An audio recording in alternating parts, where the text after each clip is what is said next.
Good morning and welcome. This is the 2022 virtual training for the DoD Pacific Northwest Regional Council. It's wonderful to have so many people in attendance today. And again, thank you. We've got a great day planned for you and look forward to having lots of learning opportunities. Let's see, we'll turn it over to Ms. Melinda right now to lead us in our Pledge of Allegiance. I'll give them just one more minute since people are populating into this. Okay. Good plan. Good plan. In that case, we can kind of talk over what all we've got going on today. I'm really excited that our featured guest speaker is the director from the DoD Office of Small Business Programs. This will be a real honor to hear what he has to say. And then we have Ms. Yuri Dyson from the SBA to give us our updates on what's happening in the legislature. We have Ms. Jessica Locke. She's joining us from USACE from the Southwestern Division. She's going to share information about the CMMC. And then let's see, we have, I believe it is Ms. Vanessa is going to be sharing about the changes in the SAM UEI and the ESRS and the new requirements for registration. Then we'll break into some panel sessions. We'll have Mr. Dave Walls from Keyport for the Naval Undersea Warfare Center, Small Business Deputy. We'll have Mr. Mike Homer from Mortensen. He's the Director for Compliance of Federal Contracting. We'll have Ms. Melinda from Manson Construction. She is the Small Business Liaison Officer there. And we'll have the moderator as Ms. Jackie Hacker. She's the Small Business Liaison Officer with HDR. Let's see. And then I have one thing to add real fast. Mm-hmm. Those of you who are signing in with a phone number, if you can email, who should they email so that we know who they are so they get a certificate? That's probably going to be a really good idea. I would think they should probably email Dave Walls, our secretary. We'll have to be sure that he shares his email address so that we can, and I say that because his email address has recently changed. He didn't change, just Navy changed their email addresses. Okay, let's see. Oh, we also, so carrying on with some more of the events for today, we'll have a grab your lunch with a Q&A session. And we'll have Ms. Joan Kinkawa from USACE. She is the Assistant Director with the Pacific Ocean Division, Small Business Program. We'll have Sam Artis from Shimmick. Did I say that wrong, Sam? Let's see. That's right, Shimmick Construction. Okay. And he's the Director, Small Business Liaison Officer there. Jackie Hacker with HDR. And she's the National Small Business Program Director for HDR. And Ms. Vanessa will be the moderator for that, as will Miss Mary Jo Orez. And let's see, then we'll have some closing comments and information. And let's see, I think we should all be about on board now.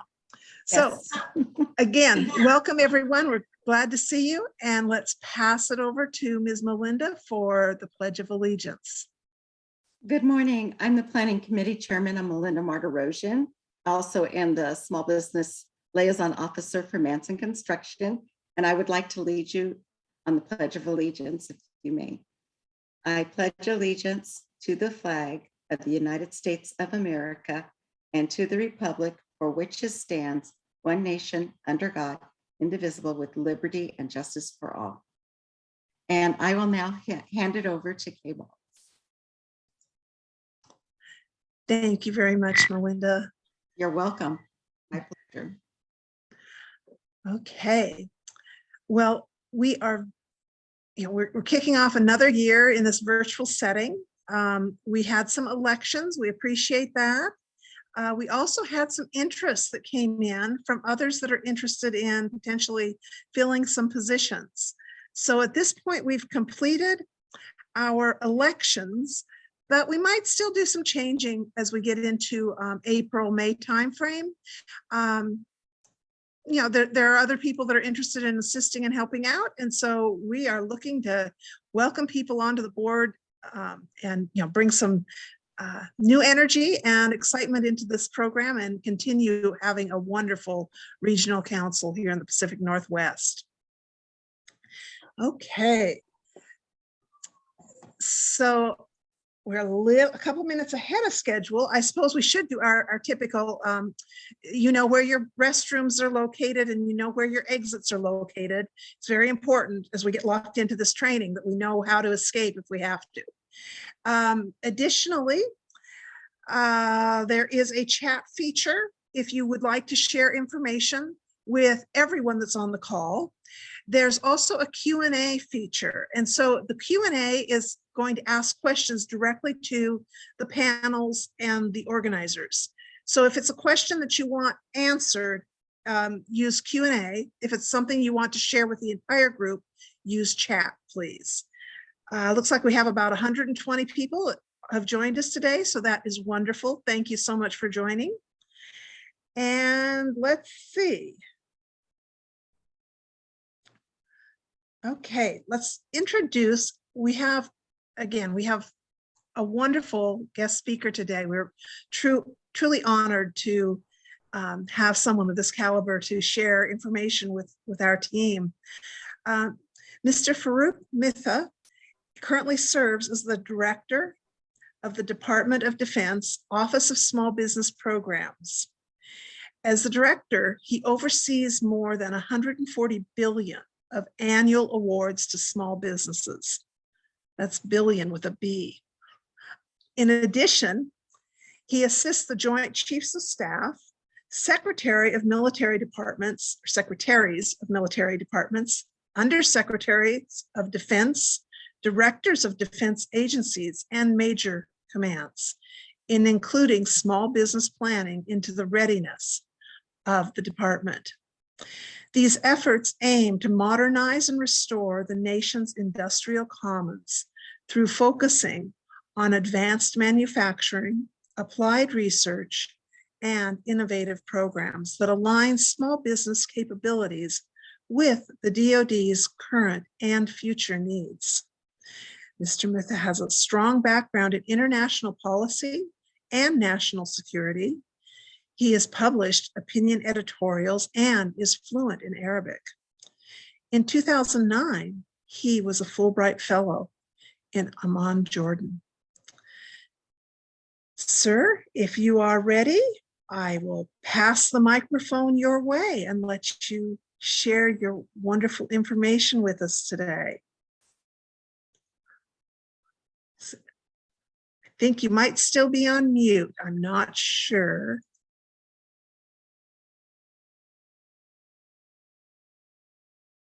Nope, we can't hear you yet. Oops, I'm sorry.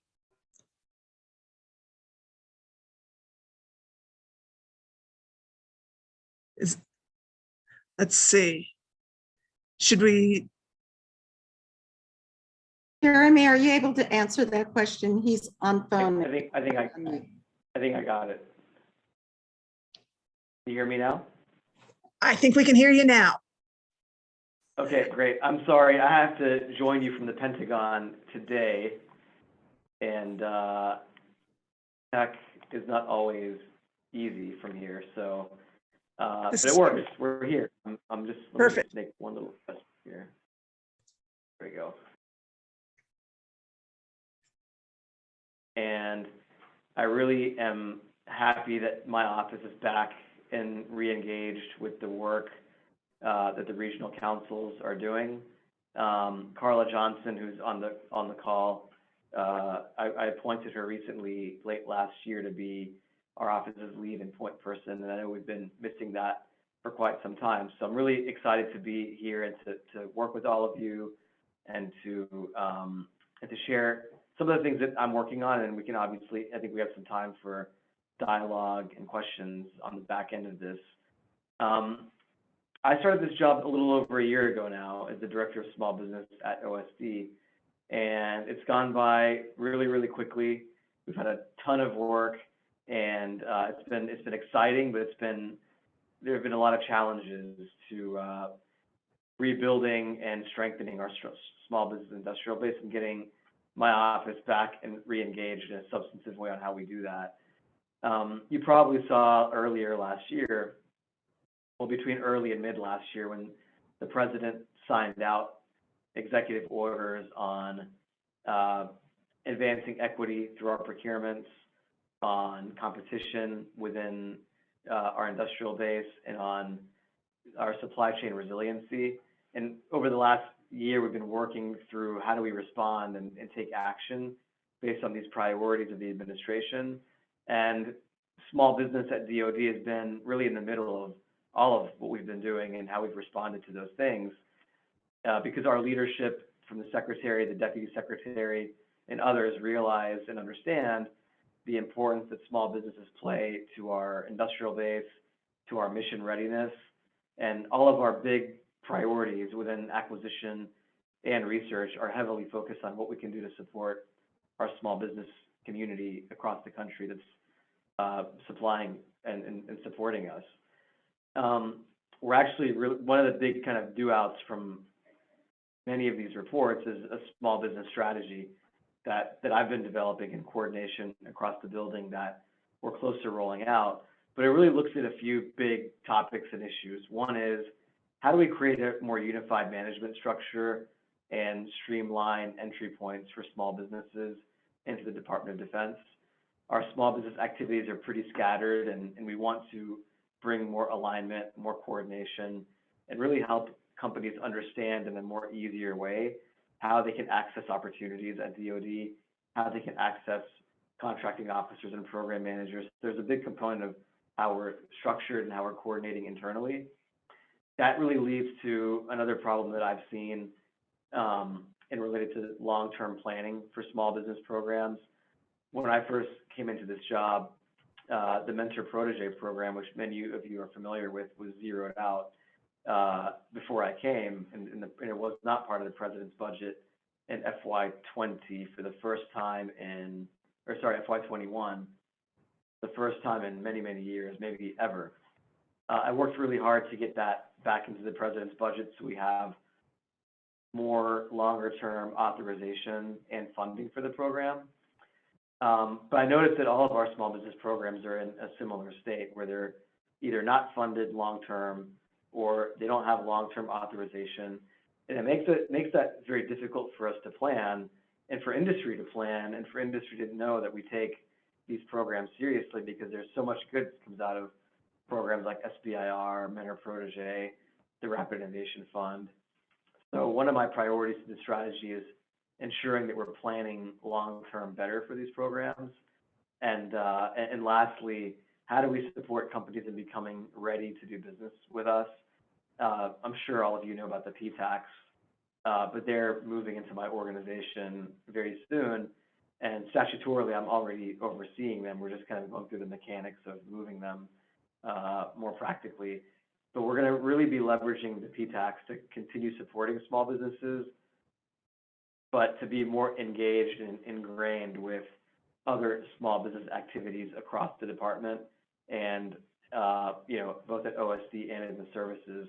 We want to leverage what they do to help us get more information out, to communicate better, to support us with education and training, and also to help us understand our supply chain better and to have better data sharing between the PTACs and my office. So there's a lot of work that's being done. I'm giving you the Cliff Notes version of it, but I would say the next couple of months, we're going to put something out that I think, and I hope that industry will be very happy with in terms of the direction that we're going in with our strategy. I want to talk a little bit about some of our priorities and things that we've been working on. I know that there's a question about category management in my prep material. So I wanted to talk a little bit about that because I think it's a really important change that the administration made starting FY22. Essentially, we did a couple of things. One was we updated the policy for category management or changed it.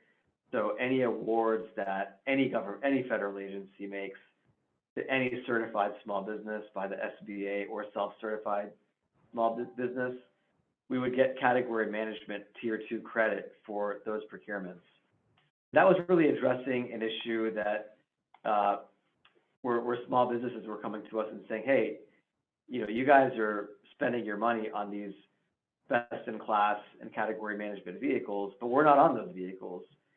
And we're not able to compete for those opportunities. And there appears to be a conflict in the workforce between, do I meet my small business goals or do I meet my category management goals? So we basically took that off the table so you can do both. You can make awards to small businesses, still meet your category management goals. And the hope is that that increases the industrial base, which we've seen decline, by creating more set-asides, more competition, and bringing in other new companies, both new entrants and companies that may have done business with us in the past, but they haven't won an award recently because they're not on some of these vehicles. The other piece of that is also emphasizing that we should not prioritize using best-in-class vehicles over meeting our small business goals, because the earlier category management guidance asked the workforce to prioritize best-in-class vehicles, but those vehicles don't always have small businesses, as many small businesses on them as other vehicles. Those are changes that I think I'm really excited about. DoD played a really instrumental role in getting those implemented and agreed upon across the interagency. So I'm really excited about that. I know there's also folks that wanted to hear about CMMC. Probably saw late last year we rolled out CMMC 2.0. And I think just from what I've seen of it, it still needs to go through all the regulatory processes. It's going to take some time to do that and to implement it. That we've really made things easier for small companies, a vast majority of small companies. And my hope is that that helps us both keep our industrial base secure, which is really important, but also doesn't create additional barriers to entry.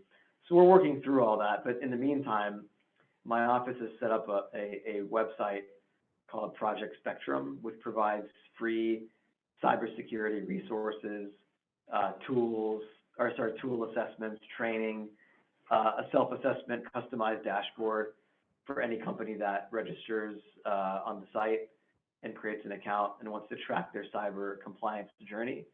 So I'm really excited about that as well. And I think it's a really great opportunity for many of you and the companies you work with, if you're in government, to direct people to that website because it's a free resource. We're paying for it.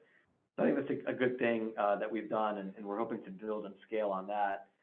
I'll just wrap, because I know we want to keep some time for questions, to say that there's a big emphasis on small business right now from the administration. We've increased our small disadvantaged business goal. This year, government-wide, it's 11%, and our DoD goal is 9.5%, which is about almost 0.5% higher than what we achieved last year. So we're doing well. We've seen an uptick, and I think some of the new policies we've rolled out have helped. But beyond SDV, Hub Zone, Woman-Owned, SDV, OSB, there's a big emphasis right now on us not just meeting the goal, but also expanding and growing the small businesses in our supply chain across the federal government. So I'm interested and glad to be here. I'm interested to keep working with all of you as we march ahead on some of these things, and feel free to reach out to Carla anytime in my office so we can continue to engage with all of you. I could keep going on and on, but I want to stop there, and I know the folks probably have questions, so we can maybe, I'll turn it back over to Kay, I think. Thank you, sir, very much. We do have a question. First question is, will the funding for PTAX also come from the federal government? Well, it already partially comes from the federal, mostly comes from the federal government. The way the PTACs are structured is they're essentially they're cooperative agreements. So DoD funds a certain percentage. I think for most of them, it's about 75% of the costs of operating them, and then about 25%, in some cases slightly less, comes from cost share from state and local government. So the federal government is already paying, and we planned in the president's budget for the PTACs as well.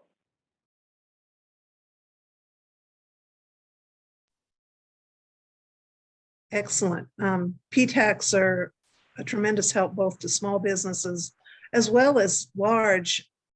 We've seen some reverse industry days, if you will, where a large business, a large prime may be struggling with finding the smalls and being able to coordinate with the PTAC to help meet them. It's been a really helpful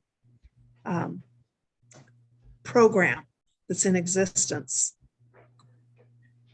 Excellent. Okay, any other questions, please feel free to enter them into the Q&A box. It's kind of in the middle of your screen on the bottom. So curious, sir, how did you become interested in the small business programs? Well, that's a very good question. So I'm actually trained as an attorney, and I was practicing law in Florida back in between 2009 and 11, almost fresh out of law school after I came back from my Fulbright. And I got an opportunity for a job in the Obama administration at DoD. And I came in a program called the Defense Fellows Program. And you probably heard a little bit about my policy interests when you read my bio, or when my bio was read. And in my mind, I thought, okay, well, if I get a job at DoD, I'll probably go work in policy because that's where I've got the most experience. And I got this interesting opportunity to come be the senior advisor at that time in the same office, in the Office of Small Business Programs. So I took it, and then I was only supposed to be in this office for about 6 months, and I ended up staying for years. And I came back to run the office now in this administration. It's a great mission. It's a lot of fun. It's great to engage with industry and a lot of great people like all of you when we are able to travel, which we're starting to do a little bit more now. And the topic is very interesting. It's supposed to be nonpartisan, so you can work with a lot of different people, and it's important. So it's something that I never even thought that I would get into. And when I came into it, I didn't know anything about it. And now here I am running the small business office at DoD.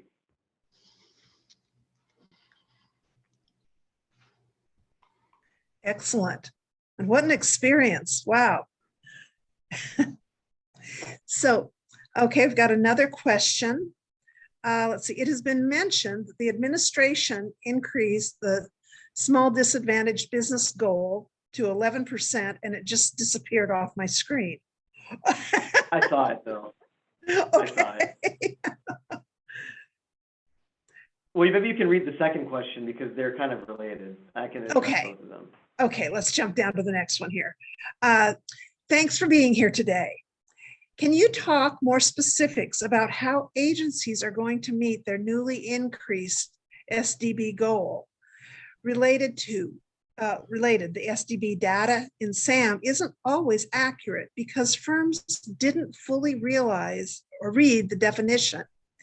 Is there any effort to improve that beyond PTACs helping educate firms? Yeah, so I'll tackle both questions. I was able to read the first one, which was more about the goal, and it ended up not being in the NDAA, although there was a legislative proposal, and I honestly don't know where that landed in Congress. But if you read the Small Business Act where the goals are established, the administration, Congress actually sets minimum goals. So through executive action, any administration can raise goals. So what the president has done is raised the SDB goal to get to 15% by 2025. So we're starting at 11, and then next year I think it goes to 13, then 14, then 15. So that's the way we've done it, through executive action, specifically through an OMB memo. In terms of how we're going to meet the SDB goal, we're actually working right now on some specific tactics and tools. I don't know what's happened to my camera. Give me 1 second. Part of the Pentagon issue here. Here we go. We're actually working on a memo that's going to go to all the federal agencies on specific tactics that can be used to meet the SDB goal. You know, the one issue is there's not an SDB set aside, as all of you know, similar to the other socioeconomic groups, but there are things we can do. There's obviously the 8A program where there's sole source authority. There's also, if we use the federal supply schedules, we can actually do market research, which is basically the GSA schedules. We can do market research and specifically request quotes from SDB firms. So we're emphasizing things that we can do through existing policy and regulations like that. There's several other things that we can do as well. Yeah, I mean, we do want to help the PTACs, and it's part of kind of me taking the PTACs over, is really taking a fresh look at their mission, their terms and conditions, what their metrics are, and really aligning them with our priorities. So yeah, we're going to be looking at ways that we can leverage the PTAC support to help the SDBs help them do business with us as well.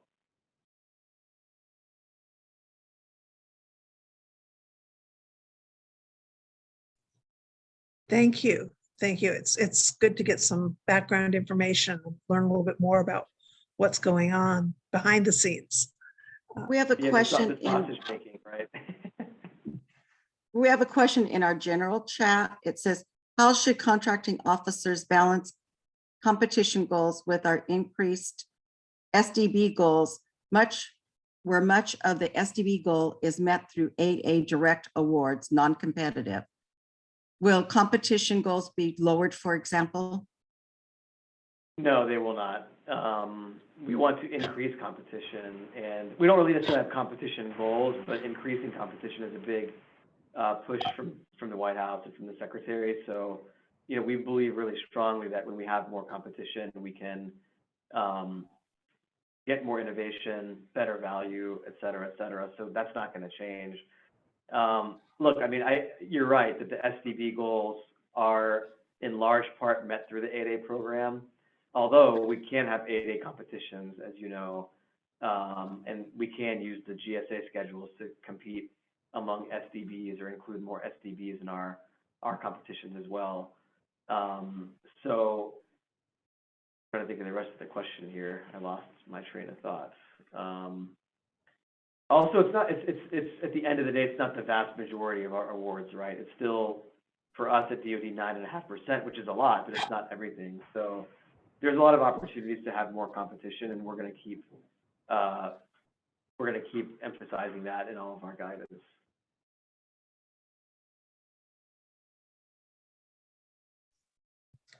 Okay, I do notice sometimes we get some pushback when we're trying to do some sole sourcing that's allowed when the competition goal is there.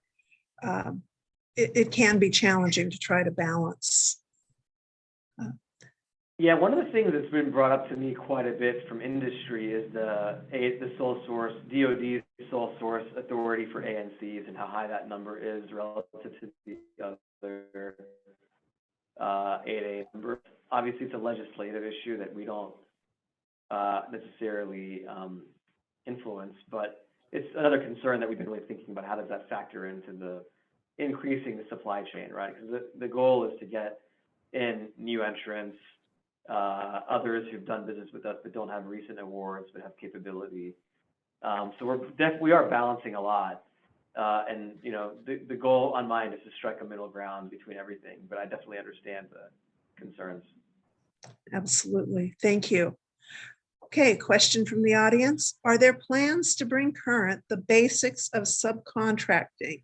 The last update was September 2019. It's a very useful document. Can you repeat that question again? Sorry. Okay, are there plans to bring current the basics of subcontracting?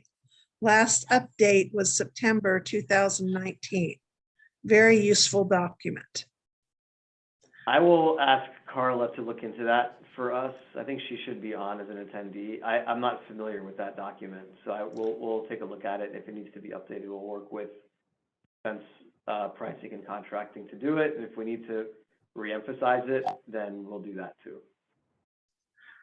And I'm not real familiar with it either. Perhaps the person that asked the question could, oh, okay, now they sent in a link. Oh, I Okay, see. Yeah, we'll take a look. It's on my website, so I guess I should okay, be familiar. Yeah, we'll take a look at it and either update it or reissue it or emphasize it. excellent. Thank you, sir. In another meeting recently, someone said the new 11% goal is for the government agencies and not for primes. When do you see this being flowed down to primes?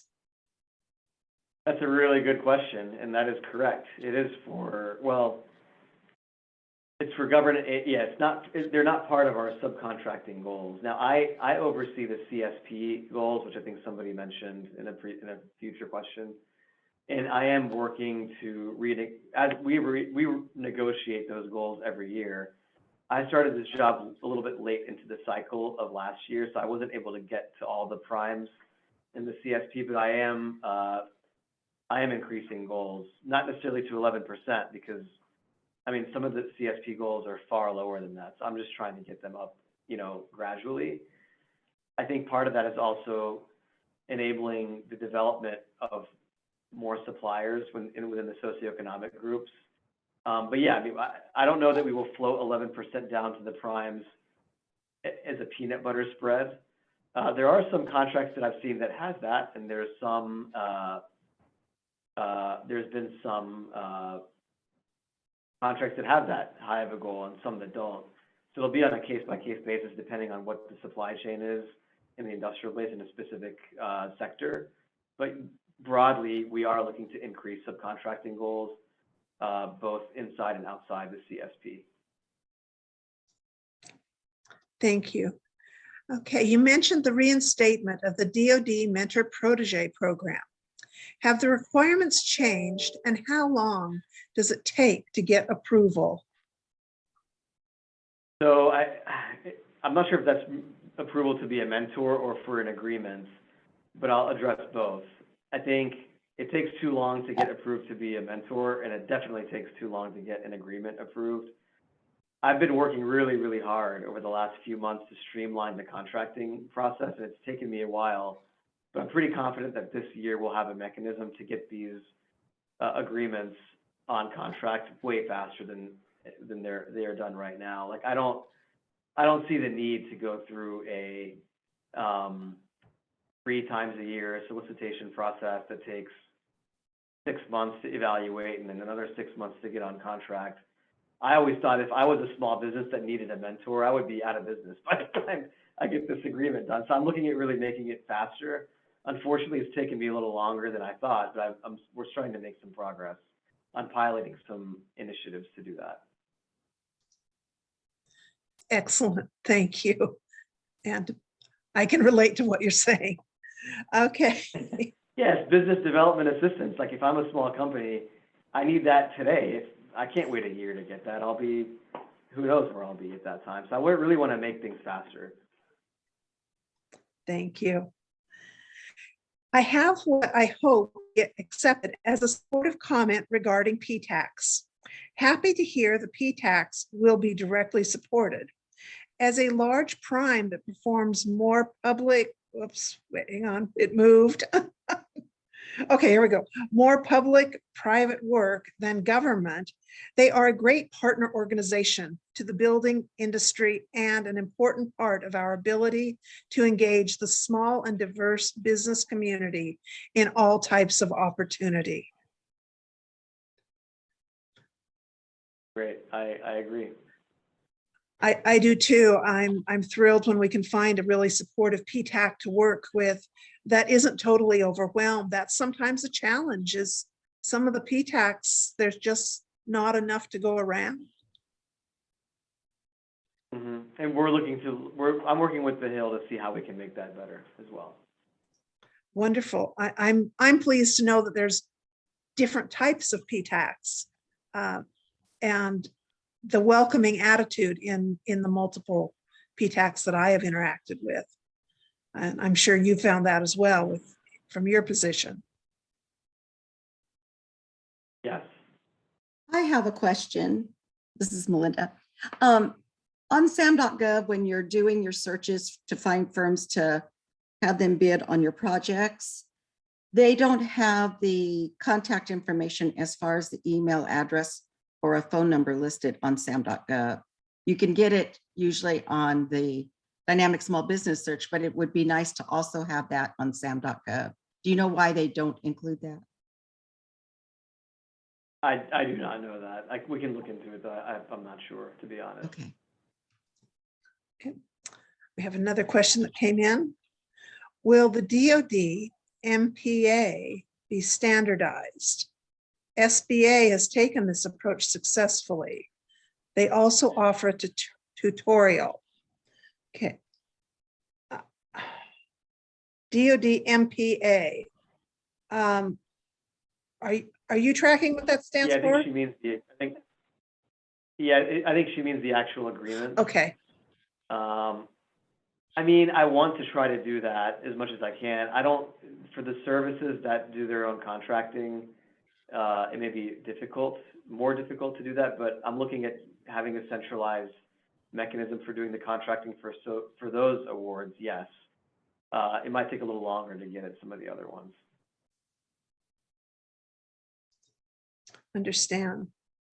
And this reminds me of when we were meeting in person, we would have new attendees at some of these events, these training events, and they'd be writing down what these acronyms are right and left, trying to learn the language to speak.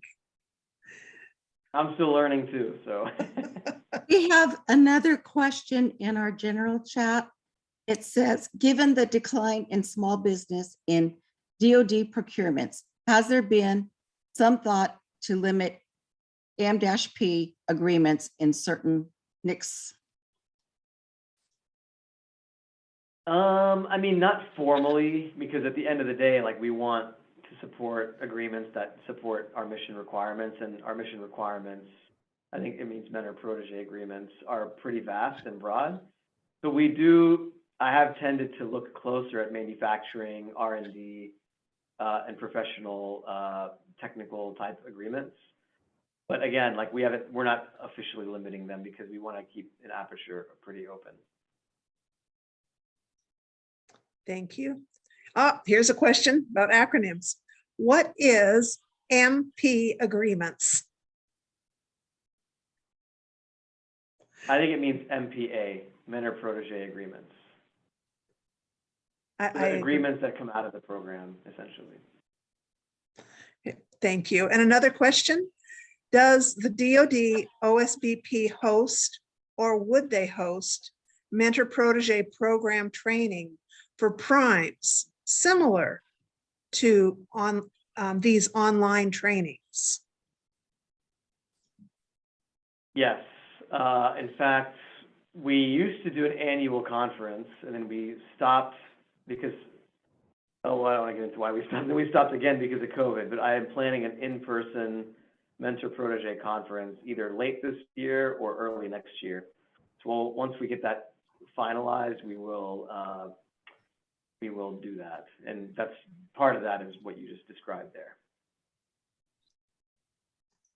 Excellent, thank you. And thank you for the heads up. That allows both business and government to put that sort of training into their budgets for next year. Yeah, I would think I'm aiming for best case November is my goal, but if we're a little behind, so depending on venues and all that, but we'll know in the next few weeks how we're handling it. But it is in the plans now. Excellent, excellent. Thank you. Okay.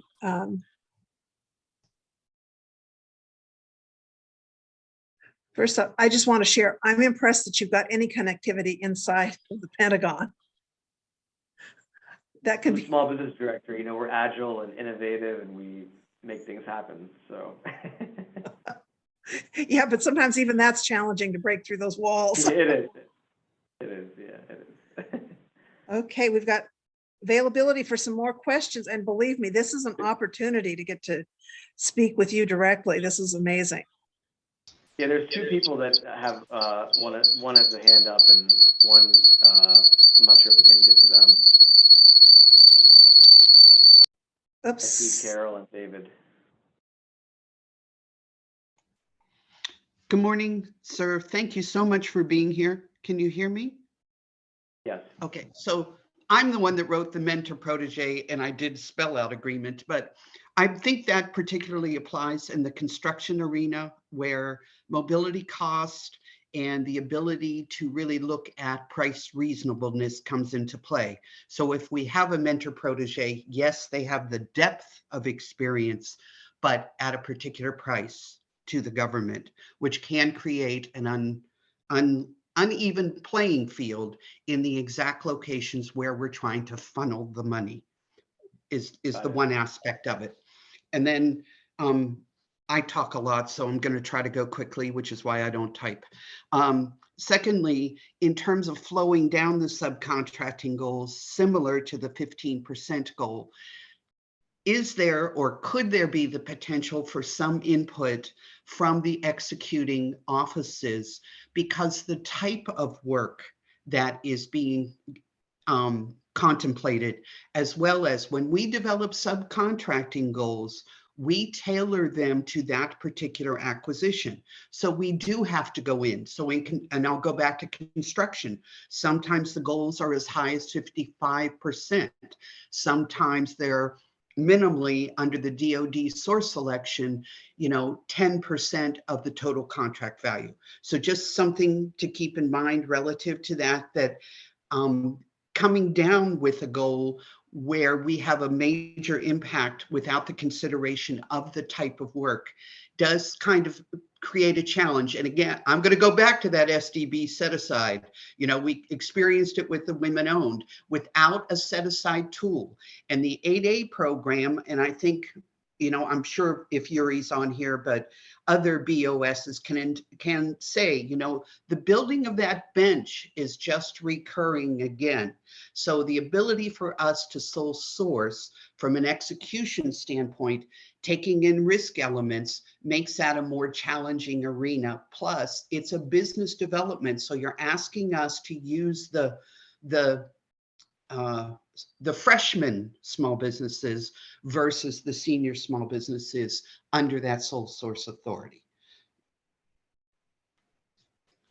And Understood. one more final thing, if I may, I just think it's imperative that when we talk about innovating, making the P-tax more strongly, I would suggest that there is the ability to make small business offices stronger within the services and within DoD. We have a great structure that is there, and yet that same kind of funding that might be helpful to the small business office itself as a result of the statutory SBA Act could more enhance what we do in certain aspects, to maybe even do it that we have a post-award position in addition to the pre-award, because sometimes we're spending most of our time getting it to the small business, but on the back end for the post-award, that ability now, and I'm speaking for the Corps because DCMA is out there for some agencies, but for the Corps in particular, we are relying on our ACOs, our administrative contracting officers, because I know that most small business offices have enough to handle on the front end. And with that, thank you again. End of comments. Thank you. Thank you for the comments. Well, I understand. Well, point taken.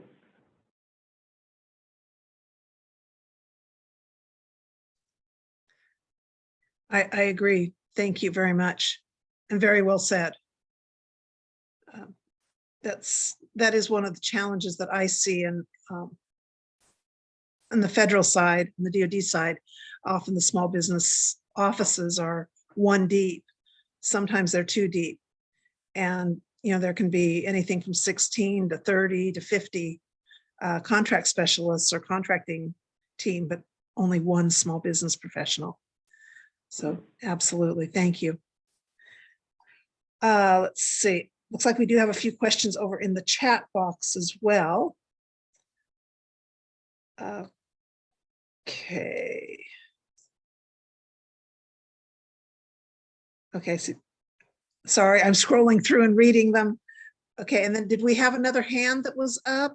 I heard that we had another hand raised. David? Hi, Kate. Hi, Kate. Okay, there's, Hi, I'm Dave Walls. I'm the deputy for small business at Newark Keyport. And first of all, it's great to have you here at our council today. I did have a couple questions. The first question, you were talking about with the increase on the SDBs, on the goals, and using the resources that we have right now, such as a 8A set aside. Has there been talk at your level or with the director levels at the MAGCOMs of having an SDB set aside? That would definitely help. And the second question has to do with the cybersecurity model. So I know we're going to CMMC in the future, but right now we're including the NIST 800 clause in our contracts. And at my organization, I've run into some issues where it appears they're putting some restrictive language in our solicitations. The example is they are requiring companies to have one, it was a medium assessment for that NIST 800. And there's 0 small businesses that I have found anyway that have a medium assessment. I've been able to work with them and talk them down, and now they did agree with a basic, but they're putting a basic with at least 110 score. There are more small businesses that do that, but still it's a limited pool. So my question is, at DoD level, was that the intention of that the NIST 800 to have a basic, medium, or I forget what the other one, like highly medium or something like that? Was it the intent to add those 2 solicitations, those levels? So that's my questions, and I'm there. Thanks again.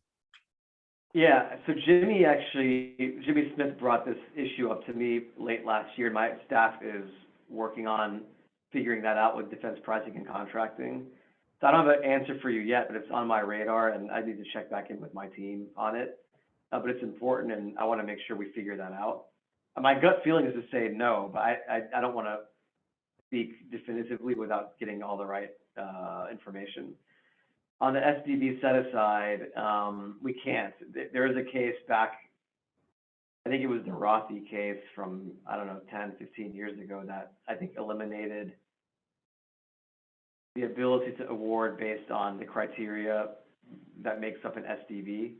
It's really an SBA issue that I've talked to them about, but I don't think there is no way of doing that because of that case. And it does make it more difficult to even make changes to the 8A program, because there's always a concern that, well, if we go back and open up the box again, like there's always entities out there looking to dismantle the whole program. This created some, in my view, some sensitivities around even legislative changes to it, which I think are needed in some cases. So the short answer is we can't. Thank you. thank you so very much, sir, for joining us today. I really appreciate the time that you took and the information that you've shared. I look forward to potentially continuing this dialogue another time. But for today, having you participate in the DoD Pacific Northwest Regional Council is a real honor. And I just want to thank you sincerely and fully. And I think that would be echoed. So thank you, sir. Thank you. Thank you for all you're doing, all of you. And I'm really glad to be here, and I'm happy to join again in the future. I hope the rest of the day goes well. Absolutely. Thank you, sir. Bye-bye. All right. Wow, what a way to start the day. Okay. Next up, we are going to have Ms. Yuri Dyson from the SBA, and she's going to share with us her legislative updates. Yuri is always a pleasure to hear from. She's extremely knowledgeable about just about anything we ask her. She's a very competent, capable SBA person that I frequently reach out to when I've got questions. And sometimes it's just for a second opinion, sometimes it's for the first opinion. But I am thrilled that Yuri is available and willing to share her knowledge and information with our team. Okay, I'm on my screen, it's looking a little bit, I've got one person up as a center, but it's not Yuri. There we go. Okay. And Yuri, I see you're still on mute.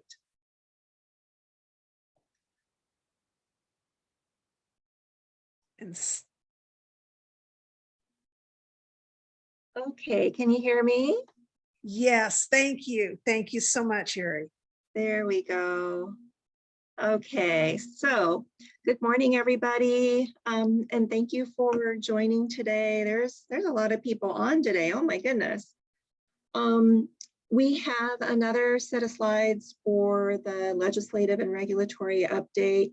I was really interested listening to Mr. Mithra's presentation because he did touch on a number of things that will be in this slide deck that I've got. And I believe this slide deck will be made available to you after the session. So don't feel like you have to copy down everything that you see on the screen. It's a lot of information. And I must admit, I'm still digesting some of it myself. It's, you know, for as much as we have shut down and, you know, closed things up and have sequestered ourselves in many different ways the last couple of years, the pace of changes happening in the small business world really has sped up, I feel. And it just, I keep thinking about tennis shoes because I feel like I have to keep my tennis shoes on to continue to keep up with all of the different updates and changes. So bear with me here. I took a larger slide deck that our Office of Government Contracting keeps up to date and just kind of distilled it down a little bit to things that are relevant to this group. You may have heard of some other updates here and there that might only affect certain agencies, but these were the ones that I felt were most impactful to the group we have gathered today. So hopefully you'll be able to learn a little something or get a little more awareness about a topic. And as always, if you have any questions, please feel free to reach out to me. I'll put my contact information in the chat here once I'm done, but let's go ahead and get started. Okay, so we'll begin with some of the legislative action that's occurred. We have the NDAA 2022 signed by the president last December. Some of the highlights from that include keeping the Miller Act bonding threshold. I believe this is for payment protection for small business contractors on the construction projects at the current level instead of raising it for inflation. I believe there's been some debate about whether or not it needs to be raised, but apparently Section 861 keeps it at the present level. And then we have a hoped for or a long discussed wish about having small business status be updated by firms in their SAM profile as their changes occur. This is so that we try and maintain the integrity of those SAM profiles and agencies being able to rely on that information to determine whether or not firms are small. And then Section 864 clarifies that the Office of Hearings and Appeals, which is part of SBA, has the jurisdiction to decide on hub zone questions. Sometimes people or firms might go to GAO or they might go to the IG. This clarifies that it's actually the Office of Hearings and Appeals within SBA that hears those questions. And then Section 866 talks about the effect of CMMC, which is a huge topic, has been for the last couple of years, that we want to have DoD publish a report on the effect on small businesses. I've certainly gotten a number of calls from small businesses asking about how to get that certification, how to manage the costs of obtaining that certification. Many very, very applicable, relevant questions. And I know a lot of the folks here in this virtual room are working to help firms with that. So I thank you for that.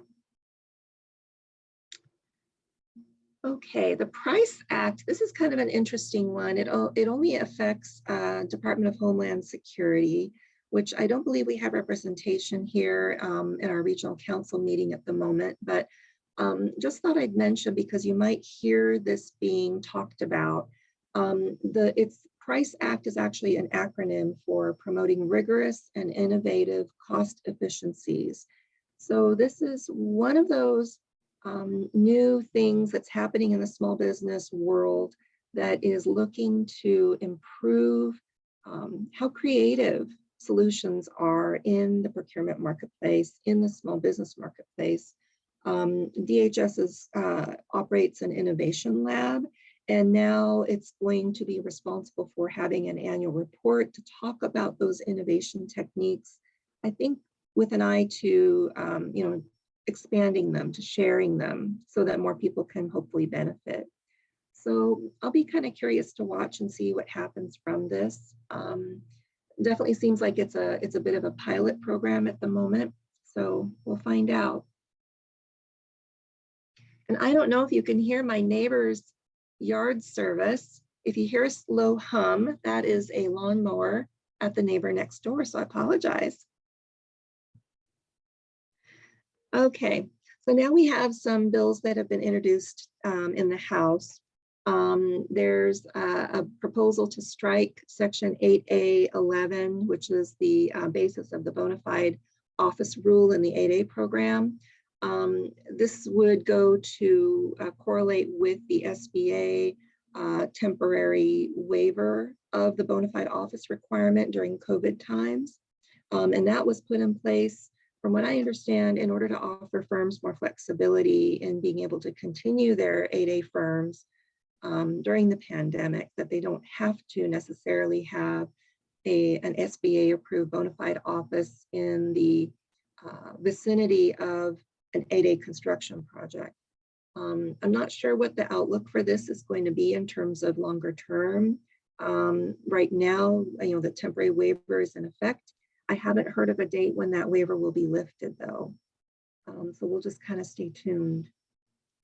There's also some really great news about Military Spouse Entrepreneurs Act. There's going to be a pilot program to allow special emphasis on military spouse-owned small businesses. So I think this has been a long time coming, and mention of a 5% goal. And then we also have Native Pacific Islanders of America Equity Act to recognize Chamorro organizations from the South Pacific. So this is again part of the equity and fairness steps that the administration has been taking. The House has introduced this bill for this particular subset of folks. And then we have HR 6923, Accelerating the Small Business Growth Act. A brand new grant program has been proposed, and this is for transportation projects. Yuri, can I ask a question before you move on, please? Yeah, hi, Carol. Hi, Yuri, how are you today? So I'm doing well. Good. The two questions I had, I think I put them in there, but it seems silly to go all the way to the end. The one has to do with Section 863 about the update to SAM as the changes occurs. Mm-hmm. Okay, so to me, and I did type it, it would impact 8As that have changed after the submission of a proposal. And two, my understanding is for hub zones, again, if there are government delays, it ties back to submission of proposals. And those are just more, again, sometimes when I'm saying things, it's more comments, and you certainly can get back to me. But that would seem to me that if that passes, that would have a significant impact on some of our actions, unless, of course, the 8A program would be exempt from that. And it would follow that at time of proposal, they were in 8A, so they can receive an award. And then my second question has to do with the bona fide office. I'm a strong believer in it. I believe in it for a lot of reasons, but what I do wonder is that as a result of having implemented it during the pandemic, has SBA made any assessment as to whether or not it was beneficial or not? And again, I go back to some extent to construction, which is where it most frequently applied. We were limited in travel to begin with. We had, minimum vacancies or occupation of hotels, things like that. So mobility costs and the ability to do things, it just seems like it was a counterintuitive thing to staying at home to expand it that people could go anywhere. So again, maybe more comment oriented, but it would seem to me that there would have to be an assessment of that, because as you know, having been a former BOS, and I see John Dykes is on here, if we get search letters and we have to, in some ways, challenge that it can go 8A, that this becomes even greater a difficulty to an agency, because the culture and the knowledge of your contracting organization is a critical piece to being an effective small business. And so if we take an outside influence from the BOS who tells us this firm can do it, this firm can do it, they're making an assessment that may not necessarily be based on what we know to be the important things to assess in recommending a firm. So just a few things to think about as we go through this, because it does apply directly to execution. I know our audience here is more the large primes, but it is something to figure, because those 8As start feeding into that database that is drawn for large firms. And if we, and I'm not a half glasses half empty, I'm more of a glasses half full person, but I do believe that if we have difficulty with our 8As performing, particularly in construction contracts, then we start again battling the reputation of the program, which becomes even more challenging. Over, and thank you for your time. Thanks, Carol. I can always rely on you to give some really great thoughts. And I know we've talked about this on the phone too. I would fully expect that there be some analysis on the results of this temporary waiver for the bona fide requirement. This had a huge impact to a lot of firms, and I dare say some of it might have been positive and some of it might have been negative in some cases. Anecdotally, I've heard some positive cases on this, not necessarily, in the Oregon area, but just nationwide. I've heard sprinkles of anecdotal stories where 8A firms were able to benefit from this waiver. So I think time will tell. I'm certainly going to be, eyes and ears open to kind of figure out how we would assess this pilot going. Did it really help? Is it something that we want to consider? Is it something we should never do again? It's going to be very interesting to see what happens. But I agree, Carol, the bona fide office requirement really is something to protect, because it does help keep the dollars in the local community. And that's typically where we find the most competitive prices too. There's no doubt about that. But it does become a little bit of a sensitive topic when it comes to 8A firms wanting to grow their businesses and expand territories, which for many reasons is a fine thing to do, and it's a great growth path for them. But, I do recognize that the agencies are also sensitive to potential increased costs there too. And maybe even firms that are not familiar with, particular systems or techniques that are done in certain areas. So, Right, and Stafford Act considerations. right. Correct. Yeah. Yes, for keeping the dollars local. Okay, let's see here. I'm going to go back to, I think this is where I was at. This is a section of the presentation where I'm just going to go very lightly over some executive actions that have happened recently. And I did go back through this slide deck and make sure I wasn't repeating things, because originally my slide deck had a few things that repeated from the last time we did this. So but I think this is new, definitely new, because this happened just in December. Advancing equity in procurement. I think we've all been hearing a lot about this. Mr. Mithra was discussing it earlier today. The government-wide small disadvantaged business contracting goal going up to 11% for this fiscal year, which is really huge. I mean, in my many years in procurement, I don't recall ever a nationwide goal like this changing midstream during the fiscal year. And then we're also pushing for a 15% goal, or planning a 15% goal by 2025.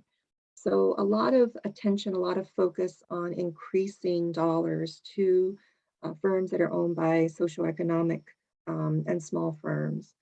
And then 2 changes to category management, also that Mr. Mithra mentioned today, Tier 2 credit for socioeconomic business achievements, and then importance of the small business goal achievements. And then SBA and Department of Commerce were recently invited in as members of the Category Management Leadership Council. This is huge because it gives these 2 agencies who work chiefly with small businesses in this country a voice on this Category Management Leadership Council. So I'm excited about that.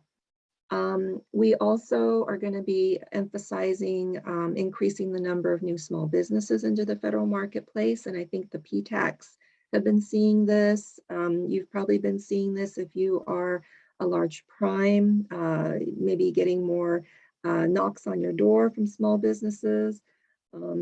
We're all, I think, going to be trying to figure out how to increase their participation in what we do each day. And then now federal senior managers are going to have a specific line item in their performance appraisals having to do with the degree to which they helped increase small business dollars. So that's huge. And then also ensuring that the Office of Small Disadvantaged Business Utilization staff at all the different agencies have direct access to senior leadership at their agencies. It's really hard to push these significant policy changes without having the right people being able to talk to one another. So it may seem like a very simple, well, of course they should be able to talk with them, but apparently there have been some issues in some areas, and so this was a measure to try and solve that. So next slide here. Recently there was a move to make more transparent the dollars that are awarded to various kinds of businesses throughout the nation. And this is what we call a disaggregated data release. I believe this is something that's going to be done annually or maybe semi-annually. I'm still learning about it. But this is the very first time when the US government has actually published information based on the type of ownership, racial and gender ownership for the small business contracts, for the federal contracts, I mean. So it's very, very interesting because now we have a way to assess and measure advancements or changes in how we're doing these buys. So I think we'll be seeing more and more on this as we go along. This does not include, let's see here, it says the fine print says includes only small business eligible dollars, which were 559 billion in FY20. So this includes all federal contracts except those excluded by the SBA's goaling guidelines. So again, I think a new tool that we'll be able to use. Okay, I'm going to try and make sure that we get through the entire slide deck here. So sorry if I go a little bit faster. DoD issued a report on the state of competition in the defense industrial base. There's links, live links to the this information in the presentation when you receive it. This just came out last month, and it makes note that the number of defense prime contractors has shrunk since the 1990s. And we've also heard that the number of small businesses participating in federal contracts over time has shrunk as well. So this has really got a lot of, I guess, data nerds, their brains spinning. We're wondering what this means for the industrial base, for all the contracts that we need to have done to keep the government running. So I'm glad people are looking at this because they've already decided to try and take some action. There's some 5 steps here to increase competition. So this is to try and change that tide of a shrinking industrial base and try and broaden it back again. We want to strengthen oversight of mergers. So you might think of this as consolidation and bundling of contracts. We want to take a harder look at intellectual property limitations, which can sometimes mean that only certain vendors get particular contracts. We want to look at other ways of getting new contractors into the federal contracting marketplace through other transactions and commercial solutions openings.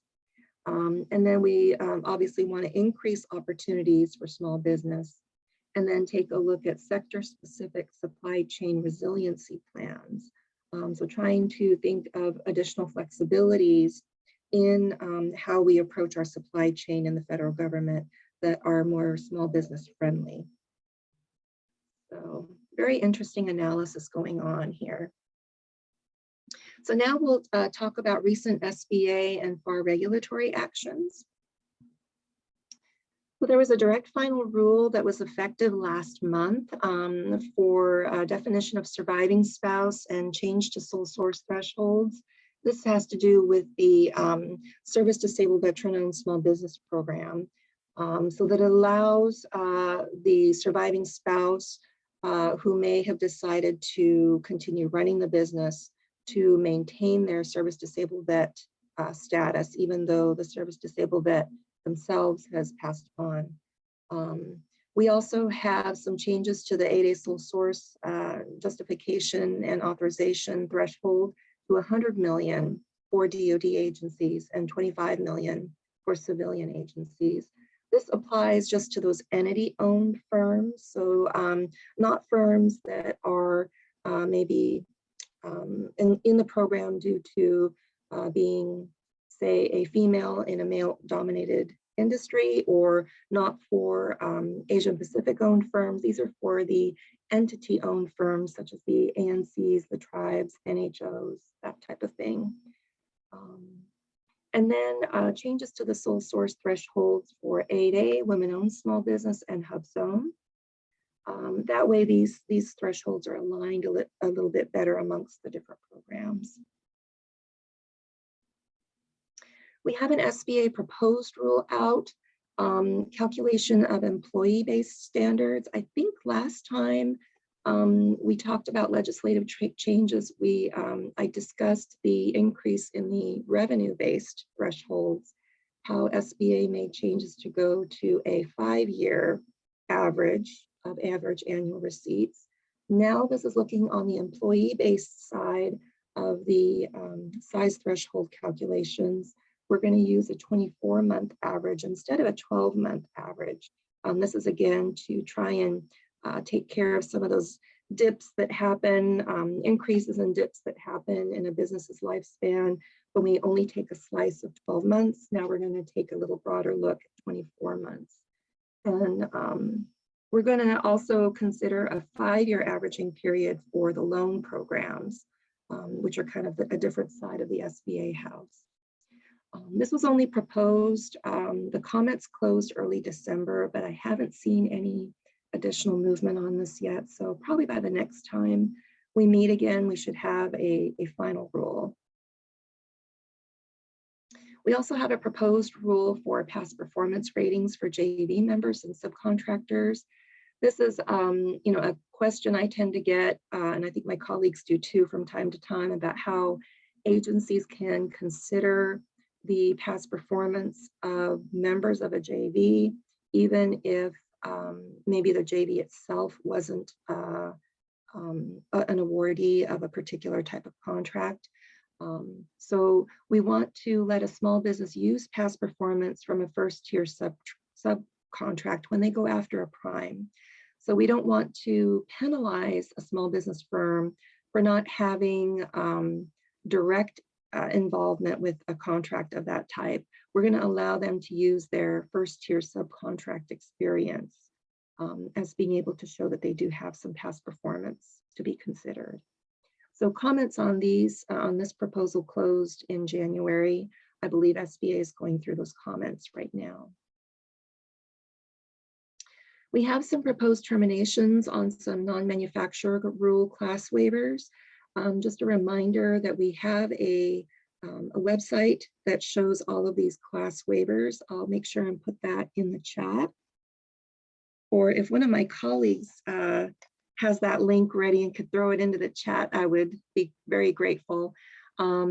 These class waivers are basically non-ending, except that if there's some new market information that comes about and SBA is able to confirm that there is a small business that now produces that item, then SBA will make an announcement in the Federal Register that we're considering terminating the class waiver because now there is a small business manufacturer. So this does happen from time to time. In this case, we've got a proposal to terminate the class waiver for some furniture and some radiology equipment. So before this becomes final, there will be another notice in the Federal Register. We also have a correction to the mentor protege final rule. You might recall that in the fall of 2020, there were a lot of updates about mentor protege program. And so invariably there were a couple little hiccups with the information published. This is to correct the information about how a joint venture partner can calculate their proportionate share of their receipts for the joint venture. And I think I see Dave Waltz's hand up. And oh, Carol, your hand is still up. I'm sorry. Do you want to go ahead and jump in now with your questions? No, I turned off my button. I apologize. Okay. Hi, Yuri. I wanted to ask a question in regards to the class waivers. So I noticed that the class waiver that is current as of October 1st, 2020 on the SBA website no longer has a NAICS code and PSC code match in order to use that class waiver. So I wanted to just ask the question, is that correct? Can we start, can I let our contracting contract specialist and contract shop know that, hey, we could just, use a class waiver for the NAICS code only? It's true. However, I would also be very careful and read the Federal Register notice that accompanied that class waiver when it was, basically the Federal Register notice that announced that class waiver. If you open it up, it should have some more detail about the type of item that's covered by the waiver. And many times it's a lot more instructive than going just by the NAICS code. Most of the waivers too were published at a time when SBA was also using the PSC. So that can also help inform us better on, what specific product is it in that NAICS category that is actually covered under the waiver. So personally, I felt disappointed that the PSCs are no longer used, but we do have, quite a library of those waivers that are still in place that do discuss the PSCs. So I think we can still use that to make certain whether or not the product you're about to buy is covered. Okay, because I don't want to make the mistake of saying, hey, use this class waiver, small business set aside, and I just don't want to do anything that could get us in trouble. Definitely. Yeah, I like to stay out of trouble too. So, Great. right. Can I add just a comment to that? This is Randy. hey, Randy. Hey, so yeah, with the class waivers, although the PSC codes have been removed, the description still applies. So it's not just the entire NAICS code range of products. A good example is construction equipment. So the NAICS code for construction equipment includes several specific items. One of those is road graders. It actually says road garters, but it's road graders. So graders are included in that, in the class waiver, but something like, for instance, example, a curber is not. So if you're buying a grader, it qualifies under that class waiver because it specifically says that item. If you're buying a curber under that NAICS code, it does not qualify for the class waiver. So just to be clear about that. Thank you. Thank you, Randy and Yuri. Glad to help. And thank you, Randy. I can always count on you for extra insight on non-manufacturer rule. I'm sorry, I just can't keep my mouth shut. No, I love it. Join the club. Okay, let's see here. Let me go back. Let's see. Okay, this is where we were, but I'm just going to continue moving on in the interest of time because I've got about 9 more slides to cover here. I think I warned you, there was a lot here.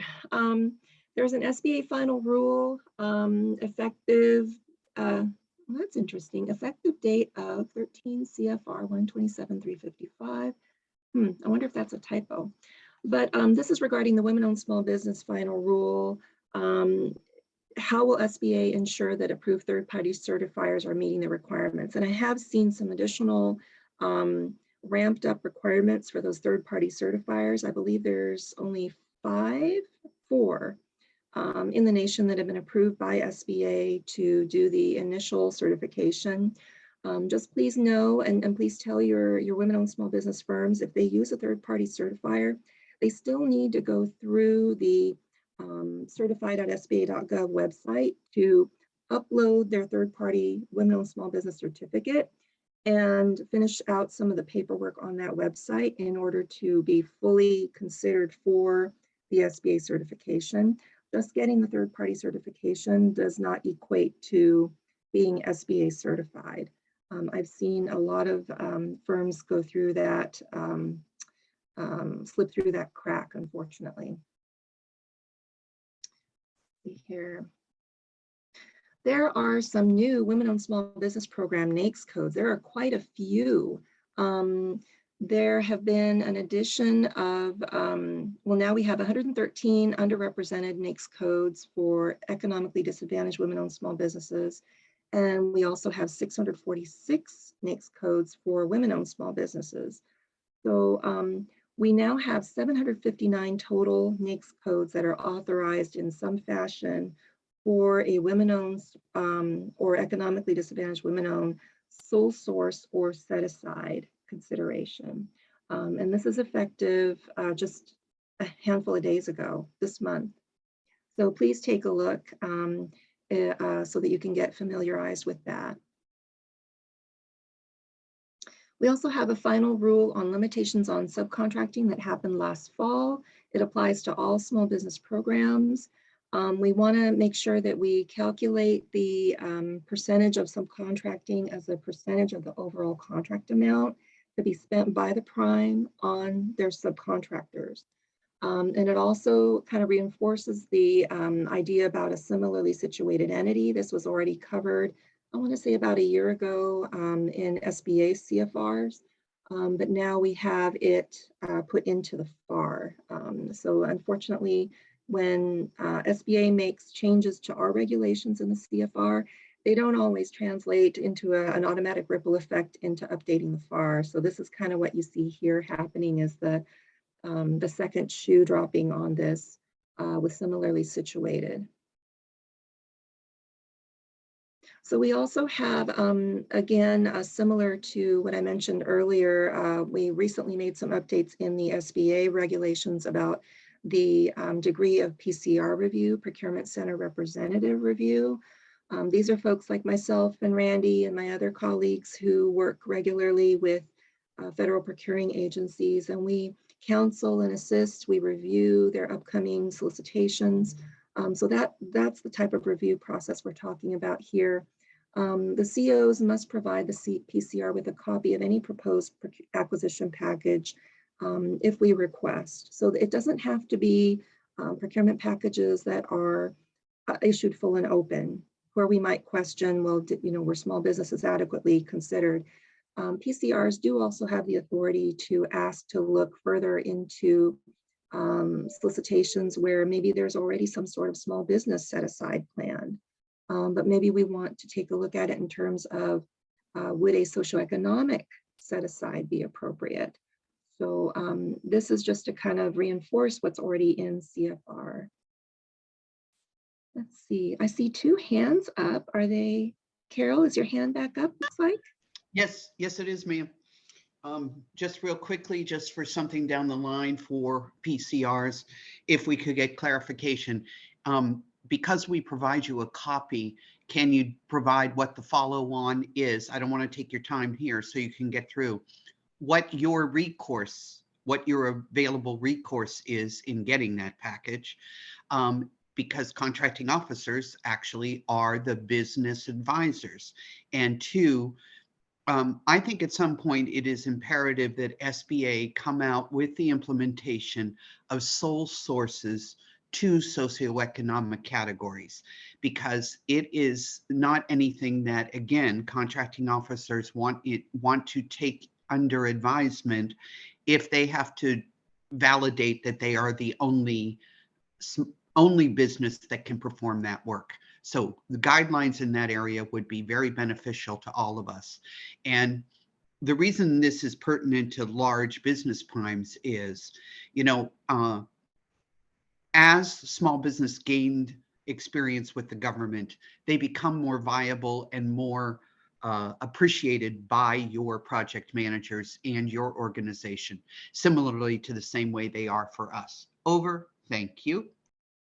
Thanks, Carol. I jotted down notes so we could talk about it. Looks like, oh, Thuston Britt has his hand up. Hi, Thuston. Hello. Can you hear me now? Yes. Yes. Okay. Just a quick question or comment about your previous slide about limitation of subcontracting.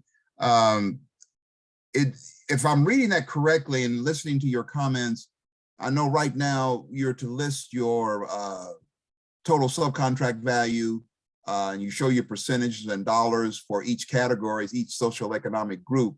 Should we start looking at, or is this basically going in the direction where they want to also show the calculation against total contract value as well on that plan? Or am I completely off base here? So my colleagues jump in if I'm not understanding this correctly, but I believe this would be under total contract amount. Yeah, I think this is Randy again. I think we might be conflating two different issues. So Okay. Limitations on subcontracting versus subcontracting plan. Limitations on subcontracting only applies to a small business set aside, right? So it's under the subcontracting plan, the subcontracting plan parameters is what drives that. Does that answer the question or not? It does. I think I'm sorry. Yeah, it does answer the question. You gave me what I was looking for in your first few comments. You said it's only applicable to set asides, not necessarily all individual subcontract or individual subcontracting plans. So yeah, you took care of my question. You're a rock star, Randy. Thank you. Okie doke. Let's see here. I want to make sure and try and be mindful of the time. I'm sorry, we're running a little slow here, but I'll finish up as best I can. Yuri, Um, you've got tremendous information, so please, we've deliberately backed you up to a break. So it might mean that some people need to run off for their break and still listen to what's going on for a moment. But please don't feel like you've got to cut things short. You've got very valuable and important information to share. Oh, thank you, Kay. All right, we do only have a few here, so let's see how we go. We have a FAR final rule, good faith in small business subcontracting. So Thustin, this might be of interest to you because if I remember correctly, you work for a large prime. This is defining what SBA means by how does a prime demonstrate good faith in executing their small business subcontracting plan. I mean, we all know, especially those of us who have kids, there's many different degrees of taking care of the job, right? And so we have examples of activities here that are laid out in the Federal Register notice with the final rule that CEOs can consider when evaluating whether or not that prime made a good faith effort on executing their subcontracting plans. So do take a look at that. If you, I think many of you here actively manage your subcontracting plans and are very devoted to driving those small business dollars in those plans. You might want to take a look and just make sure that the activities that you're using really do equate to a good faith effort. And for contracting officers, I remember in my time being a CEO, it was at times difficult to determine if a firm was really making a good faith effort. So hopefully this will provide some insight. So Yuri, I just want to add a comment on that to our SBLOs. I think if you review that section and see exactly, that becomes a great template for entering into your remarks section of the ISR, just exactly what you might have done, particularly in the case that you missed a goal, but you can demonstrate what efforts you made to attain that goal. So that kind of becomes a great way to correlate it so that in the contracting officer review, you know what they're looking for and you can give them in that remarks a way that they can say, okay, and just for awareness. And a second thing I want to put in here that for federal agencies, if you're not aware, FAR Part 19 was updated at the end of January related to the submission of the complete contract award being sent to the PCR versus just the subcontracting plan. I'm guessing with the rationale SBA wants to make sure the plan was incorporated into the award document itself. Over.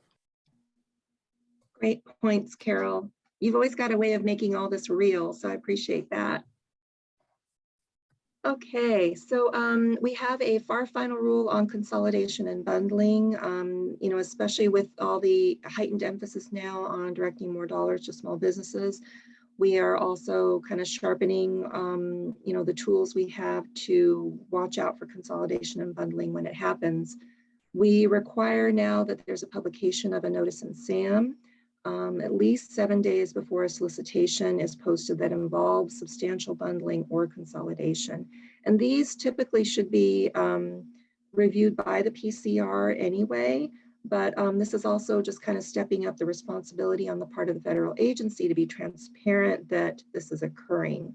So, and it gives firms a chance to speak up if, this is the first they're hearing about it and they want to make sure that there was fair consideration for small businesses before such a solicitation is actually posted.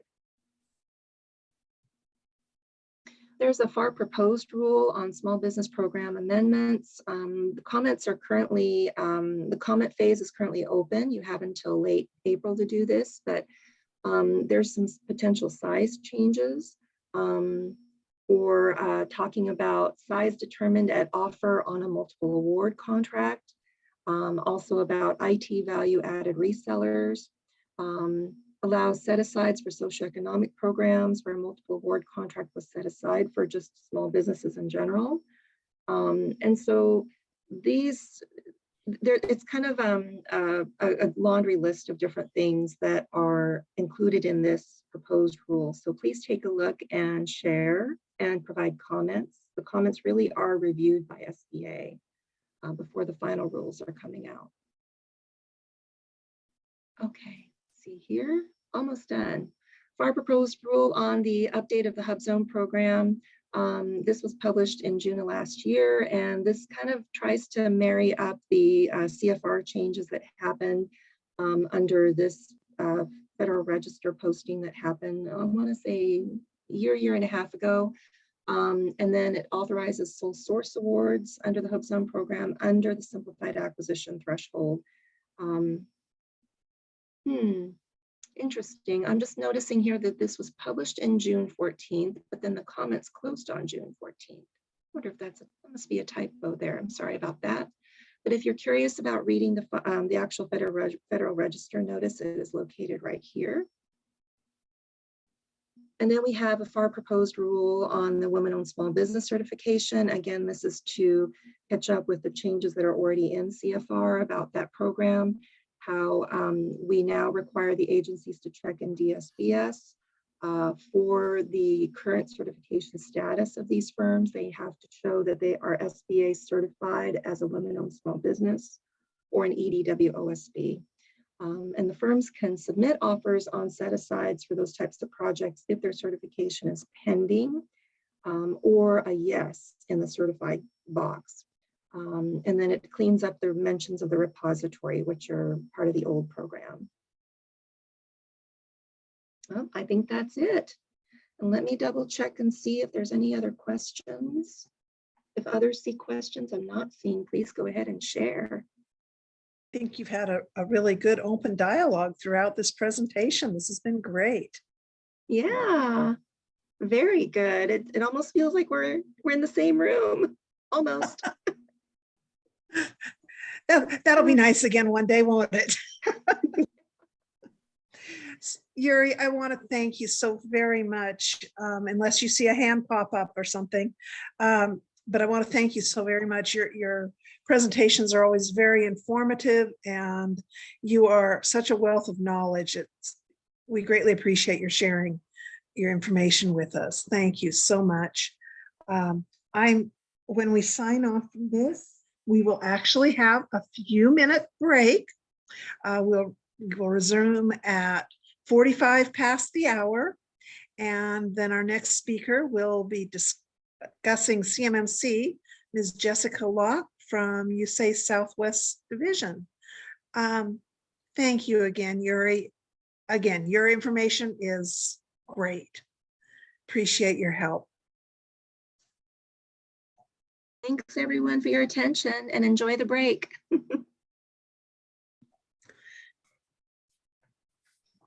Yeah, time to go refill that coffee mug.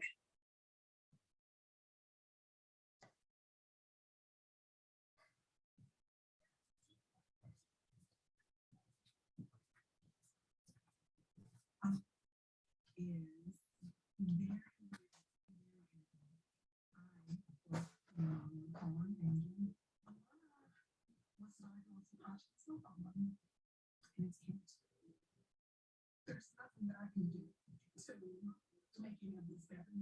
I have to turn over all of my control to the doctors at St. Jude and pray that they're able to fix it. For $19 a month, you help us continue the life-saving research and treatment these kids need now and in the future. Join with your debit or credit card right now, and we'll send you this St. Jude t-shirt. When we got over here is when I realized that, no, you're not going to get there's you got to have saver. This is what we do. Thanks to generous donors like you, families never receive a bill from St. Jude for treatment, travel, housing, or food, so they can focus on helping their child better. Since December, we had her final CAT scan that revealed that there was no sign of cancer, which is awesome. My baby is signed baby. So St. Jude won't stop until no child dies from cancer. Go online or call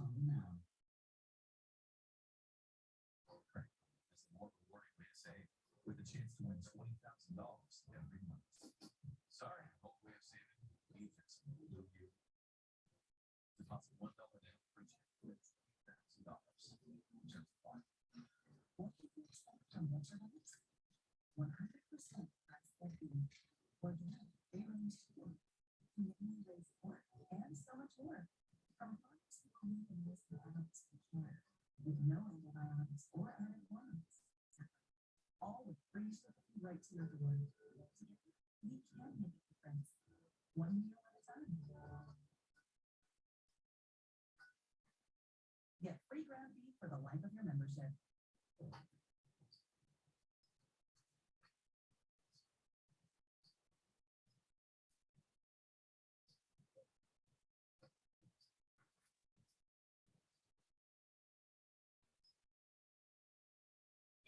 Taking field strength continues to drop its present rate.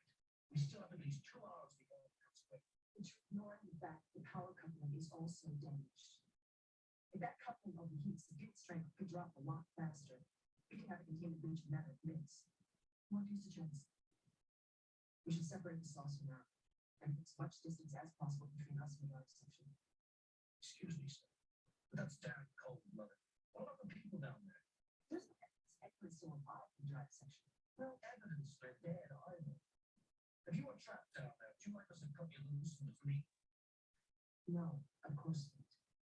But I also wouldn't expect the bridge crew to risk the safety of the ship and hundreds of lives if you effort to rescue me.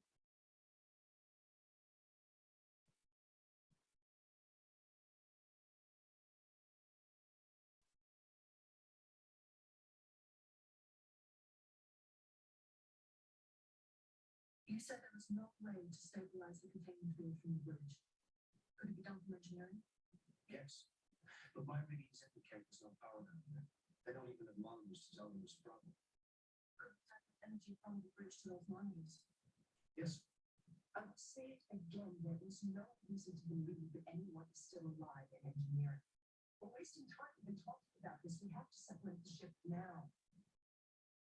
I believe there are still people alive down there. We're not going to give them every chance. Assuming they're alive, they'll be hoping there's someone up here who can help them. So we'll help them. Chief, this is very power to engineer.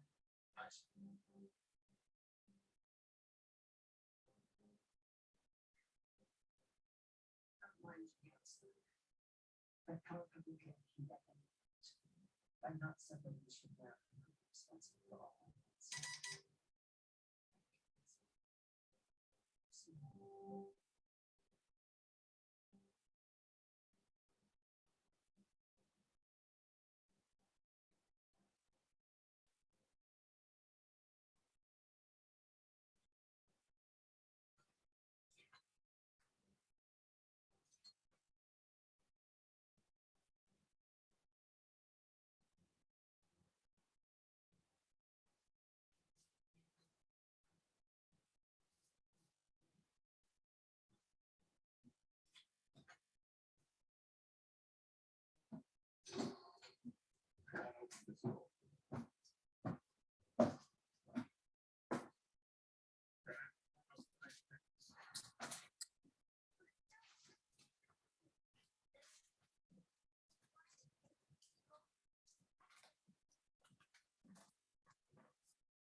You're not going to fall. Everything will be all right. You just keep climbing. Yeah, climbing something. This is something you see at school.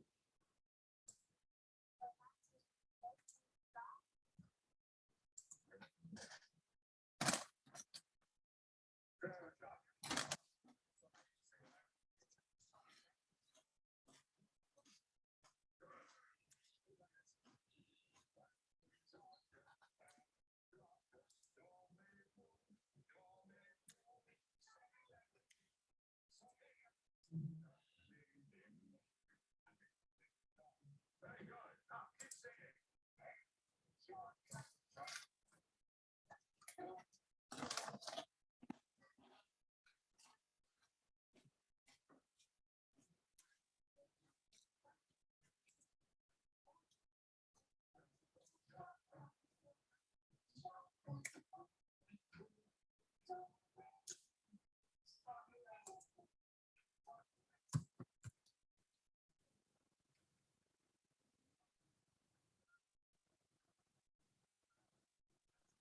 I guess it helps if I unmute first.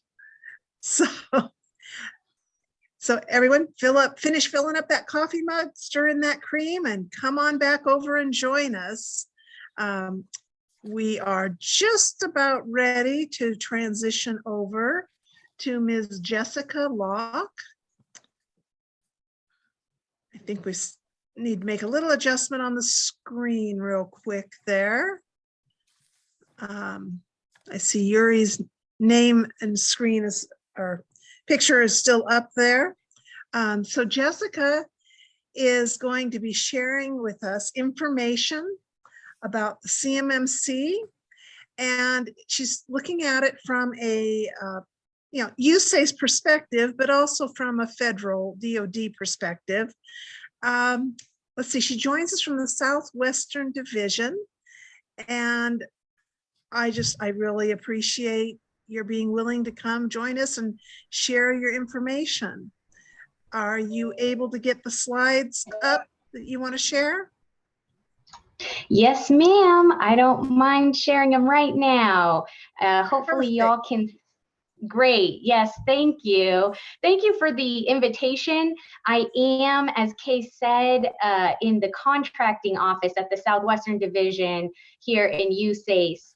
I am, you can see from the first slide here, I'm a procurement analyst, and I serve underneath our regional chief of contracting, Mr. David Curry.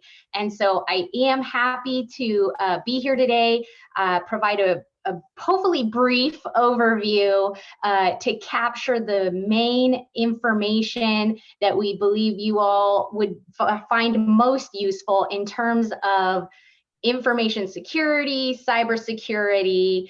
And so I'm happy to take, just like the last briefing, open mic questions as they come up. Feel free to ask.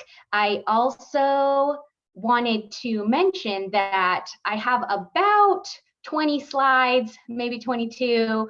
And so I'm going to try and roll through these quickly, hopefully in the next half hour or so, and then I will answer any questions I can. I'll take back questions I need to get answers to.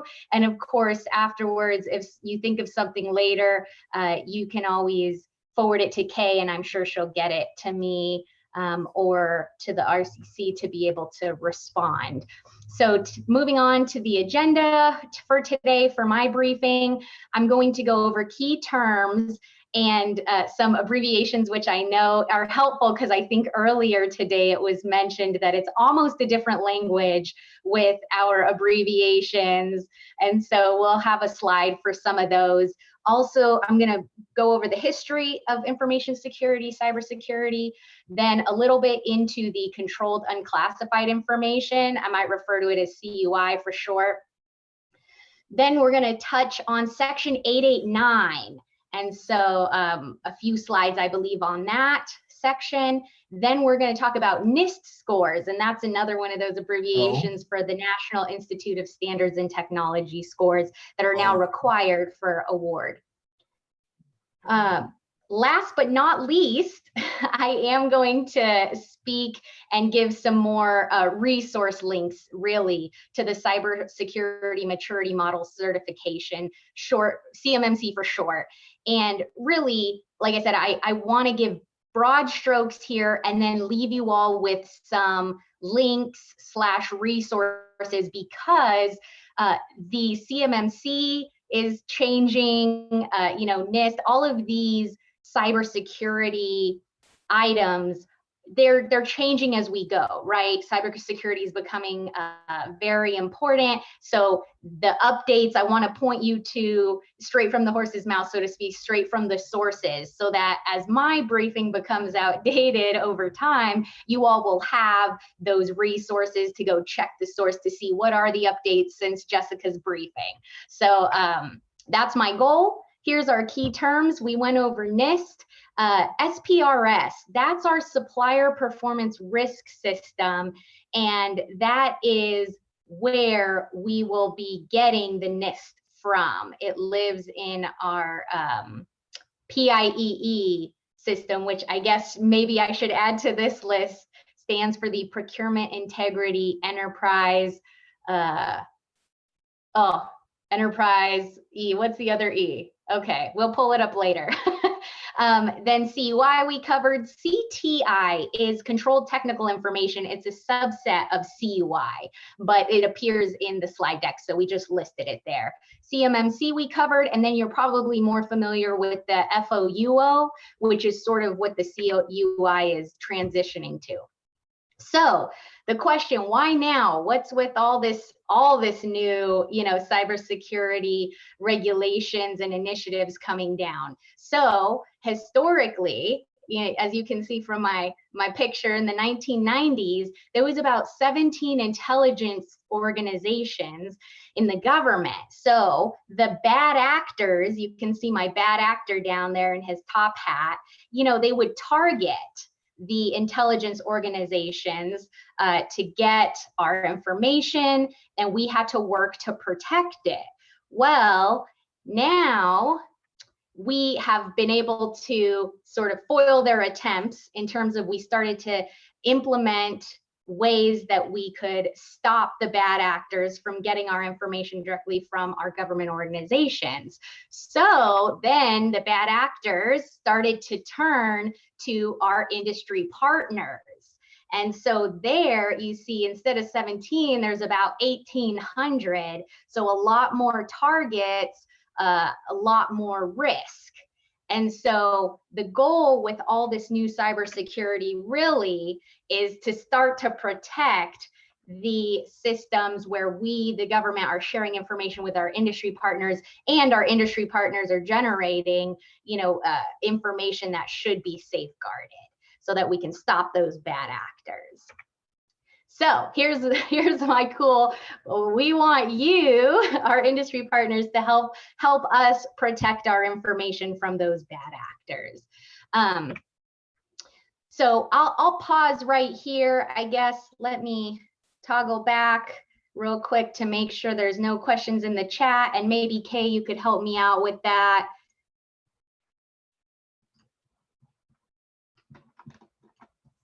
Okay, I'm not seeing any new questions in the QA box. And Great. Oh, nice. Somebody help me out there. Procurement Integrity Enterprise Environment is PIEE, and that'll come into play for those NIST scores because that's where we house them. So thank you very much, David, for that. All right, great. Then I will press on. Okay.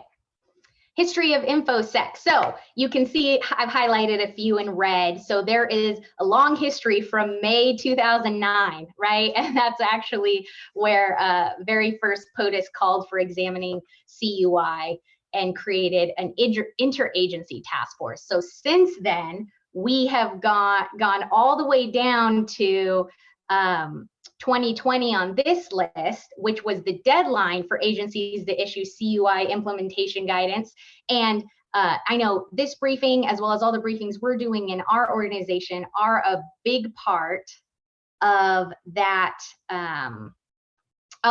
implementation guidance for the CUI as it's coming out.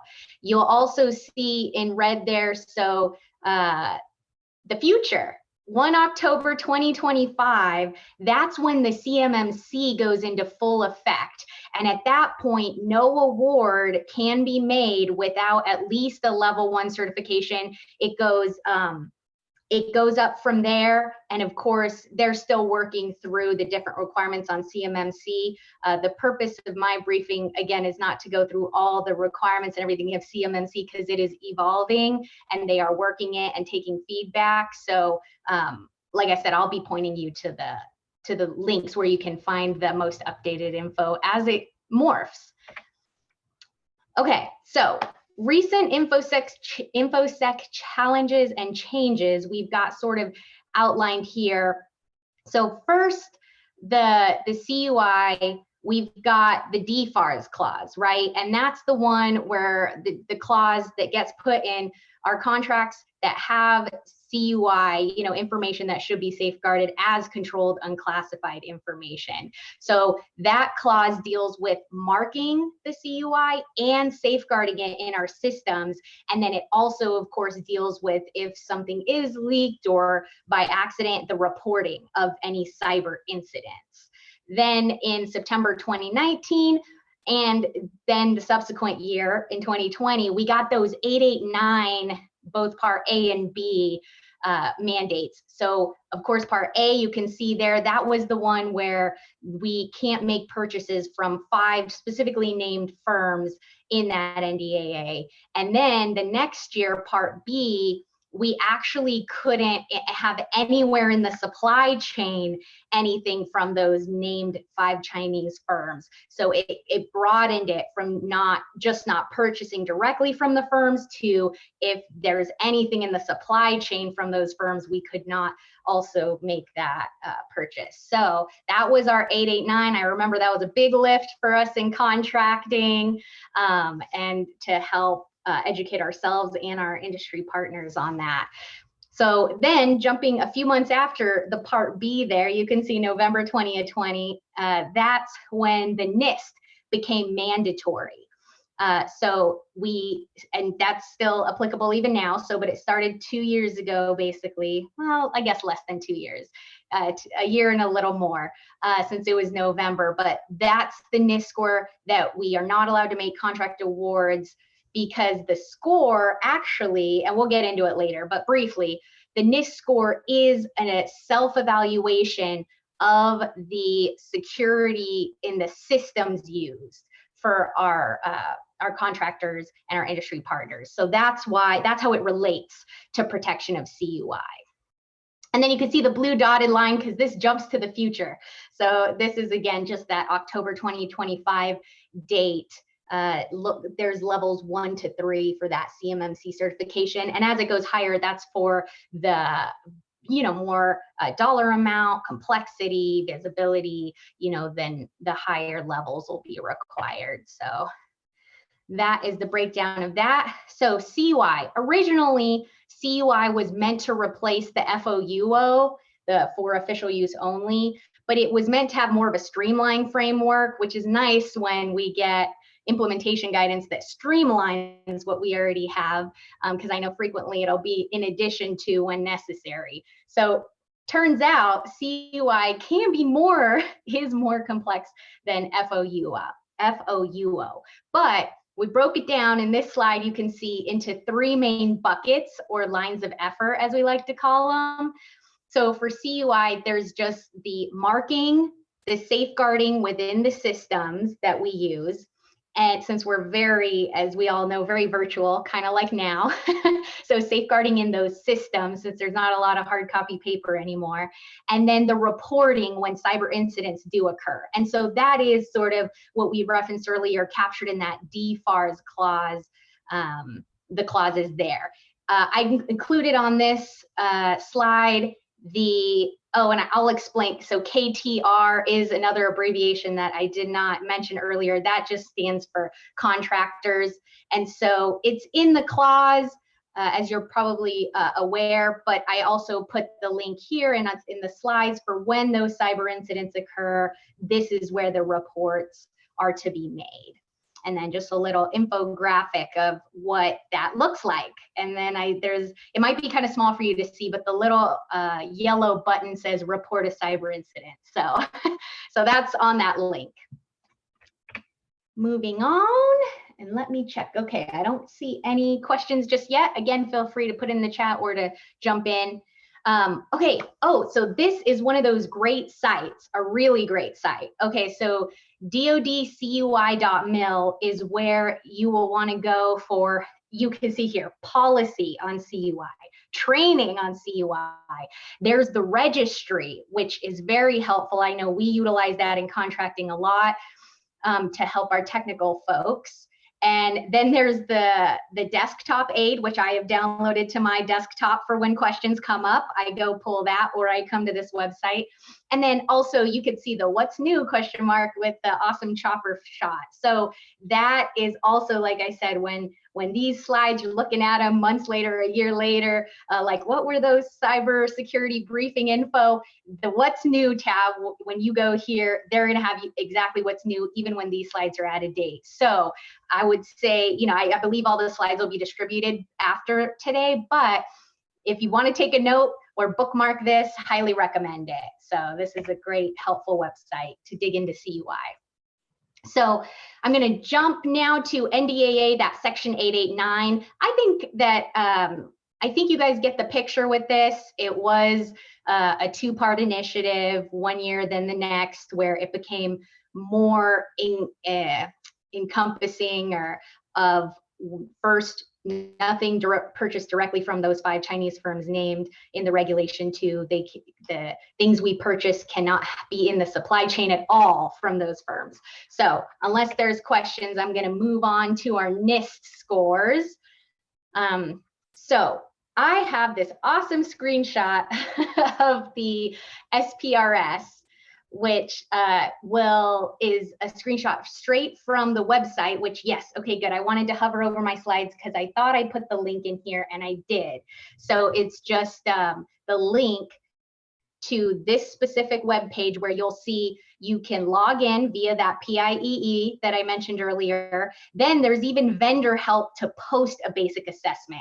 And that basic assessment is what is required for us. All our procuring contracting officers are looking in PIEE for that NIST basic assessment.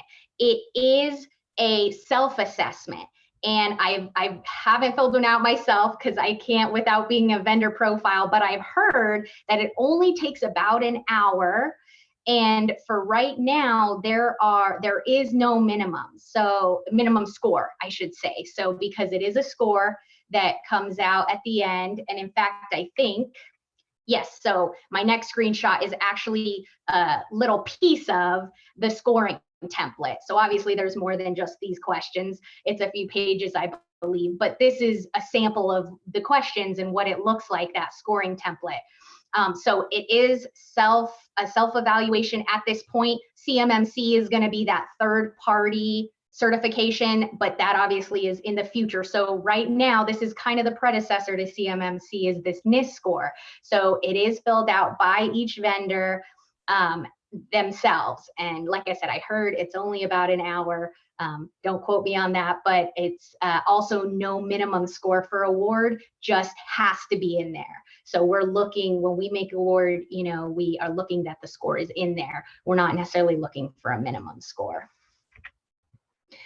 So this is just, if y'all haven't, for anyone who hasn't already, gone in, because this was implemented several months ago. So this was going to be a review for several of you, I'm sure. But if it's new and you haven't seen it, when you're in there, this is what it looks like. And this is also what it looks like on our end when we pull it, right? So we can see the score, we can see the date that it was filled out, and all the company information.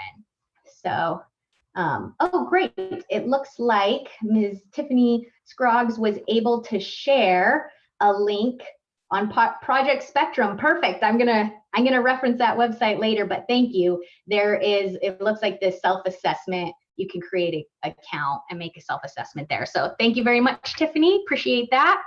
All right, I think this is my last NIST scores slide. So basically the NIST score is part of the tools that we have as the government to make responsible awards. So you can see that as of November 20, our contracting officers are required to validate that there's a score. This is part of our responsibility determination that we're evaluating when we make award.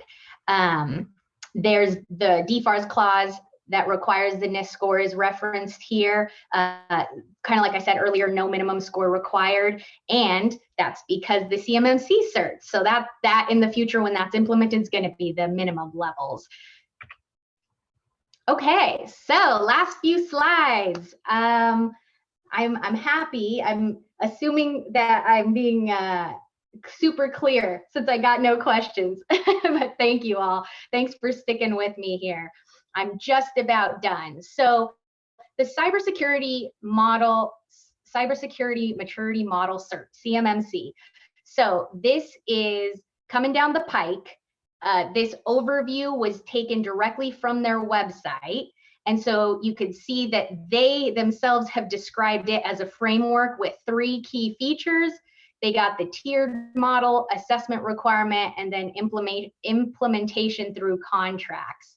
So essentially, this is for national security information, right? Cybersecurity standards. They're going to progress to advancing levels for each level, right? 1 being the lowest.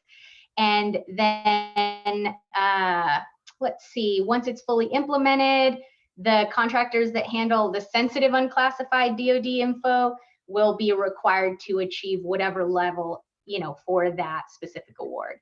So I'm not going to read the whole thing.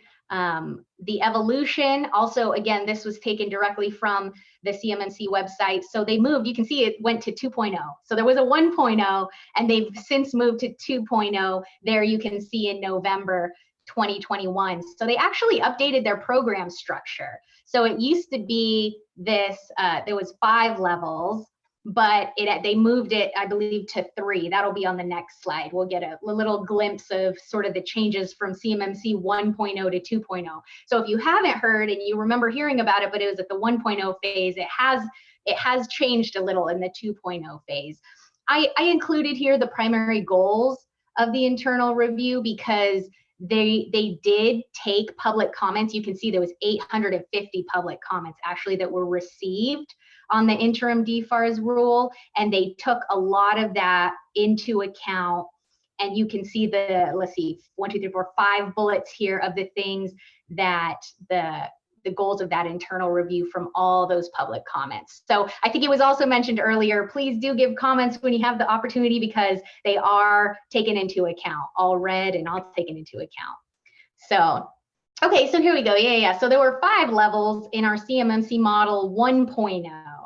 And then we moved to our 2.0 in November. And now there's just 3. So it's foundational, advanced, expert, which is kind of nice because there were a lot. And previously, let's see, what was there was so 3 moved to just 3. Okay. And so you can actually see so far level 1 still says annual self-assessment. So interesting. Then you can see level 2 says third-party assessment. And annual self-assessment for select programs. So a few changes, a few key changes actually. So my last slide before my Q&A slide is on this InfoSec cybersecurity considerations. So right now, U.S. Army Corps of Engineers, we're working through the CUI implementation. Like I said, we refer back to that DoD CUI website to make sure that we are implementing as appropriate, trying to keep up with all the changes that are coming to us. Also, we're trying to make sure, because we do insert those DFARS clauses into the applicable contracts, we try to post-award, obviously make sure that the safeguarding and reporting is happening as necessary. We pretty much got down pat now, I want to say, the Section 889. We got a few templates for that. I'm sure you've seen those in some of your awards, as well as those NIST scores.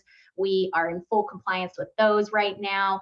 And the last few bullets are really about how we're trying to help train and inform not just our folks, but also that you all, right? The defense industrial base, our partners in industry, because we want to improve the communication, and we want that to be a permanent change. So it's excellent formats like this where we get to engage in that. So we're, again, very, very grateful for your time. Glad to be a participant in this. So yes, as promised, my last slide is the Q&A. But before I cut it off real quick, I have a few backup slides. And so these are some additional websites. So there's also a DoD, there's the desktop aid from that DoD CUI. Here were some reference materials I found that are actually video tutorials on how to quick entry guide, frequently asked questions on the NIST information. So wanted to share that. And then this is Project Spectrum is the website that Tiffany had referenced in the chat, which is really helpful. This is where the About CMMC, you can see, it might be kind of small, I apologize, but sort of in the middle here, there's About CMMC. You can click on that, and that's going to be the latest and greatest on this website. Also, the link I linked in the slideshow. So once it's distributed, y'all will see it. And so here, once you click into that, this is sort of what I found, right? The 2.0 launched, the frameworks, the steps. So just a lot more information for y'all in the backup slides as well. So with that, I will stop sharing my screen, but I'm happy to stay on a little longer to take any questions. I see a question in our question answer section. It says, if it stops moving, okay, because this is a flow down clause, what is the expectation for prime contractors to verify if our subcontractors have self-certified? This becomes very difficult during a bidding process because there is no contractual obligation in place. Note, we cannot look up entities' self-certification in SPRS. Excellent. Okay, so yes, so it's a matter of, if I'm understanding it correctly, we, the government, of course, we contract with the prime, and so our check only goes so far in the prime, but for any flow down clause, of course, the prime is going to be vigilant and checking their subs to ensure compliance. But I see what you're saying, that before award, when you're bidding, it sounds like, you know, is the prime required to be checking NIST scores for subs? And if so, where does that happen? That's how I'm understanding the question. I hope that's a correct understanding of it. And I would, well, so I'm going for any flow down clause, I'm gonna say provisions are for the solicitation. And so if it's a provision, yeah, I know, so I'm tempted because I don't want to speak out of turn in terms of giving, you know, Jessica's response, if you will. But if it's a clause, of course, that's going to apply after award. So at that point, you know, those NIST lists can be downloaded or, you know, PDF'd basically for you to check in terms of the system. Because I am on the government side, I don't see what the vendor sees in the system. So if the prime says, hey, we can't, there's no mechanism in the system for us to check our subs, you know, okay, if that's the case, I would say that the list isn't just in the system. So basically due diligence in my mind would be, hey subs, here's the NIST PDF, you know, template, complete and submit to me so that I know any information that needs to be covered is safe in your systems, that your systems are safe. And so to me, that's a due diligence, is having at least that self-certification checklist done by all the subs that the prime collects and has, right? So that at any moment, if needed, they've done their due diligence on that sub with compliance for a contract clause. So all of that is after, right? After award, like I'm saying, that's the contract clause. So then let's jump to pre-award. If we're talking solicitation, now, of course, you're right, the NIST score is required before a prime can get an award with the government, because that's part of our responsibility determination. And again, we are not checking NIST scores for subs. So I would say it's up to the contractor.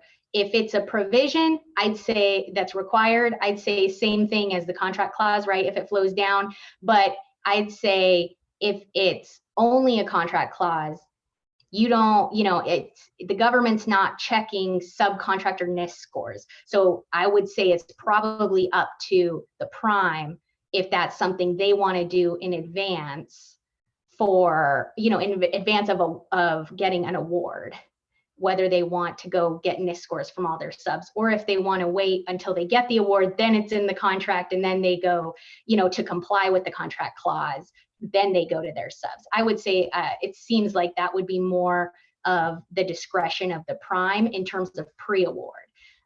But once it's a clause in a contract, of course, compliance is mandatory. So at that point, subs, the primes would have to do their due diligence with the subs in terms of those NIST scores. And again, just to reiterate, there is no minimum score. So that at least that won't be a concern. Let's see. Oh, so I see another question. Oh my, I'm going to skip a bunch. So Kay, help me out. Well, first off, I want to give you the kudos. It says excellent CMMC presentation. Thank you. Okay, great. I appreciate that. Thank you. Okay, and yeah, here's a couple different ones, and I think you can see them as well. Level 1 is considered the base. When CMMC is implemented, will this apply to all vendors, suppliers, subcontractors that have a federal contract, even if they do not handle CUI? Okay, so CUI is, of course, CMMC is for CUI. And so I'm going to say, here's the thing. It's going to be, yeah, I know you're going to hate it. So it's going to depend. It really is though, because number one, CMMC is, let's see, 2025, that's 3 years out, right? So we have probably a few more iterations that they're going to go through before the implemented CMMC stuff. And so with that said, will it apply to all vendors and suppliers and subcontractors? I guess we can only kind of gather from what they've told us now how it will be. And if CUI, because this is meant to protect CUI, the idea is if there's no CUI, why would we need any certifications at all? But with that said, I'm going to say, the government, because little pieces of information can be gathered by bad actors, and then they can get a whole picture with little pieces that seem unimportant. The impression that I'm getting from the way this whole cybersecurity is headed in the government, it's gonna be, CUI is gonna cover almost probably pretty much everything in the end, because there's gonna be very little probably that is truly something that in the hands of those trying to do us harm would be useless, right? Almost any piece of information, especially on, again, I'm thinking USACE, right? So US Corps of Engineers does a lot of civil work. So I'm thinking our dam sites, which are very, important. Any information could be used by bad actors. I'm thinking of all of our projects like our levees, all of our flood projects, mitigation. So in my mind, because of where I sit, right, almost everything's important. So we'll have to, I would say, I know I'm getting long-winded here, so I'm going to end it by saying, see the DoD CUI website. It has the registry, so you and the other information, so you can see what the government's already determining is CUI and CTI, which falls under CUI, which is a lot. It's a lot. So when we ask, is this going to apply to all vendors, even if they don't handle CUI? It's like, well, if there's no CUI, probably not. But when it's implemented, and as we keep implementing, I think there's going to be very little that's not CUI. So in the end, I think it's safe to assume, by 2025, which again, it is an assumption, that most, if not all, vendors and suppliers and subcontractors will probably have to deal with CUI markings, safeguarding. But all that to say, I'll leave you with that website, right? They're updating it all the time. And so I'd say whatever, when you have an exact sample, right, of, hey, is this specific thing that we have right here CUI, then there's plenty of resources to make that determination. So anyway, sorry for the long-windedness. I hope I kind of got at the heart of that question, because CMMC is so new and is evolving. It is a little bit difficult to give a certain, exact response, but that's my best shot at it. Let's see. Do your primes have a minimum score for self-certification on your subs?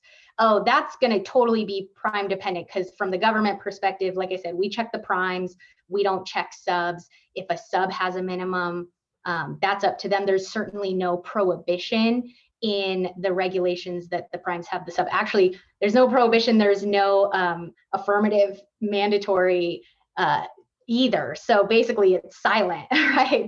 The federal government will check the primes and it's silent on the subs, other than the fact that, as mentioned, if any flow down clauses, of course, then if the primes called on the carpet to show that they are complying at the sub level, then the subs should, and I'm sure do in almost all cases, have that paperwork or data or information to show that they are in compliance even at the sub level.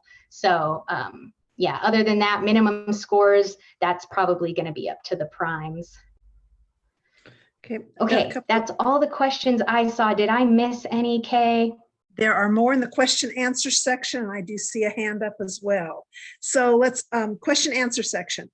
CMMC certification is not required if you sell commercial off the shelf or under the micro threshold. CMMC 2.0 is not implemented yet. They are proposed changes by the DoD. And then they say may take another 2 years to implement any changes proposed. Okay, great. Yeah, it sounds like that's just additional information, right? Or was there a question in there? It sounds kind of like additional information. Okay, I've got another one for you. And this one's more of a question. Since PIEE system is in place and has area to upload proposals, will this eventually replace SAM? Oh man, I didn't bring my crystal ball today.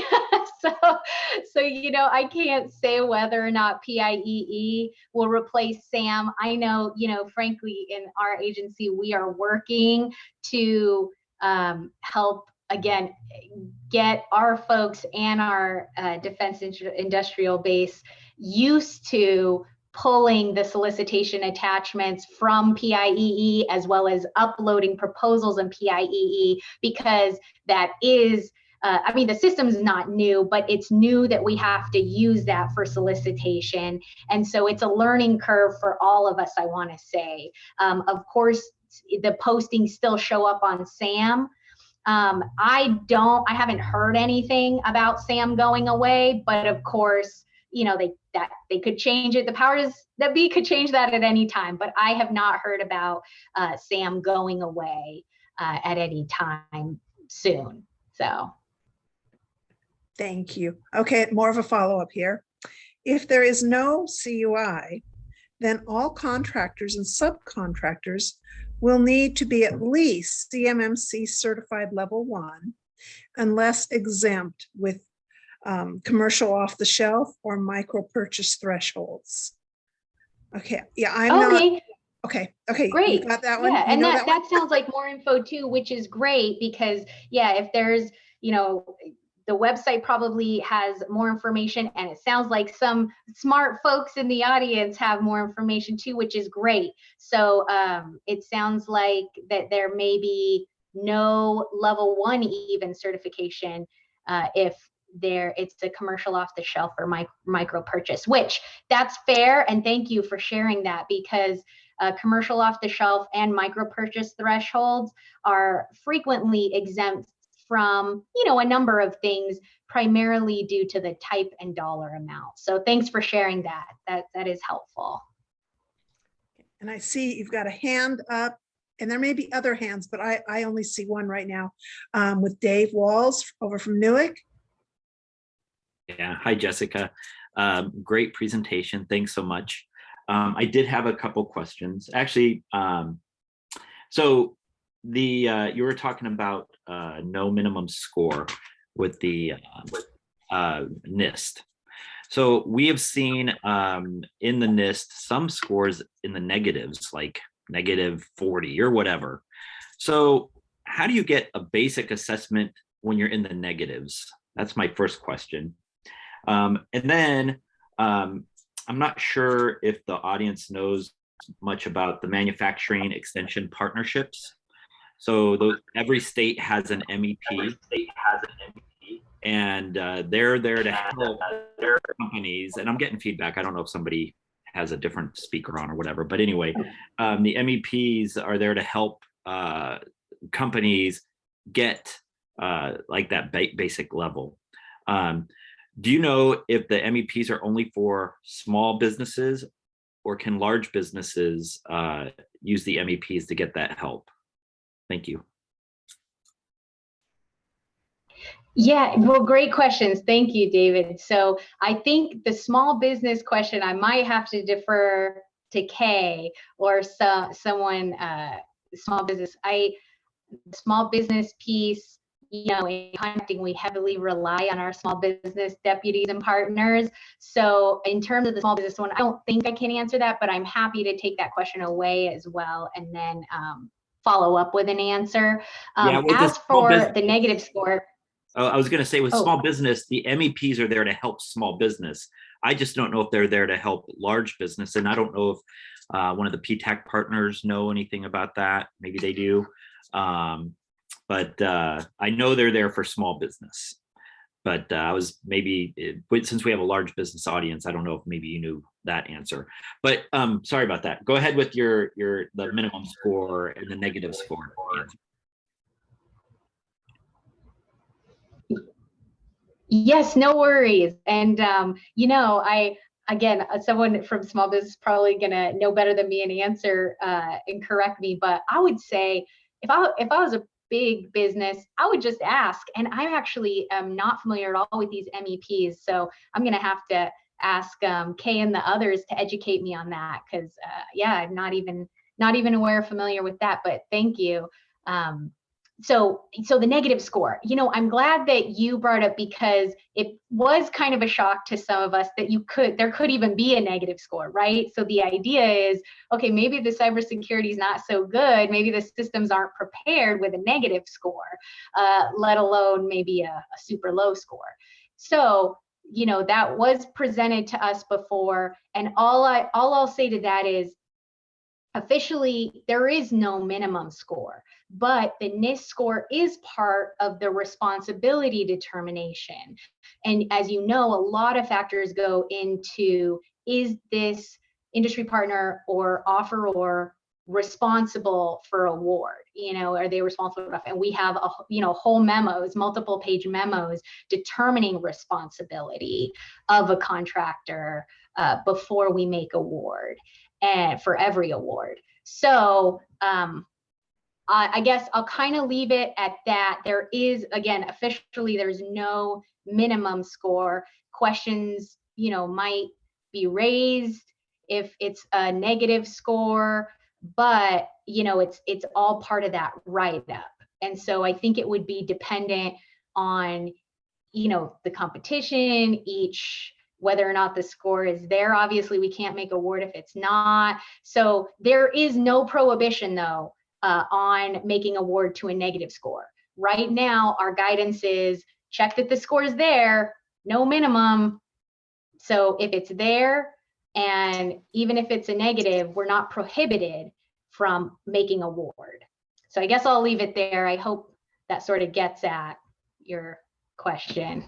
Absolutely. That's really good information. I've had small businesses, you know, put in solicitations, and contracting officers coming back to me like, these guys are negative, you know, why are they proposing? Like, because they have a basic, you know. So but anyway, I just wanted to just get that clarification, and you helped me out. Thank you. Okay, yeah, great, my pleasure. Thank you, Dave. That was good questions too. Thank you, Jessica. Okay, we've got another one. Let's see here. I may have missed this information, but do you have to do annual updates to NIST?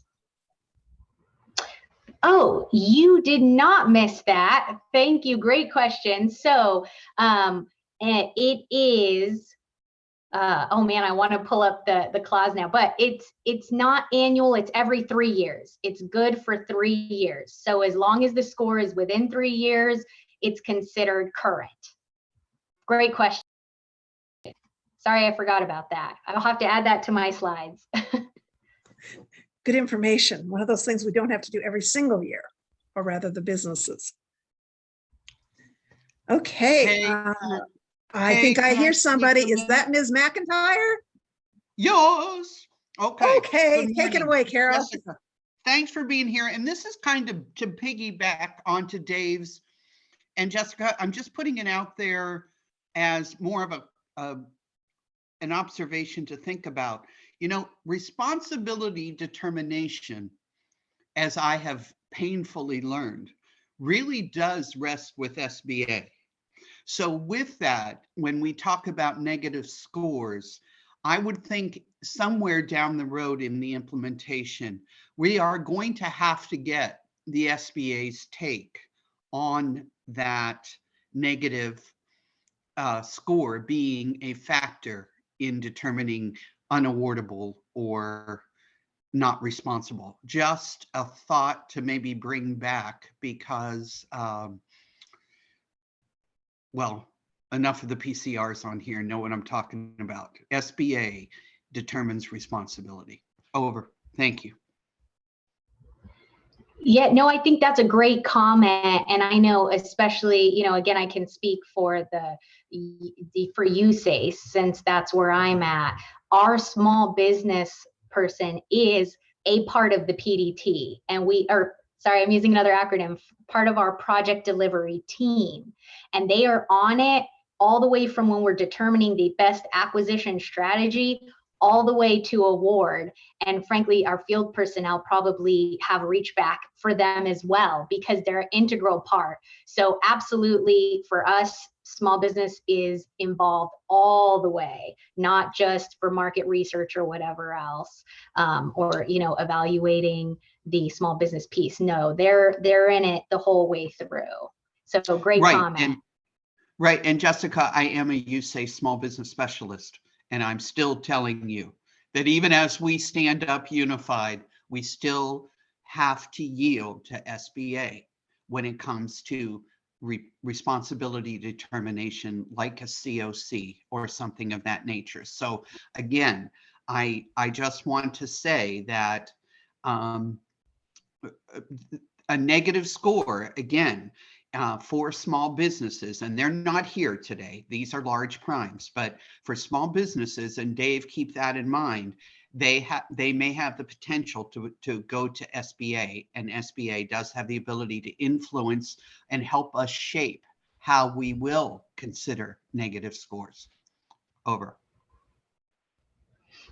Gotcha. I understand. Yeah. When you mentioned the COC, I'm tracking. I'm tracking what you're saying now. So SBA, yeah. And so thank you for the distinction. I was thinking small business deputies with us, who of course interface with SBA, but yes, you're absolutely right for the SBA piece. Yes, thank you. Thank you. All right, thank you so much. I think this was incredibly informative and very helpful. Jessica, it was a real pleasure having you share the information and the knowledge that you've got on all this relatively new requirements. So thank you. Yes, my pleasure. Thanks for having me. And before you run too fast, I think we might have one more question. Let's see. Oh, okay. Okay, the contracting officer does the DNF for responsibility. SBA decides on the COC. FAR 9 needs to change, as this is not a characteristic for responsibility under FAR 9. I think that's more just a Oh. comment. So more, Okay. more discussions. I think there's probably, I think what you found yourself in is there's a pot here for a lot of discussions. And I think this is something that we can absolutely continue to have dialogue, both with the contracting officers, with the SBA, and with the Small Business Administration and the small business deputies, you know, at the locations. So- Yes, no, and that's, you know, that's why I appreciate the comment about there is the SBA can't, you know, makes the I know those COCs is that certificate, help me out here, Kay, certificate of competency. thank you, competency. And so that is an SBA determination, of course. And so for small business, that is determination SBA makes. And I think that the other responsibility determination that I'm referring to that is, I want to say in parallel or kind of in conjunction with, is the one that our contracting officers make for any particular and as it was mentioned, large businesses are on today, that they're making that determination for each specific award. And there are many different items that go into that, principally those mentioned in each solicitation, right? And so I think that's why I'm grateful for that earlier comment, is there is a bit of a difference that we're talking about. They're not the exact same thing. SBA does have that certificate of competency determination for small businesses.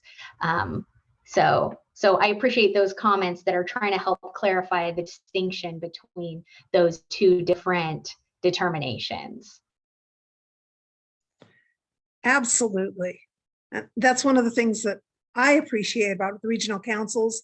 It's an opportunity for dialogue and discussion and to see things that we may not see otherwise. Does that make sense? But thank you very, very much. I greatly appreciate your time, your information.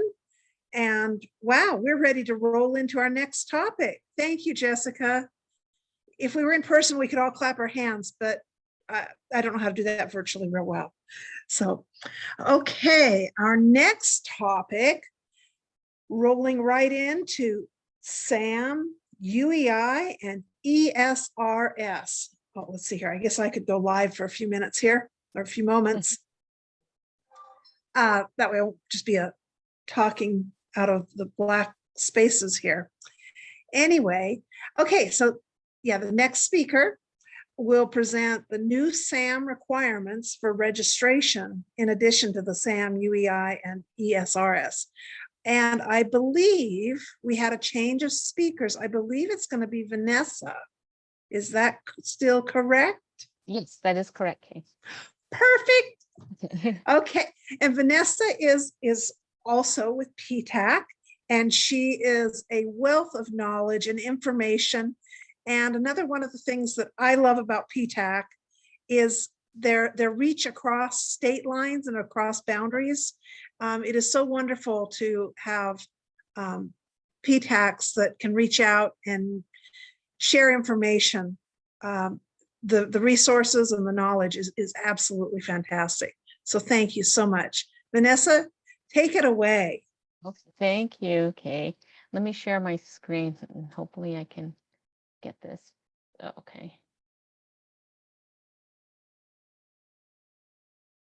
Oops, sorry. Hold on, let me get this. Okay. Okay, can everybody see the screen? Yes, ma'am. Okay, thank you. And thank you, Kay, for the nice introduction. And yes, PTAC we all work collaboratively together. And you know, up in Washington, we work with Tiffany's group, and they're great. I mean, we're always helping each other out, you know, sponsoring events together. And today, I'm going to be talking about the transitioning to the new UEI, which is very interesting. There isn't a lot of information available in this transition. So we're going to be very swamped, to say the least, and just from the perspective of trying to assist businesses, both large and small, through this transition, and we're not sure what to expect. I've seen a lot of traffic within our organization, the Association of Procurement Technical Assistance Centers, among all the state PTACs and the Native American PTACs. So today, I'm just going to give you information that I've been able to research and find. Not many questions have been answered, but we'll kind of get through this all together. What is UEI? It's Unique Entity Identifier. Everybody's talking about, UEI, DUNS, and what's the relationship between the two. What's happened is that it is going to now be the official name of the new and non-proprietary identifier. So it's going to replace the DUNS number. So moving forward, as of April 4th, there will no longer be DUNS numbers used in any of the systems. When you go into SAM, you could search by DUNS numbers.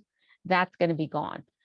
As of March 29th, and I was shocked when I contacted Dun & Bradstreet yesterday, after 5 p.m. Eastern Standard Time today, they will not be issuing any more DUNS numbers. So what that means is that if a company wants to get a DUNS number, they're probably going to have to pay, get a commercial from the commercial side of Dun & Bradstreet, but you will no longer be able to use that. So what this means, we've been really pushing hard with a lot of our businesses to obtain a DUNS number while you can, because you're still going to need it in between that time span between today, the 29th, and April 1st. So, it's kind of, it's going to be different, and we're not sure what to expect. But, if you're going to make changes, any business, to their address, you need to make it now. So today by 5 p.m. Eastern Standard Time. What does this mean for you? Well, federal contractors registered in SAM do not need to do anything. You've already been assigned a UEI. So if you're in the system, you've already been assigned one. If you have not applied or don't have a profile in SAM, you haven't been assigned a UEI. You can get one if you do it now. But I've been told that, and I'll need somebody from large business to let me know, but it wasn't necessary for subcontractors to have a DUNS number or to have that for your reporting. Most of the businesses that we deal with, every business that we work with has a DUNS number, or we've helped them to obtain a DUNS number.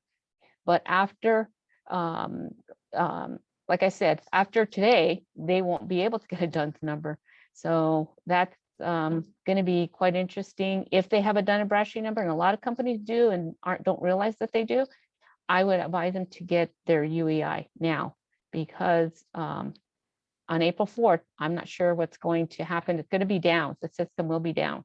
So this would be the week to get all your ducks in a row.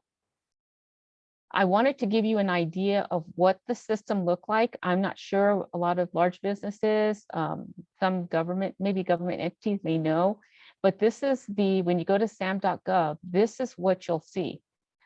Businesses will create a sign-in, and if you want to do a search for any company, you have to create an account. Whether or not you have a business or you're just trying to look up a business, you have to create a sign-in. Once you create the sign-in, you'll be in the workspace. I kind of took this from our profile, but what they'll do is they'll hit the get started. Once they hit the get started, what it'll do is it'll take them to this next page. So they have a choice of either registering as an entity in SAM, completing their entire profile, or if they just want to get a UEI, then they would select the second item below. If when you select you want to register, go through the full registration and you click on entity, register entity, this is what they will see. They will be able to select what they are going to be doing. Now, we have gotten questions from companies that are applying for grants. So they would actually have to fill this out. We work with tribes, so tribal governments, they would register in the system. So you would designate what type of entity you are. Then below you would select, why you're registering. Is it for grants? Is it for federal assistance? Are you going to look at both contract and grants? This is the section that you'll start off with. This next section, once you select that and hit next, this is what you will see. So this is kind of have changed. They let you know, okay, these are the components of what you're going to be filling out. Gather your information. This is what you'll need to have. And then what you'll do is just hit the next button at the bottom. Once you hit the button at the bottom, it'll then tell you more in detail what you'll need to gather. A lot of businesses, when they start this process, first question they have is, why do I need my bank account? Who sees this information? Nobody sees this information unless you give them access to see this information. So many of the small businesses that we work with, sometimes they have somebody within the organization that's actually going in and making changes to the profile. We do have small businesses that have somebody within the organization that makes changes.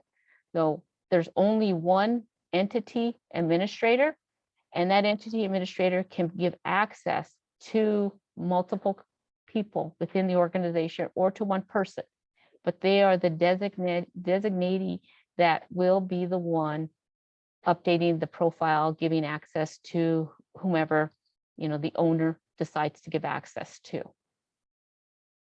Once you click on the next button, this is what you'll see. Now, this is the part that concerns me and other PTACs looking at the traffic that's been posted, is that if you don't have a DUNS number, you cannot go any further because it is a required field right now. Now, what's going to happen after April 4th, that this top section will probably be taken out. I don't know, because right now I haven't gotten a clear answer from SAM, from their help desk, as to what it's going to look like on the end of person registering or a company registering in the system. I'm just presuming that, that DUNS, that section is going to be taken out. But right now, if they don't have a DUNS number, they will not be able to go any further than this. If this is what it's going to look like, if they just want to get a UEI, I don't want to go through the full registration. I don't want to be active in the system, fill out all of the reps and CERs, points of contacts. All I need is just a UEI. So when they click that section, this is what they'll get. And like I said, you will not be able to go any further if you do not have a DUNS number. So if you're new to contracting and you have not gotten a DUNS number today by 5 p.m. Eastern Standard Time, and they're not going to be issuing DUNS numbers, you're kind of stuck right now. So I'm not sure, the time span between Thursday and Friday, or up until the 4th, what's going to happen in that time span. So it's going to be down for companies. We haven't gotten a clear answer as to what it's going to look like. So it will probably change. And but for now, this is what they can look at. And just so you know, some small businesses that have been in the business for quite a while may already have a DUNS number and not aware of it. So I would advise them to contact your local PTAC, because we can actually contact Dun & Bradstreet to see if they've been assigned a DUNS number. But they can also look one up in the Dun & Bradstreet lookup and get that information from Dun & Bradstreet. They are willing to give them the information. So, Dun & Bradstreet has been helpful in this transition. But like I said, I've talked to several of the help desk at Dun & Bradstreet, and they've been told that after 5 p.m. Eastern Standard Time, that they will not be issuing any more DUNS numbers. So, just something that you need to make a note of. And now, We did talk about SAM.gov, FSD, ESRS, FSRS, FAPS, CPARS. What's going to happen with those systems is that as of, you'll be able to look up a company using a DUNS number, that up until April 4th, next Monday. But after that, you will have to use the UEI.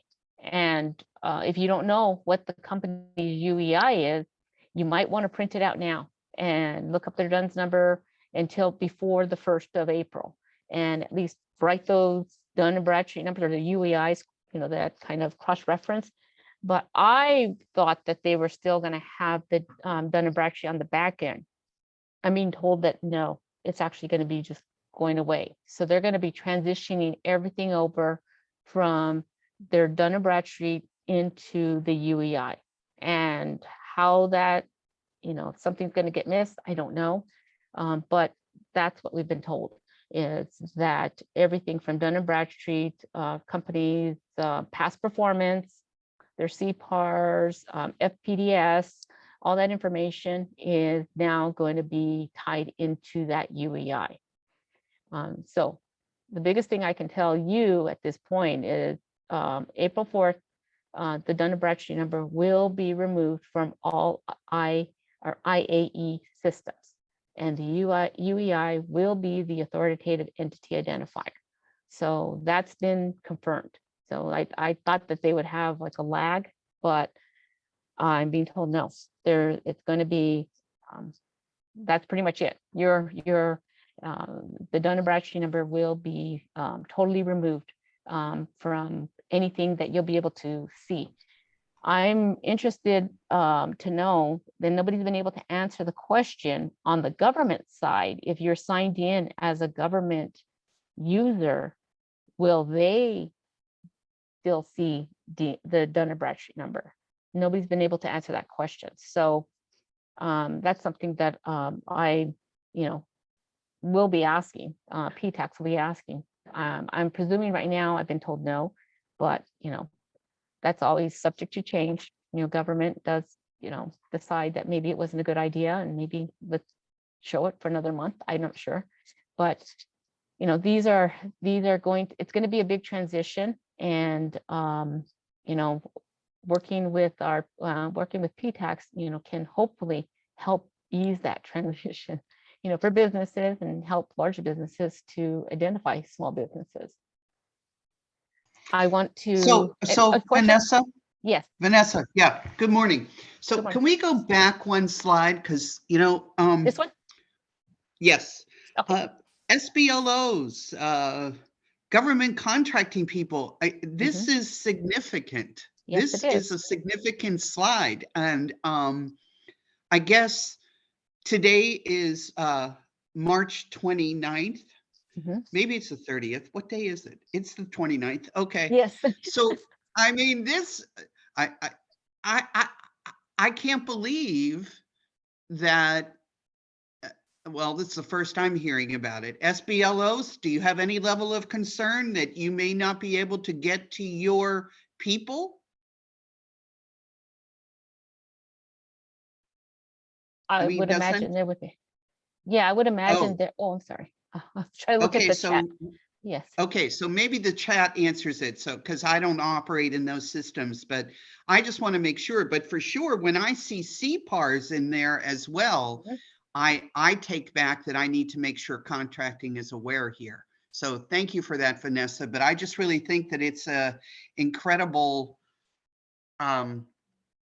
short time to transition and make sure you have the backup to crosswalk between the two systems.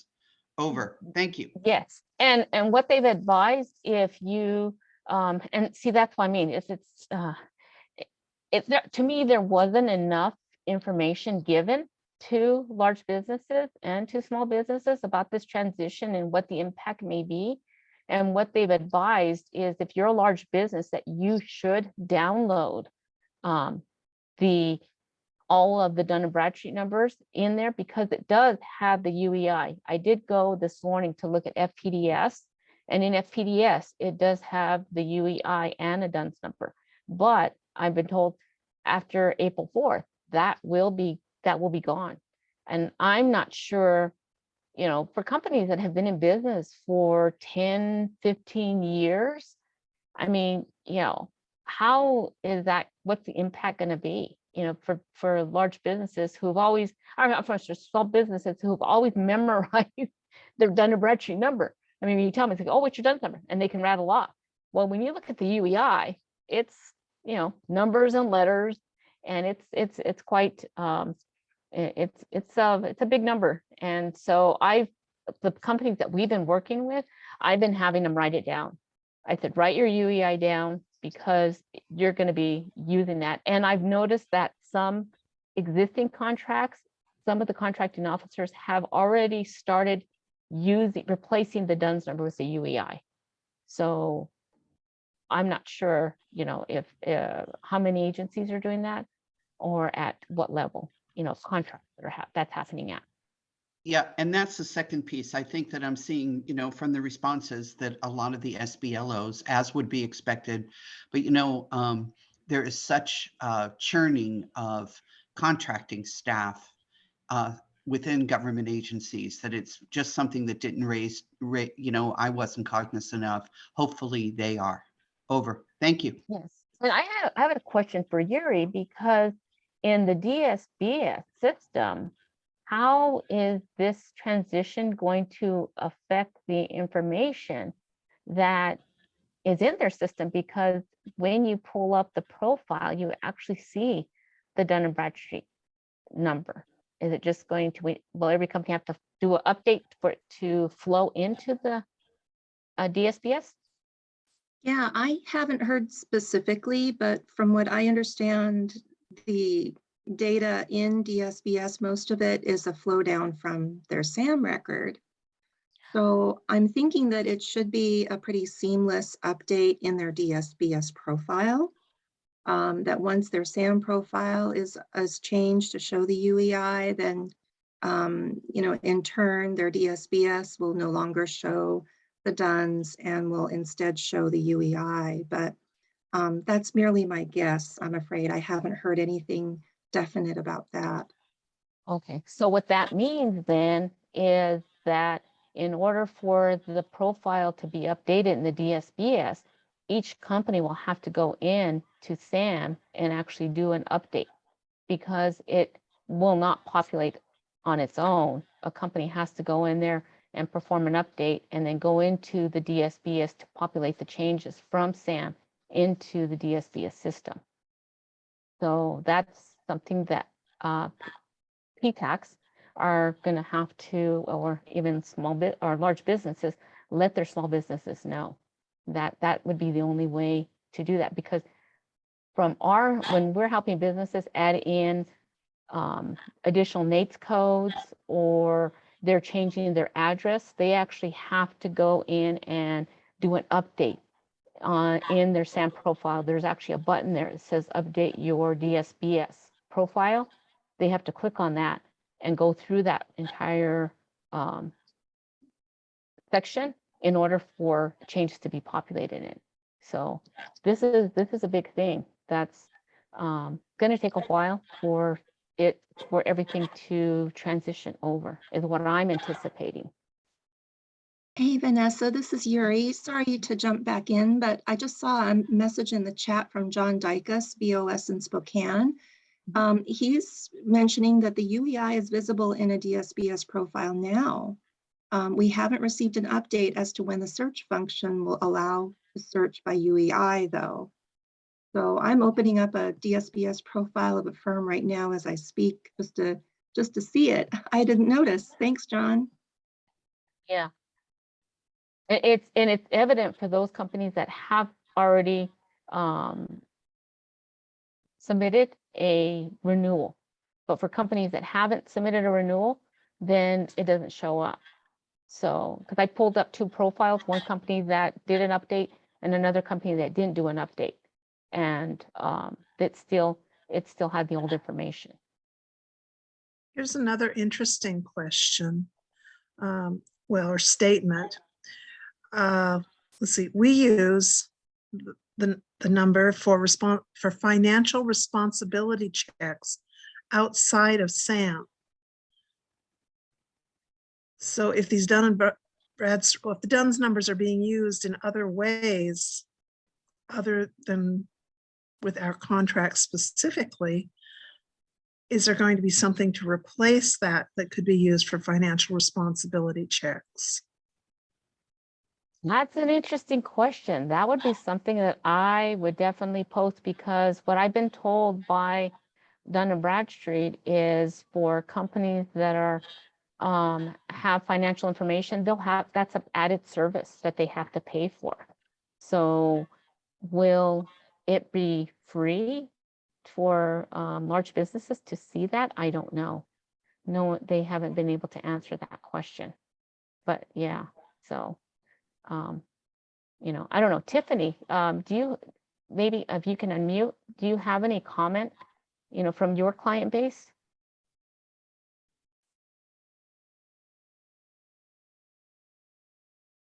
No? I was just curious from the state PTAC, you know, if there was, you know, in other regions, if they had a, you know, comment. Right now I've been just. Yeah. Okay, go ahead, Tiffany. Sorry. Yeah, thank you. It took me a minute to get unmuted. I think Marty Tyson's on the line. She's been in the trenches a little bit further than I have. But yeah, I think nationwide, the PTACs were briefed by GSA last week on Friday on the transition. And I think our number one concern is that right now we spend a lot of time helping businesses figure out how to get their addresses validated through the system and validated by Cage. And DUNS is a huge player in that. After April 4th, we're like, okay, what's the process? What are the tricks what's the secret sauce behind that address, especially for really rural businesses who don't have an address that's recognized by the United States Postal Service. So they haven't really defined that for us yet. And that was our biggest ask on Friday of GSA. Like, we need to help you guys communicate what the firms need to be able to have to get through that validation. So I think for the agencies and primes on the line today, you might see some delays with rural firms or firms that have moved or can't get that address validation done for whatever reason. I think that's probably our biggest concern, but we'll defer to Marnie for further. Yes, and you're exactly correct. Because I know that when I had a firm and I reached out to GSA to ask about that validation, because right now, Cage, what they'll do is they will go in, and when they try to validate, if it doesn't match, it's in a very rural area, and we deal with a lot of Native American businesses that are located on reservations, which very rural. And then of course, you know, places up in Alaska and Hawaii that, you know, don't have, you know, address like the metropolitan area. It is an issue, and no one was able to answer the question. And it's been an issue, but now I think it's even going to be even more of an issue, just because I don't think it's something that they thought of or knew it was an issue. So yeah, expect the delay. And the biggest concern for us is for companies that are either trying to, you know, get a contract award that maybe their registration's expired, or those companies that are trying to get paid. That's the other issue, is, you know, there'll be a delay. But, you know, it's something that is going to happen. I thought there might have been an extension, but no. So it's just making you aware that, you know, this is what's happening, and this is the week. Next week could be a whole different, but different ballgame next week. You know, so And I must tuned. say, there's a flurry of questions. This is definitely a topic that's got a lot of interest.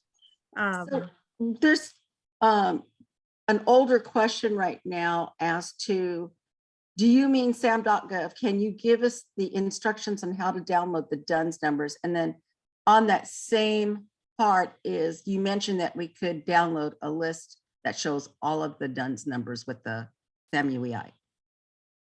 Yes, it's on there. And I'll put, when we send out this presentation to everybody, there is actually a link on the GSA website that actually will tell you, give you a step-by-step process of how to download that information. I was just on there the past 3 days, going through each one of the links. So we can provide that to you. Hey, Vanessa, this is Marnie. Yes. Hi. A couple of things. One, for our system, I've gone through and pulled the UEIs on all of our clients so that we have both their DUNS and their UEIs listed in our CRM manually. So right now you can search. The entire system will be shut down Friday and will be gone all weekend. Not just SAM, but all the other systems associated with it. And they'll slowly come back online as they change the key from DUNS to UEI. And it looks like it's basically just changing the identifier. So the identifier is switching from the DUNS to the UEI. And all of the DUNS performed process will now be done in SAM starting on the 4th. So instead of going to DUNS and getting a DUNS number, you'll register your business just in SAM. You won't have to do the whole DUNS submitting documentation. You'll do that all through SAM. That's correct. And I've never had to go through the entire system of setting up, submitting the documents in Dun & Bradstreet. We've always been able to do it over the phone with them. So, it's going to be, it is going to be different, but she is right. The system will be down this weekend. And one of the things that I did see in the GSA website is they're suggesting federal users should avoid scheduling award activity between March 31st and April 5th. Now, I guess that's, because they're saying between April 4th and April 5th, the transition from DUNS to UEI is expected to be completed in SAM. So they're anticipating that it'll be done, that Monday and Tuesday, but, you may have some, issues between March 31st and April 5th. So, just word to the wise, but we've done the same thing, added UEIs into our database, and it is manual right now. So it's not something that you can just pull it down into our system, and then you have to enter them all in manually. So yeah, I'm not sure what's gonna transpire. It will be a process, but it's something that we can definitely help you with. And just contact PTAC, and they can help you through that process. Are there any other questions? I can't see. Oh, there's a number of other questions, but here's one that came out of the Q&A section. What about cage codes? Why are we required to get cage codes for our subs, for our small business participation plans if they're not used? Why can't there be one number that identifies companies for government contracting?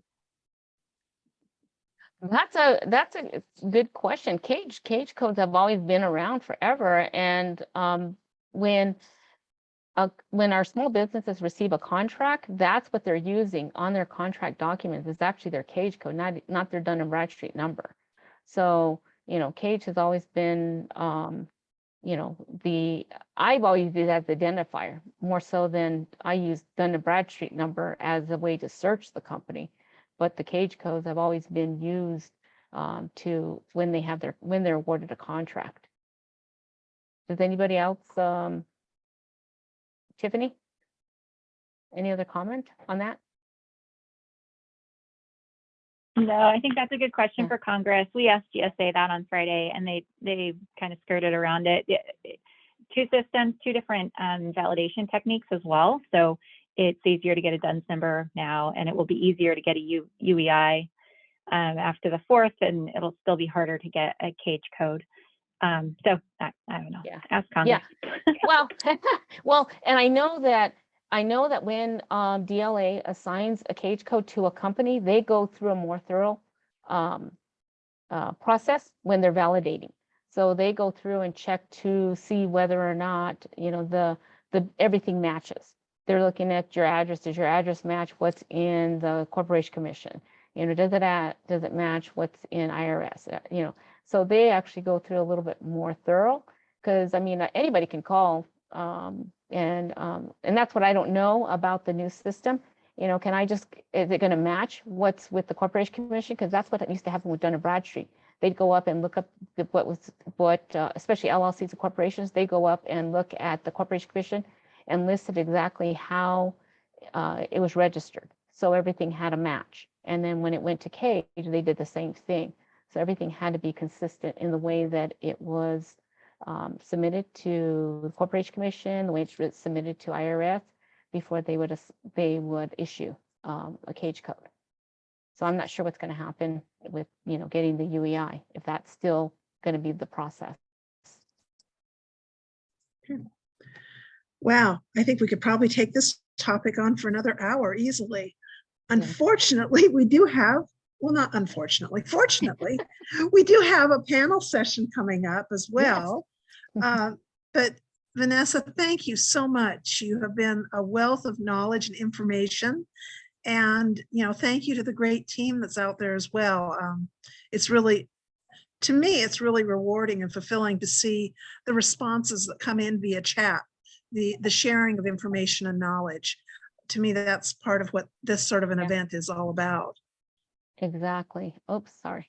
And No, I no, wanted no. to give you the ABTAC website because PTACs, we all belong to the, well, I'd say everybody belongs to the Association Procurement Technical Assistance Center. And this website, if you want to find out what PTAC is in your area, you know, they have a map on there with all the contact information for all the PTACs. So I would, you know, definitely, you know, take a look at that. But also, you know, we love to work with large businesses and partnerships to provide training, you know, and also government. We have a lot of partnerships with, you know, federal agencies, especially with the Corps. They actually do a lot of outreach events, which is great, you know, for our small businesses. So, you know, thank you, DoD. So, but I guess that if you have any questions, you know, definitely, you know, email them to us. Thank you, Vanessa. Thank you. Really appreciate your time and knowledge and generosity. Thanks. So, wow, I guess, so someone else showed me in the chats, you can all clap your hands in the chat. So let's give Vanessa a round of applause in the chat box.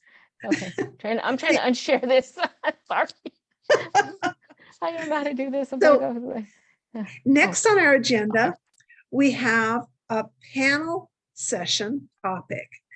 This topic is virtual outreach during the pandemic. I know many of us were challenged with outreach events and how to continue our outreach and not meet in person.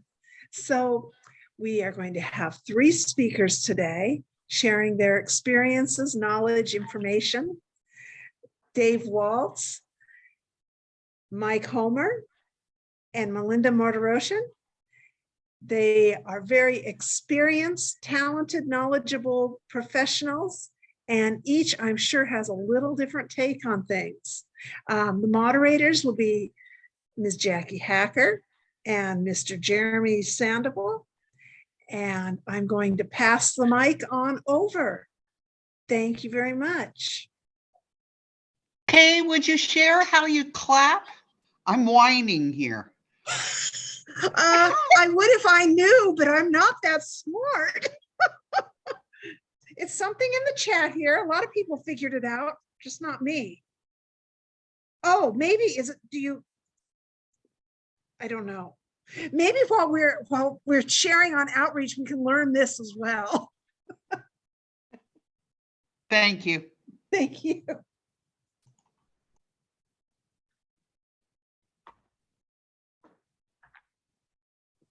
All right.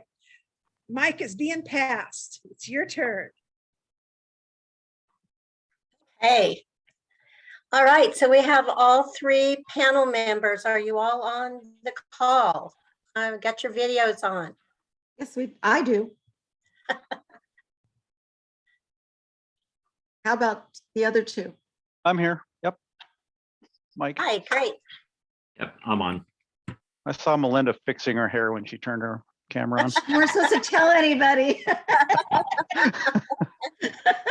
you would catch it. Well, I think what we'll do is start with each one of you to kind of talk about what you do, what is the good best practices for outreach. And then if anyone has questions, to put it in the chat, Jeremy and I will both try to monitor the questions after our panelists.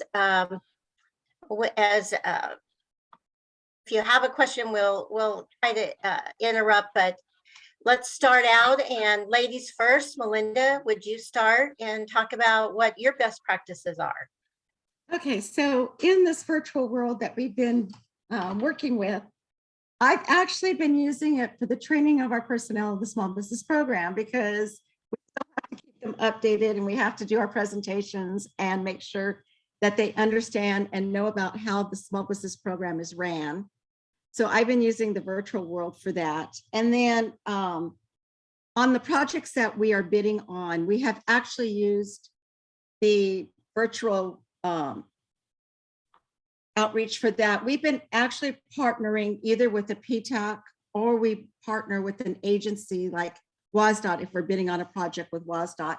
So that way we can use their databases along with ours to make sure that our outreach is successful in trying to reach new small businesses when we have a project that we're bidding on. And then we also go to the step of training our small businesses, and I usually partner with the PTACs on that in an area that we're doing the training for. And we do it with all of our 5 offices that we have. And we pick different subjects that we feel will be beneficial for the small businesses, like how to use an RFP, how do you break it apart and glean from it. So, and then we have PTAC also teach on maybe how to do your capability statement. We try to combine everything together so that way it's one big learning experience and they benefit from that learning experience that they've had when we do the training to the small businesses. And I'll let the others go, and then that way they can kind of go, and then we can. Melinda, Yes. would you expand on when you're doing it? You get with PTAC and you do a platform of Zoom meetings or something like that. Do you have some of your staff there at Manson that does some of that training to your small businesses? So depending on what we're training on, it could be my engineers or the estimators. If we're one time we did training on safety, so we actually had the head of safety, so that way they could train on that portion.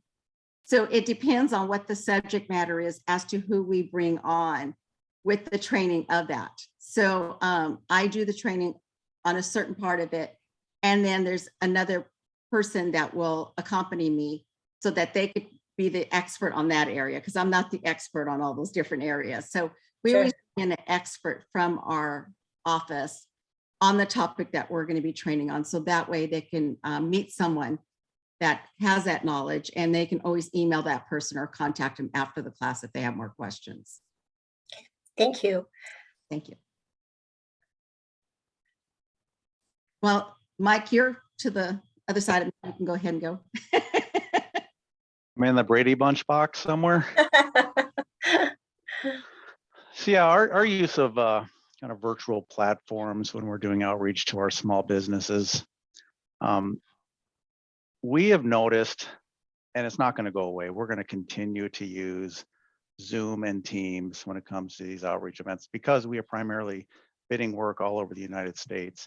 And in the past, we would fly a couple individuals to those events, and there was a lot of time exerted in that. So virtual stuff is absolutely going to be around in the future. It's easy. We definitely get better attendance. I mean, you can even tell with this conference today, there's 116 people on the call. And when we were doing these in person, I remember 60, 70 was a good number. So you definitely get a broader net to catch those small businesses, and then the reduction of our travel as well. So I will kind of walk you through 2 kind of events. So we got the more formal kind of a open house, and we use the Teams and Zoom platforms. what we typically do is have our SBLOs in our different geographic locations kind of open up the open house. And then because of the use of breakout rooms, we're able to bring in our group leaders and introduce them to the community. Then we can bring in our estimating department and they can get to know them. Our project executives, the folks that run the work, business development. And I've even seen operating groups bring in accounting staff and do some education on how you bill work when you're working for Mortensen. And then we kind of end that whole kind of open house with the SBLO kind of closing out that open house. So that seemed to work really good. And it's just kind of understanding the technology and then using it to the best of your ability. So that has worked really well, because the worst thing about these types of calls is getting participation. Everyone has their screens off and we're just presenting. So this breakout rooms puts it in smaller group settings and we can have better discussions, which kind of rolls into this second point, is our kind of our coffee with the contractors, what they called it out in our Denver group. And we used to just have one or two small businesses come in wanting to know a specific topic. And then we do that in person. Well, when pandemic hit and we all went virtual, we continued to do that. And it made it so much easier for our folks, because we do like to bring project managers into those discussions and who know those projects really well and know the processes very well. And with that SBLO or that small business specialist, and give that more personal training with those small businesses. Now, there's nothing better than face-to-face interaction, obviously, but these platforms are really, really good for the kind of that first big open house type of introduction of the company to that small business community. And then as people are more interested in the work we're doing, we can get more back to that personal side of things. So that is kind of our best practices with the platforms that are available to us. It does sound like so far for both of you, it's the efficiency and the cost effectiveness that makes a big difference. And I think that would, with the change in just the pandemic, that has been an advantage, is that we can reach out a lot farther and people are able to attend. And small businesses, I think it's a big deal, because they're in so many different locations and we're all nationwide or global. And so it's very difficult to really get a good audience without the virtual. David, how about you? Hi, good afternoon, everybody. First of all, thank you for allowing me to be a part of this panel. So I got to tell you, the pandemic really has been almost a godsend for virtual outreach. Prior to the pandemic, everything, if I wanted to talk to somebody in New York or whatever, it was a telephone call only, and I would have to, we would share our documents via email back and forth. And because of the pandemic, we're able to use things like Microsoft Teams, and we could share our screen and share those, our briefings with one another when we're doing our outreach. But, you know, we still had to be creative in how we did outreach. So for us, the big thing was our industry days. So before, we would always have industry come to our location, you know, and sit in our auditorium, have everybody come, all of our department heads come in and technical folks come in and talk about what we do at our location. So we had to use a different platform for that. And we ended up partnering with PTAC because we do not have Zoom with the Navy. We only have Teams, and at that time, we were only allowed to share a certain amount of information on our team. So we partnered with PTAC, and we were able to do our events, and everything's been great. So what I do now, I still host a monthly event, kind of like a mini industry day, but it's really, you know, myself kind of giving a industry a background of what we do at Keyport, current and upcoming opportunities to industry, and as well as top tips for doing business with the government. And I always invite other small business deputies to come to that event.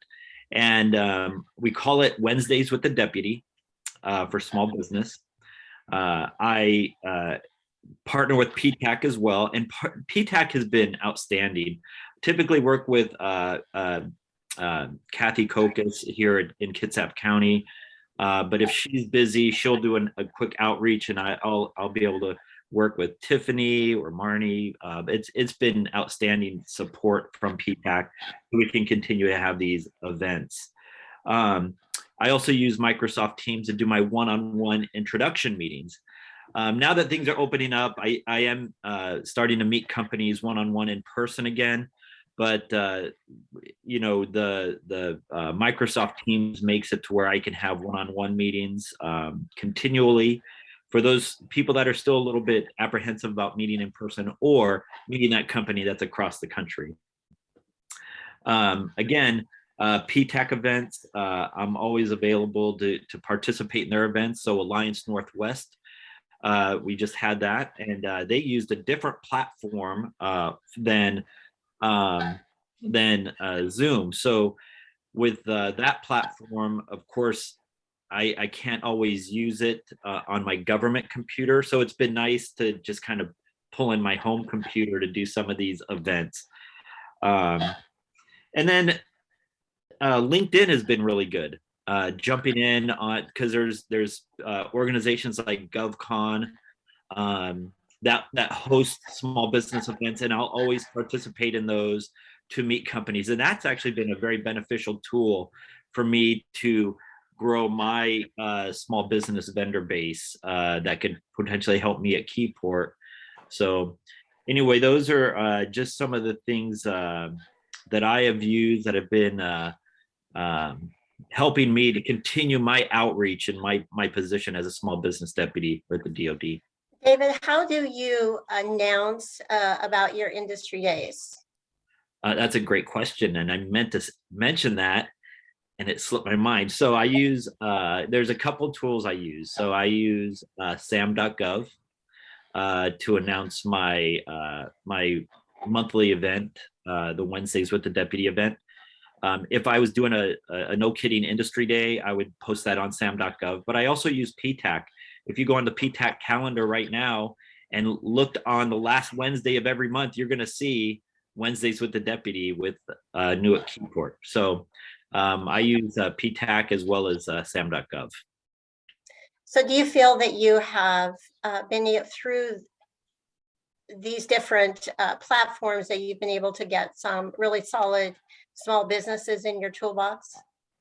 Absolutely. Absolutely, I have. So, and I'll put in my announcements. Hey, here's the companies that we're looking for. Because of course at Newark Keyport, I'm not going to be looking for construction companies. That's NAVFAC or Army Corps of Engineers. So I'll let them know in my announcement the NAICS codes I'm looking for, the type of industry. Now, if a construction company wants to attend just to learn about doing business with the Navy, I would be more than happy to have them in and maybe have a one-on-one and direct them to the Carol McIntyres or the John Solomons or Scotty Britts. But yeah, I try to make it clear who my my customer base that I'm looking for, and it has helped. I love seeing that company name that has attended one of my events, or I had a one-on-one, win an award at Keyport, and it does happen. So that feels like that you get to put that up on the success board. Absolutely. Yes, yes. Melinda, how do you send out?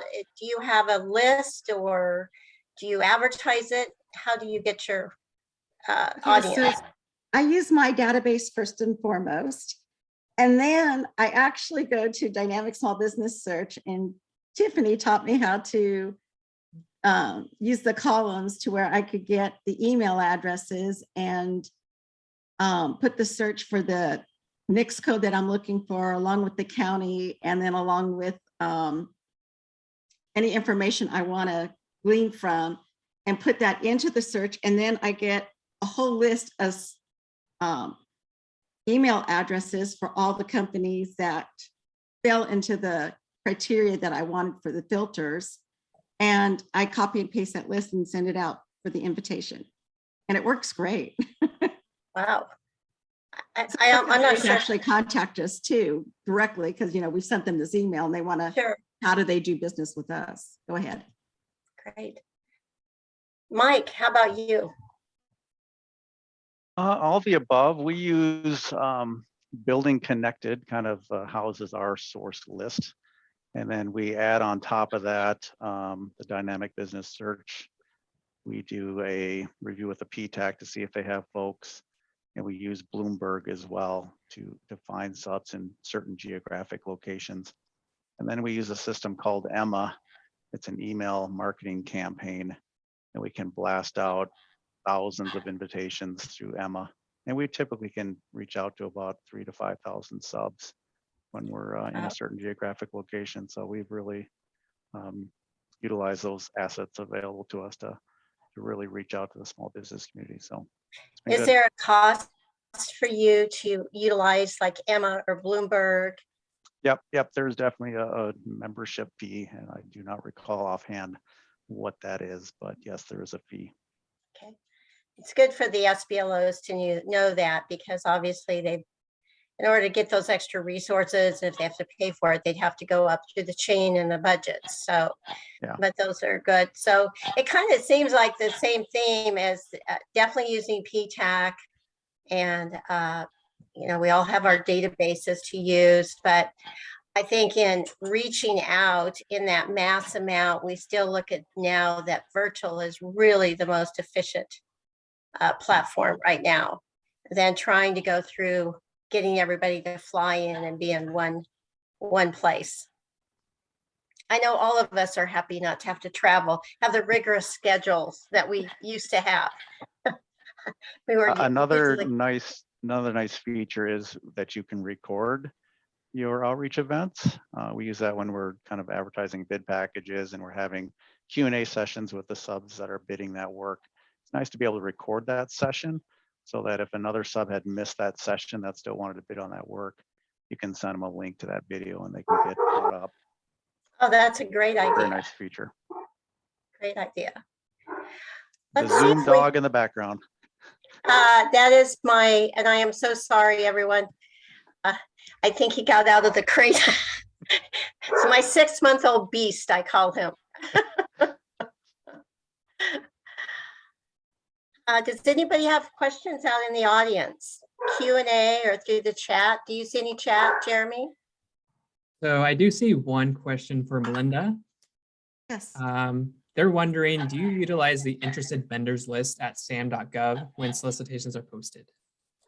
I haven't. You know, we get such a big response from Dynamic Small Business Search, and we advertise through different areas. You know, we'll send out a flyer to where it advertises for us. For instance, we list with PTAC or the agencies that are in that surrounding area. We have a good relationship with some of the agencies where we're doing that outreach, and they'll actually share it with their databases too. So we usually use the databases of agencies that are around in the area that we're doing business with, along with PTAC, and send our invitation flyer. Thank you. I don't see any more questions in the chat. I just see about 4 comments agreeing, you know, that the virtual outreach is really effective. Thank you. I don't see anything either. Go ahead. It's Carol. Yes, so do Carol. you think, but we don't really, you know, I know in this forum, we don't have the small businesses. So I know it's effective from our side, but truthfully, the assessment also is not complete unless we know small businesses feel that they're getting what they kind of need. So yes, it's effective for our purposes, but I can say, you know, I got small businesses chomping at the bit for industry days and for that engagement, because I do think that, you know, the virtual is great. This has been great today. And if you can do certain things, but spontaneous conversation and questions that flow from information when you give it back to them is critical to them. So while I agree we have to have a good mix, I would make sure that we move cautiously in ensuring that we do, as we move outside of the pandemic, try to make sure that we continue to do and see virtual events as also being very effective in many ways. That's just my comment. And then my second thing is, for those that aren't familiar with what Melinda referred to in the PTAC, told her about the DSBS utilization, that is how I have always advertised my events as well, or gotten to small businesses that when I have no responses to sources sought. But again, it limits it to small businesses, but it is really a great tool. What it also does indicate the number of erroneous emails that can be found in the system as well. So just keep that in mind when you get the overwhelming wave. That's good comments, Carol. Thank you. Undeliverable. I agree. The industry days.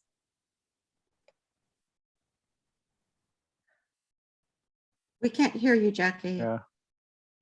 Did she freeze Can you up? hear me now? Yes. There you go. Okay. Thank you, Carol. Those are really good comments. I think for the virtual for as large business, one of the effectiveness for us is because we've got these contract managers, these leads, and they're all over the country. And in order to get the small businesses to get to speak with the final decision makers when it comes to the partners on the contract and et cetera, it is much easier for us in order to get those people to participate. If we tried to do something face-to-face, I can tell you we would not have a lot of luck getting leadership in those areas because they're already busy. So taking an hour wherever they're at really helps us. And to me, I've heard the small business say they really appreciated it because they were actually able to directly talk to them instead of us saying, well, we'll send him your phone number and we'll try to get back to you. But with the industry days, yeah, the face-to-face is great, but there's usually a lot more people there, a lot more options for them, and we're certainly starting to go out there and do that ourselves, is to attend those big, small business conferences so that we can see a lot, and a lot more people. But, it's good though, that for the first time in all these years, we didn't do this. And now we're finding that we can do. We lost you again, Jackie. Usually it's a SBLO, there's one person. And it's really hard for us to get out all over the country. And now I myself, I feel like I can reach out so much more than I ever could before. So I feel like we do the small business a lot more justice to that. All right, well, panels, thank you. I wanted to add one more thing. There is a section now in our small business professional handbook on how to do the dynamic small business search for taking the sections out of it. So that way you could do the list and get your email list out. So there is a portion now. Oh, thank you, Melinda. Thank you for bringing that up. Yes. Yeah, I was like, oh my God, I got to put it. That's fantastic. Yeah, there's a whole new section. We decided that would be a great section for especially new SBLOs too. So yes, yes, thank you. You're welcome. Dave, do you have anything else? Yeah, I did want to add one other thing. I know the audience today is large businesses, and I do want to let you know that all of us small business deputies that are in the government world, yes, our focus is trying to broaden that small business vendor base, but part of that is also through subcontracting. So if you're ever looking for, small businesses to help you with your subcontracting numbers, or you're looking for just new businesses to broaden your base, I know myself, and I could probably speak for all of the small business deputies that are in the DoD. We have a list, a very large list that's outside the dynamic small business search tool, of those companies that we've met on our one-on-ones and in our little industry talks or whatever, that we don't mind sharing with you.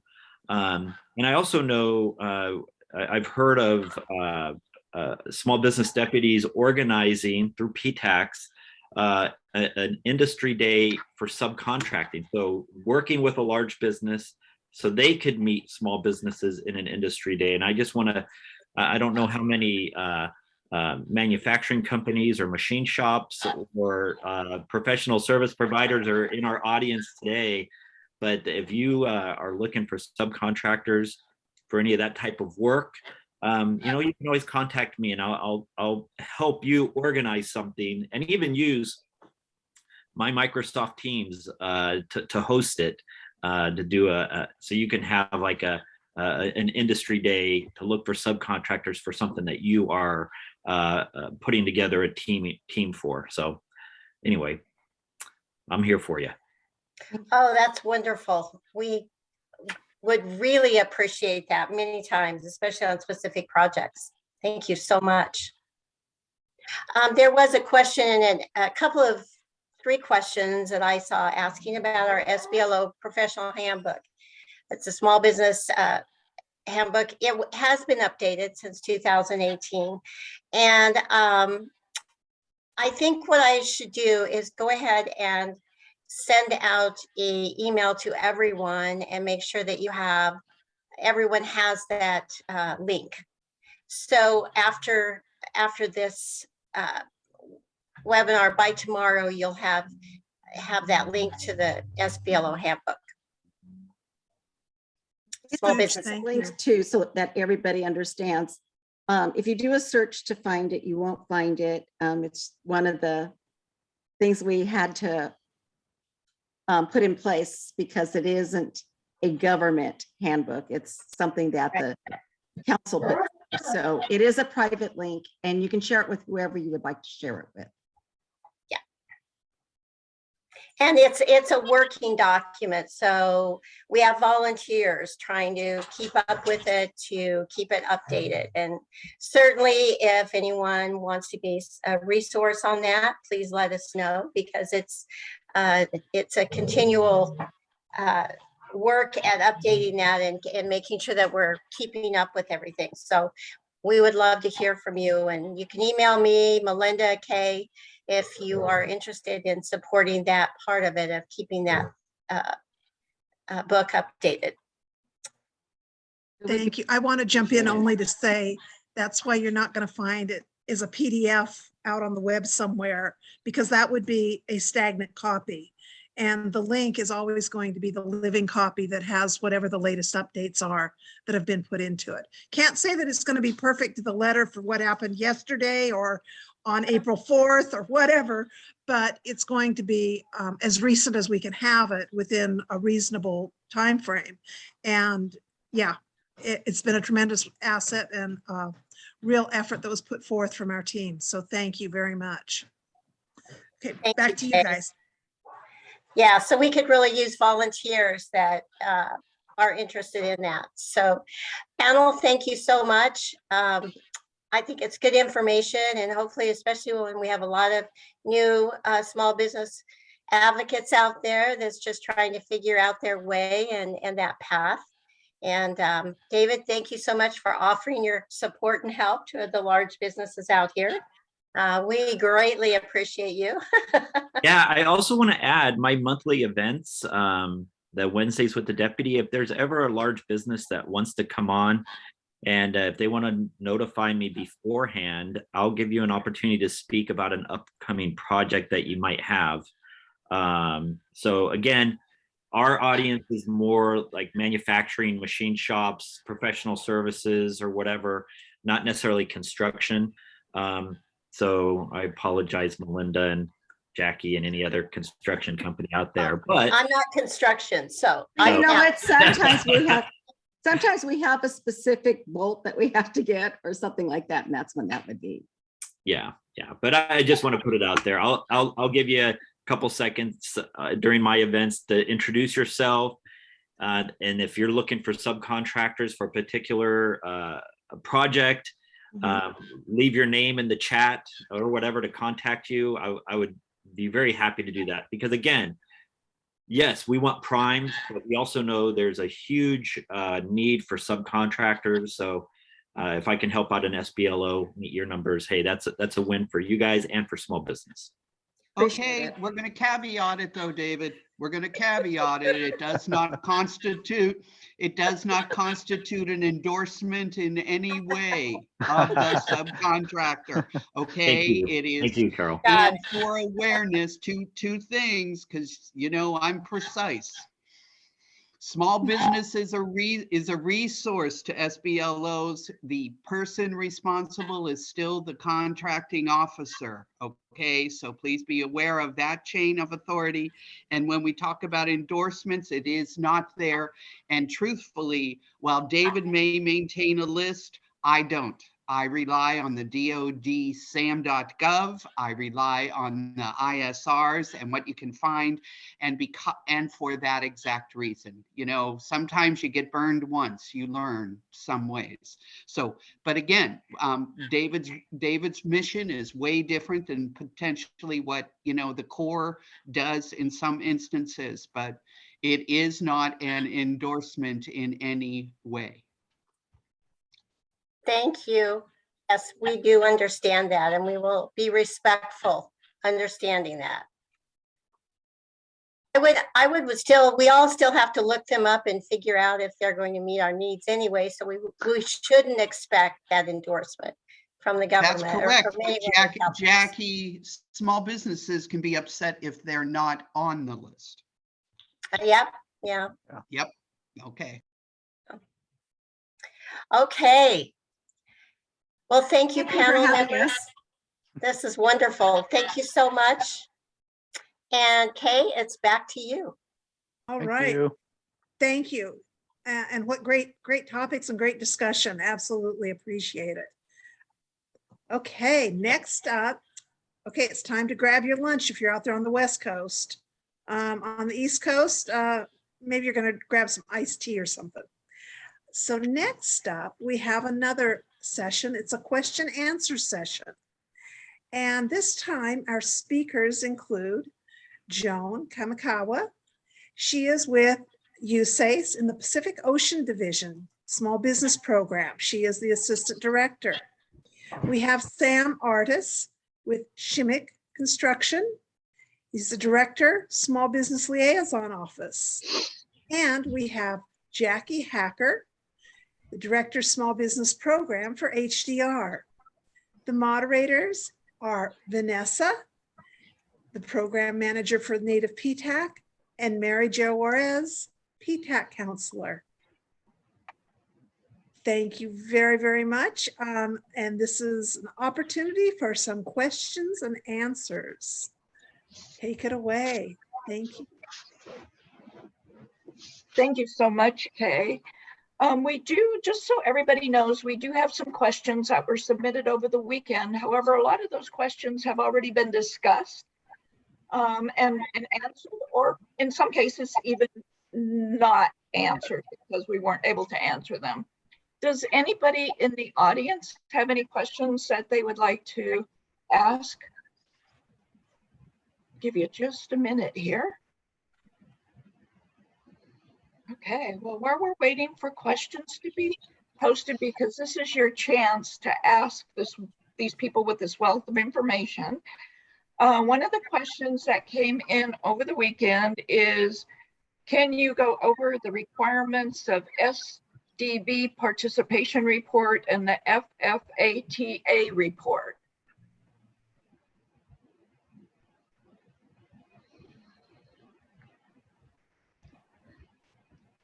So, Mary Jo, the SDB report, is that what you said? Yeah, the Small Disadvantaged Business Report? Business Participation Report. And Joan, I'm not even sure what the FFATA report is. So for FATA, that's that that financial transparency report. Yeah. Go ahead, Jackie. Well, I was going to say, in our company, I don't do FFATA for HDR. We have a person that does that specifically through our contracts administration. So were they asking, so I would refer, I don't know, Sam, and I would certainly, we need to get an answer for that. So if you could keep that question and we could get an answer to it. I don't know, Loretta Cruz, is she on? She was a speaker for us on. Yeah, Loretta's well versed in this. Yeah. Or is there someone else in the audience that's versed in PFADAs?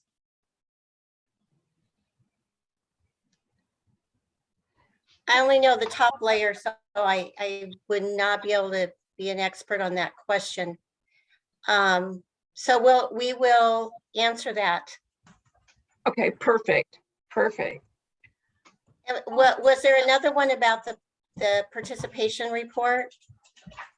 Let's see. Well, here's another one. The SF 294 form expires on 3/31/2022. I have not been able to find an updated version. Can we use the expired one?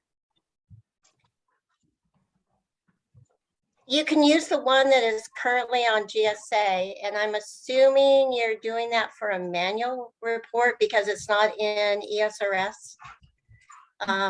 If it's not in ESRS, make sure that you let the contracting officer know that it's not in there. Send them a manual. I know that government doesn't like that, but I do it because they don't get it into FPDS for me to submit the ISR. And just keep a copy of it, send it to them so that you can show that you're still reporting until they put it in ESRS, and then you'll be required to go back and put all the information in. But in answer to that question, use what is available in GSA currently. So if they haven't updated that form, that is they are the keeper of that form. So if they haven't updated it, that's a form to use. Right. Okay. Just something I wanted to add is something I heard at an event earlier this week that actually ESRS, it sounds like, is going to be revamped. So, you know, just like we're hearing about UEI and other programs and platforms being updated, it looks like ESRS is also going to be updated. So more to come about that in the future. You're shaking your head, Jackie. Their changes are brutal because it's does take a lot of our time during the reporting, and you know, to get through that. And when their system gets overloaded, you know, when they went into ESRS the first time, it was difficult, but I guess we'll get there. We always do. Well, hopefully it improves. Yeah. Not too bad.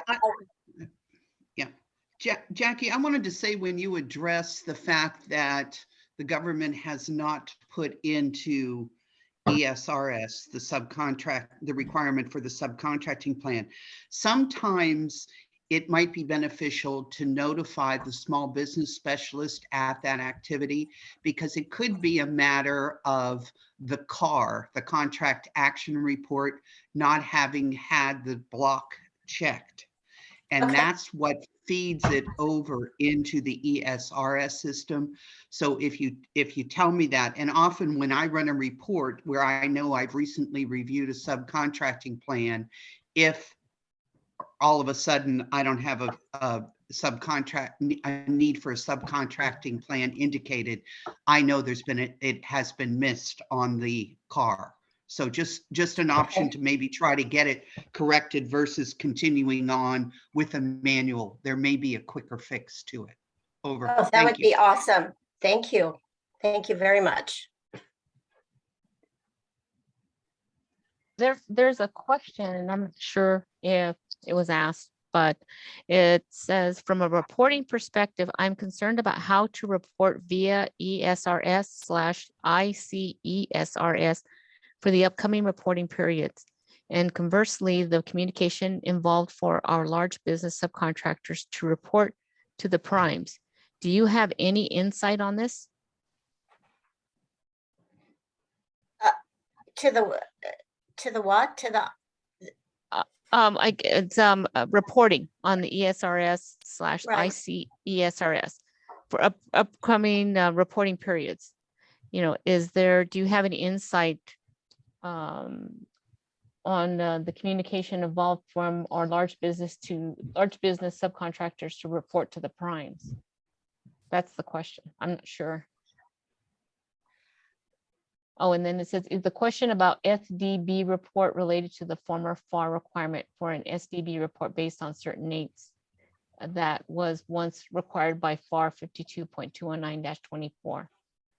Yeah, that might have been that question earlier on that Mary Jo was bringing up. Because yeah, it was after 2014, the end dates, then we didn't have to do the SDB reports anymore. But you do on the older contracts until they're completed. Oh, okay, but not on the newer contracts, correct? Right, right. Okay. And for the ESRS, the person that sent that, can you expand on your question so we can answer it better?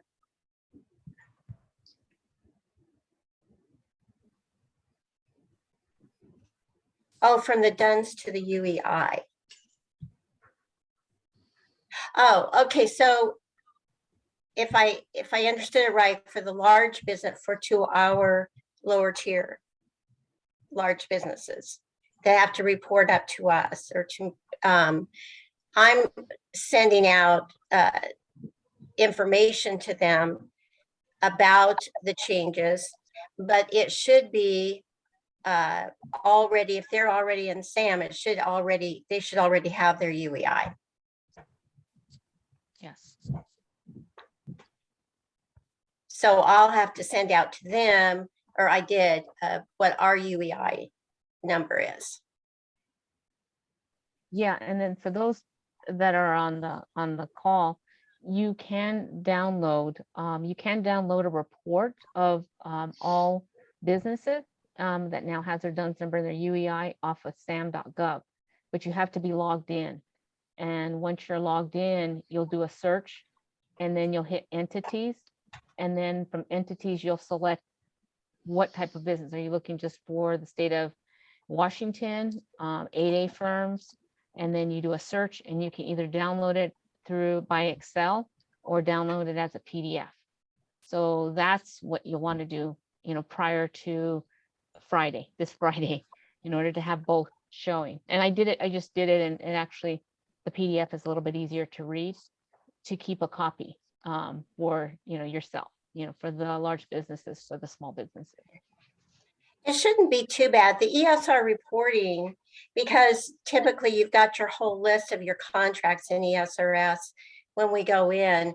And so we're still pulling it up by the contract number, not the DUNS, for all those that we already have that we're reporting on. So I don't see it to be a big impact with the ESRS reporting side of it. Unless something goes, what I was thinking earlier is I'm going to have to really look at those reports when I pull them up to make sure that it's the same one, not knowing if the system, not that I don't trust systems, but with all of that changeover and transition of a huge system like that, I want to make sure that my reports when I'm going in have the right contract number on it and with our UID for us as the large prime. New subcontract and new large business sub to us, I will have already sent them our information so that they can get their reporting started. But it's like I said, I don't think that I foresee it's going to be a big issue as far as getting our ISR reports done. To have to know all those UEID numbers. Sam? Yes.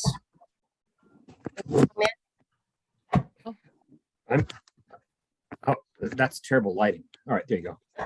No, I'm going to actually take a back seat, and I'm going to wait until the time comes and see what the hell it looks like, because it's all predicated on all of these changes being rolled out and through all these different networks and all these different systems. So I don't know that there's a right answer unless and until you try and log in and see if they've successfully transitioned.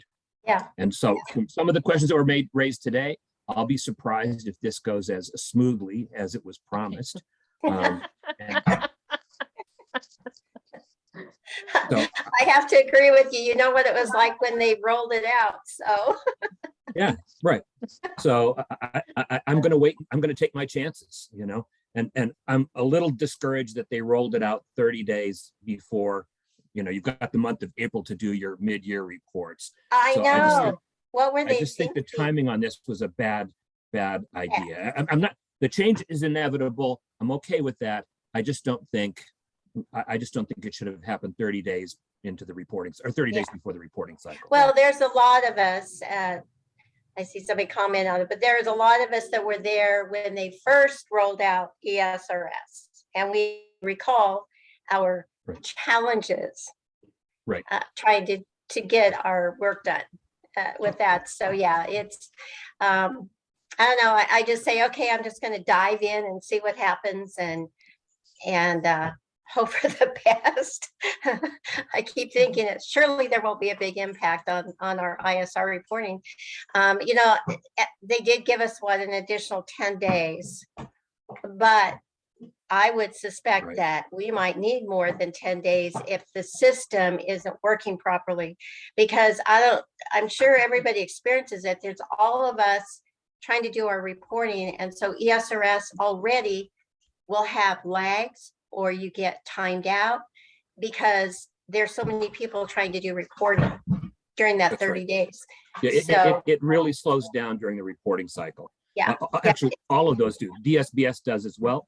SAM SAM slows down. Everything comes to a not a screeching halt, but molasses crawl when it's the reporting season, And I think that's the other thing too, is we've built our systems around the DUNS numbers. They're going to roll it out on fairly short notice. I'm not sure all of our small businesses will have. We've been asking for both DUNS and UECI numbers, but I'm actually contemplating whether it makes sense to ask for a CAGE code and see if CAGE survives this transition. Is that going to be a searchable tool in SAM going forward? It's easier to enter 6 digits than it is 12. And see if that's a path forward from where we're at right now. Anyway. So I think it's really interesting to hear, how much interest and focus there is from you large businesses on, ESRS and maintaining and reporting and all of that.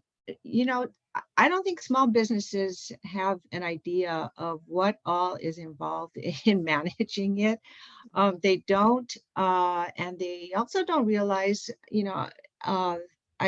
many that I talk to don't even realize that, for example, the evaluation factor for small business participation, they have no understanding of, how they can market themselves to you in order for you to respond to the factor in source selections and benefit from, whatever they have to offer and whatever socioeconomic group they might be in. They generally know something about subcontracting plans, but don't know the distinction, with the factor in source selection and how they might take advantage of that and help you to win the contract. So I don't know how we can better communicate that to them and make them aware of it. I know you do a lot of, outreach, but their understanding of what one solicitation might be, asking for and what they might have. Just wanted to make that comment. And about the small SDB report, I didn't realize that there was such a requirement to do that reporting. We heard Mr. Amitha talk earlier today from DoD about the increase in that goal, the SDB goal. So, we're going to see that trickle down, and, you might be seeing, for example, different kinds of focus areas for the government in our solicitations because of that.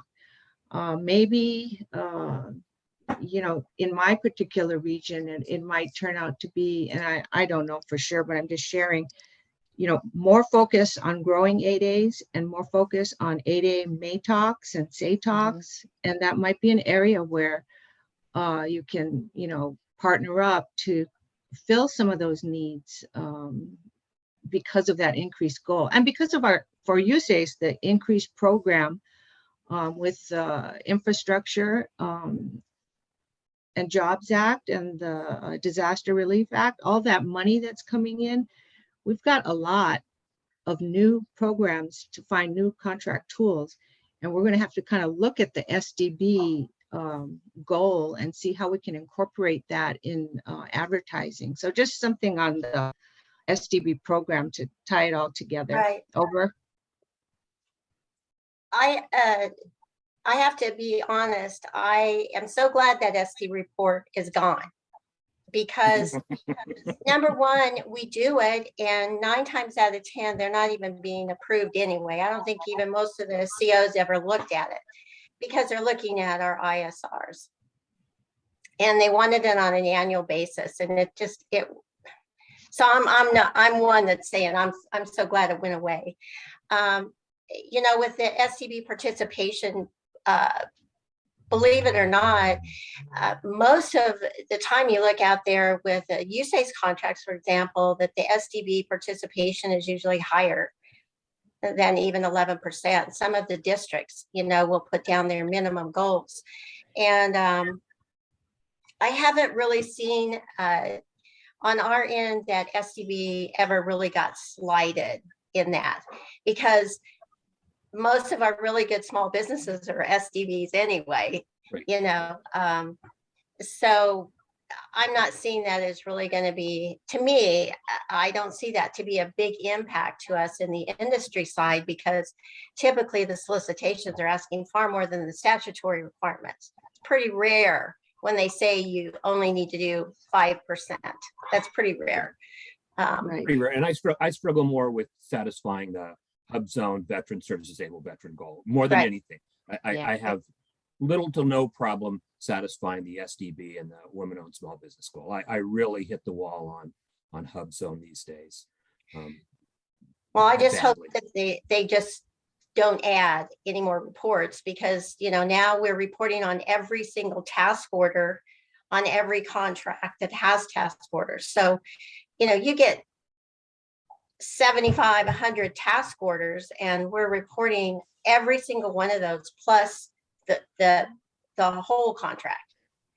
And that alone has added so much labor effort in preparing. I can see in the background that Carol McIntyre has raised her hand. I don't know who's driving the show that can acknowledge Carol. I didn't. Jeremy, did you see that? Yes. Hey, I was listening. Hey, Sam, don't start before I see you next week. This is Carol. And this is me to say, I was just appreciating what was being discussed. And I think Joan is correct. But to some degree, small businesses don't need to understand it. And to some extent, you as SBLOs, and I have said this, you become by proxy what we have to engage with in the federal sector. And so to me, you know, let's face it, you and I both know we swim against the current when it comes to getting our small businesses in there to perform. Moreover, because if it isn't the competition goal, it's the risk factor. One of the biggest factors is we as the government cannot really tell large businesses whether they can self-perform or they have to contract out. So to some degree, when we're putting in that evaluation factor and we put in a mandatory minimum, we may be encroaching on the ability of that large business to make a determination on what they can and cannot subcontract. So my input is to say, I agree, but that is the nature of a small business job, be you an advocate, a liaison officer. We have a twofold. We have the internal factor. I'm sure, Sam, I know Jackie, she's screening. I'm screening. I'm making sure I get responsible contractors in there, okay? I'm not worried about their category. I need first of all performers. Secondly, once I get them in there, I'm happy if I got them in all four checkbox categories, you know? And that's a flaw to some extent when we talk about expanding the small business industrial base. You know, I met my goals for the first time in 14 years. Wow. And I met it for 4 years because I had a base post 3 contract for $234 million with one firm that was small, service disabled, and hub. I was a star and I did one action. So let's keep things in perspective, that when we're developing things and we're putting things out there, we're trying to really infuse money. We, as the government, I'm talking the government, not you, we're trying to infuse money into our local economy. We're trying to get there. That's why the 8A program, bona fide office, is near and dear to me. You know, that really helps build the bench. And I can tell you, during the FEMA wildfires, where I had a mandate that excluded Portland, Oregon's county, finding a small business to just keep it to small business to perform was critical based on having used the 8A program in the past. So there's all kinds of things that eventually, you know, Sam, you've made this journey with me. Jackie, you've made this journey with me back in the 90s. We have seen this whole program keep getting smarter and smarter and smarter and smarter. Every day we've made progress. And as long as we keep going in the right direction, we're doing okay. And that's what we have to keep in mind. Over, and thank you, Sam. My biggest internal outreach, pardon? My biggest outreach issue is now internal, and it's to my estimators. There's plenty of organizations out there that we can reach out to on the outside for small businesses. There's plenty of tools out there. The education problem I have is an internal one. And it's about making sure that the estimators, who are only interested in bottom dollar, they're not interested in small business goals. They're interested in coming in with the best possible price. And the rest of it is all an unnecessary distraction from their effort. And I'm trying to say, you can do this both ways and still incorporate small business, but that's the toughest lesson I have right now, is making sure that the estimating team renders unto Caesar what is due to Caesar, and that is small business. Yeah. And I'm right there with you. Right there with you. My son is an estimator for a construction contract, and I have those candid discussions, and that is absolutely true. And I can't tell him you have to listen to me. The point is, he is doing what he's going to do, and that is the piece. Right. You deal with that in the construction side, where not so much, where we don't deal with that on the AE side. Yeah. But I think you deal with single proprietors on the AE side, Jackie. You're dealing with the way, and I'm going to speak for the Corps, the way we structure contracts across multidisciplines and put in 10 to 12 disciplines. We are excluding the exact people that ultimately you go to get to do the niche work, whether it's a seismic upgrade, whether it's a certain thing. So in the professional services piece for A&E, if we were to structure them more, and I've spoken about structuring them more, you know, mechanical, environmental things, where we do the MATOX versus in a horizontal discipline fashion. If we do them in a vertical, we may have the potential to get more single proprietor or two-person partnerships versus, no disrespect to HDR, no disrespect to AECOM, those firms that really are just becoming, for me, the outreach, but they become the intermediary to bringing those firms into doing government work as well. Over. Thank you. Thank you, Carol. So I have a question for our panelists or Carol or whoever's out there. It's just kind of changing the subject. Indian Incentive Program. Have you ever benefited from that clause, having that clause in there? And have you received rebates, and how easy was it or wasn't it? Over. I can speak about it, but it's been many years ago. When I was a procurement director, we did a lot of, was Shaw Group at that time, and we had construction. And we did submit for that incentive program. It's awesome. They do have a budget in there, so sometimes your application may be, they look at it, let you know, but you have to wait for it. There is in depth with the purchase order copies and everything that we've done with the Native American firms. But my goodness, you know, if you're doing a lot of work with a company, it's well worth it.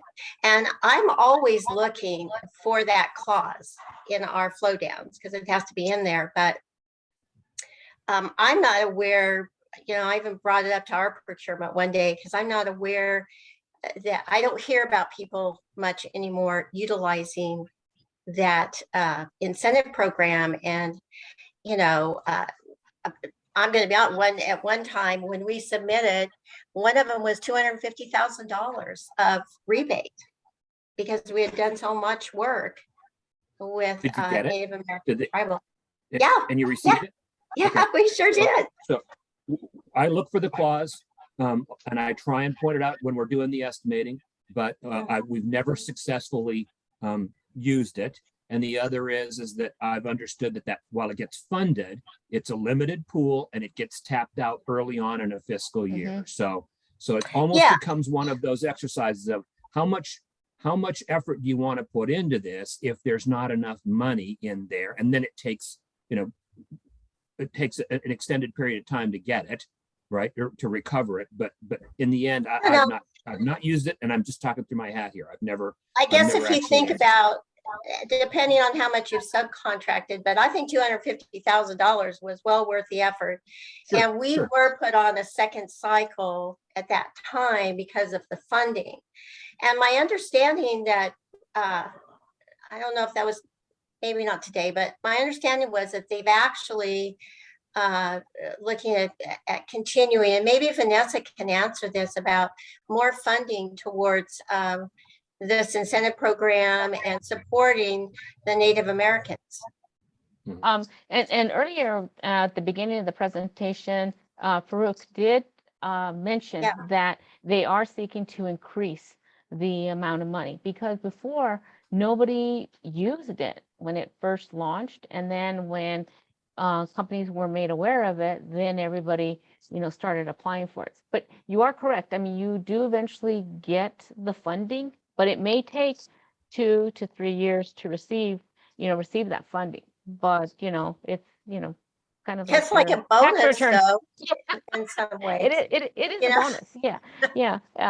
And we've had several companies apply for it and help them to submit the paperwork, and they've all received the funding. Yeah, fantastic. Even trying to work with, I know there's a lot of bad information on the DoD Indian Incentive website, but that is one of the things we've been tasked with, letting DoD know that they need to provide better information, update some forms, just letting people know about the process. So that is something that is being looked at. Yeah, because I believe I saw somebody commenting, where you talking about that. It's not like your contract can't be closed. You need to do that during the procurement process. That is correct. But I recall, there was a lot of copying and putting the information together in the package. But again, it's worth it. I mean, anything we do, it's very rare that we're going to get an incentive back. So to me, if you have a substantial amount, it's well worth it. But I'm not sure that everybody pays attention that it's when it comes. It's not always in the flow downs anymore. But anyway. Thank you. I appreciate that. Hey, Mary Jo, do I have a chance to ask one more question of the panelists? Over? I don't want to. I think that you do. We're getting really close to time, but go ahead. Okay. Just one more. Okay. My question is how so the government, the Army uses, we do a lot of IDIQ contracts now. That's how we satisfy most of our requirements with task orders. And many of the MATOCs and SATOCs are follow-on requirements to replace the dwindling capacity. So we know what's coming. My question is, how far in advance do you, as contractors, prepare to compete for a follow-on IDIQ contract? We start way early. Right. Go ahead, Right. Sam. Well, I'm gonna just two that are out on the table right now that are on my desk right now.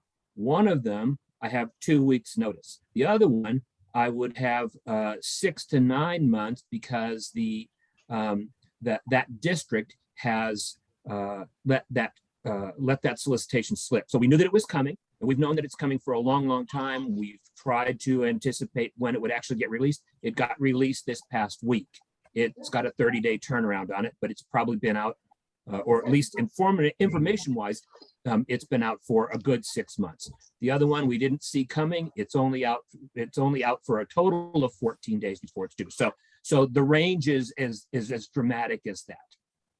And we've done outreach with the one district that's only got 14 days. So that's the only reason that we had some idea that it was coming, was that we had an outreach event with them a month ago.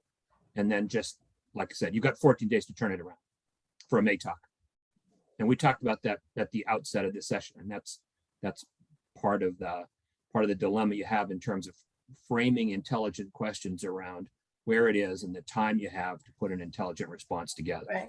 And it's a stretch for me because it takes me a whole lot more time than most people to come up with an intelligent response. So I have to work real hard at them. And do you find that you have small business subcontractors soliciting you or marketing themselves to you for their participation, or is it the other way?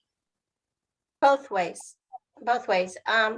For the A&E side, for us, it's our client leads are tracking things. So we're starting our pursuits months in advance before the solicitation comes out for major solicitations. So we're already working on our team members, meeting with different businesses, and some are keeping up and contacting us. When I'm counseling them, I tell them, if you contact me after the solicitation has hit the street, it's usually too late, because we've already pretty well gotten our base together and ready to go. I'm involved in all of our federal pursuits. So and likewise, I mean, there's times that it's not fun. It's on I forgot to tell you, but for the most part, we're usually in pursuits and putting everything together in time. And then, for our side, when you're looking at design, we're putting in our small business partners and exactly what they're going to be doing. And it's very difficult to go out there and change those in midstream. You just can't do that with design. So we would have to have the contracting officer's permission to even, want to put one on. So, you're looking at two different beasts between construction and A&E. Sure. So, and for me, for construction, I'm interested in who attended the site visit, how many local small businesses actually showed up for a site visit or a walkthrough, or the government's outreach program. And that pretty much becomes the basis of my subcontracting plan. Who was there, who's expressed that level of interest, and who's committed and who's dedicated to take the time to show up for those kinds of events. And that becomes my target audience. Now, it doesn't mean that I'm going to get all of my subcontractors from that, but it gives me the strongest pool of people who have put in the time and the commitment and level of effort for a subcontracting plan to populate a subcontracting.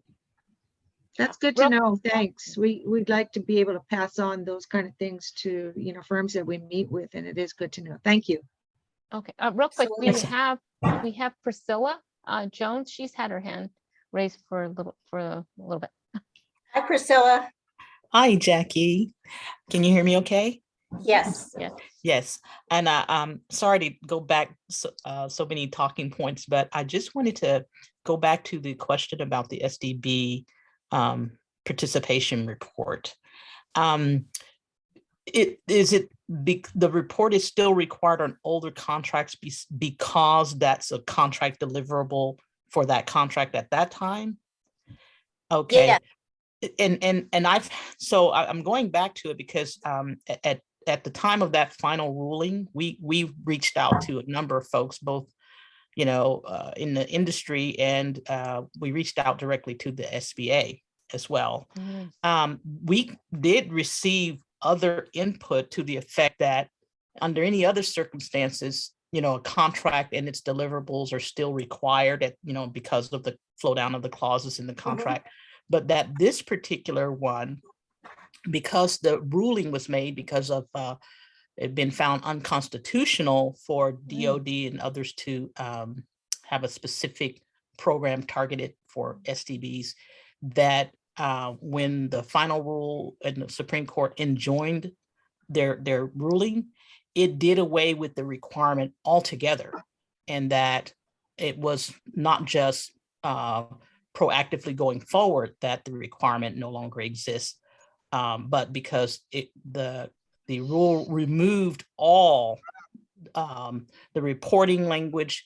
Since it was based in statute, that was done away with, and because of, again, the overarching statement in the Supreme Court ruling and in the FAR Register notice, that the collection of the requirement for I think Department of Commerce stopped publishing even the list of potential NAICS codes that needed to be targeted. That was all tied to the reporting requirement.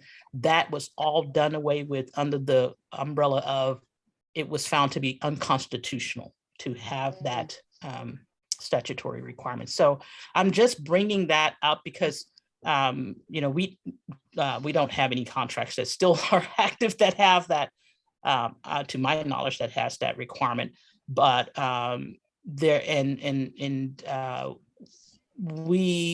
it's not come up recently, but it has come up with a couple of our subcontractors about that report.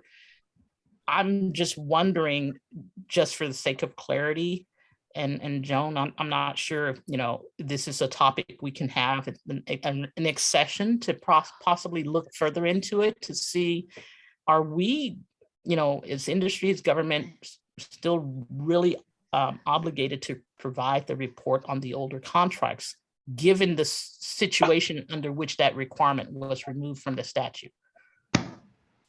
I can tell you, no, you are not. The Rothy decision eliminated it. That is absolutely correct, Priscilla. Rothy eliminated it. Completely eliminated it. Yes. Okay.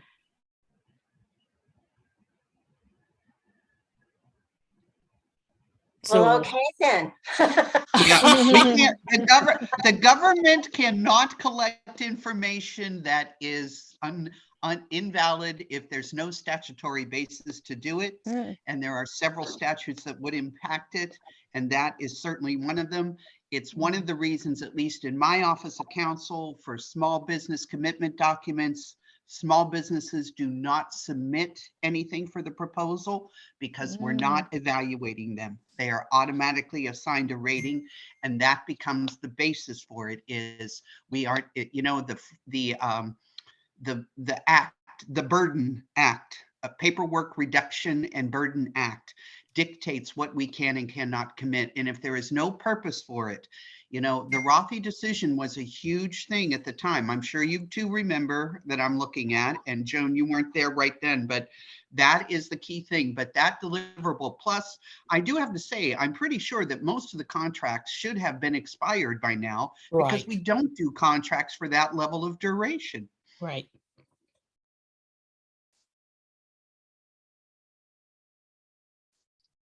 I believe you, Carol. We're all happy. I've got a question that came in through the question and answers. It says, we recently received contract documents that included language stating that our ISRs, SF-94s for the task order we won are due to the contracting officer on March 30th and September 30th. Our program manager challenged this with the contracting officer, but did not reference the FAR clause that applies to ISR reporting. but did state the reports are due within 30 days of March 31st and September 30th. The contracting officer insisted that he wants the reports on the dates specified. Question, can he do this? Next question, does this mean we need to run 2 ISR SF 294s each period? One for the contracting officer on March 30th and September 30th, and also the official one that's due within 30 days of the official periods? Well, no, because the ESRS or the ISRs now have, you go in and you are reporting on the task orders, and then you report on your plan on the cumulative. So you're only doing one report for each individual contract. And then the contracting officer is the one or somebody that enters in all of the task order numbers. So the contracting officer should be one of the email addresses that you have on your ISR, so that they're receiving it to approve it. So there shouldn't be 2. And yes, we are required now to report on our task orders. So basically what you'd have to do is you have to pull up that task order and figure out how much small business participation you did during this reporting period, cumulative, for that specific task order. And does that answer the question? It's gotten very complicated on the ISRs with task orders. But that they're due on the 30th of March. Right, Not, but go ahead. Okay, no, it says the contract officer wants it submitted on the 30th of March, not at the end, by the end of April, or in this instance, I think they've given you 10 days more than that. They've given you 40 days and a 10-day extension. So the way I heard the question is that contracting officer saying, no, that's not what I want. I want the report submitted at the end of the month, not in 30 days, but on March 30th. Is that correct? yes, it says here, clarification. My question is not about the report itself, but that he's asking for it early. Yeah. I suggest you call your small business deputy for that contract. Right. I would call them. I And would. have help to explain to that contracting officer that that is not correct. Or understand the dilemma that puts you in terms of collecting the data. For most of us, our accounting systems close at the end of the month, and we need that 30 to 40 days to collect the information for the previous 30 days. We don't have access to it for a good week to 10 days until the books close for the month. So I would add another faction is, my belief is in going to the ESRS website, whenever we have the extension of due dates from the 30 days, and Jackie, you mentioned 10, I believe they were coming from the SBA Office of Government Contracting. So maybe SBA has something, because David Loynes used to be the one that would indicate that it has been extended. So there must be something in regulation that allows them to extend it, because I think we're getting into a question here of contracting officer authority. And on a contract deliverable and on subcontracting, the ultimate responsibility is the contracting officer. But I do believe that ESRS, the last few times, did have that letter from SBA stating it had the dates for due dates had been extended. So But somewhere Carol, that must come somewhere, maybe. Yes, ma'am. well, but the fact is yeah, it's due March 30, but we're allowed that 30 days. It's in the FAR. We have 30 days to submit it as of the March 30 date, which is where we end collecting all of our cumulative subcontracting data, for example. So then we have 30 days. So if the contracting officer is asking for it on the 30th, because it is in the FAR of how we submit those reports. So if they want on the 30th, I guess that would have to be a question to the contracting officer. Do you want, we're not going to be able to get that information for you in accordance with the FAR. Or you could charge them. Yeah.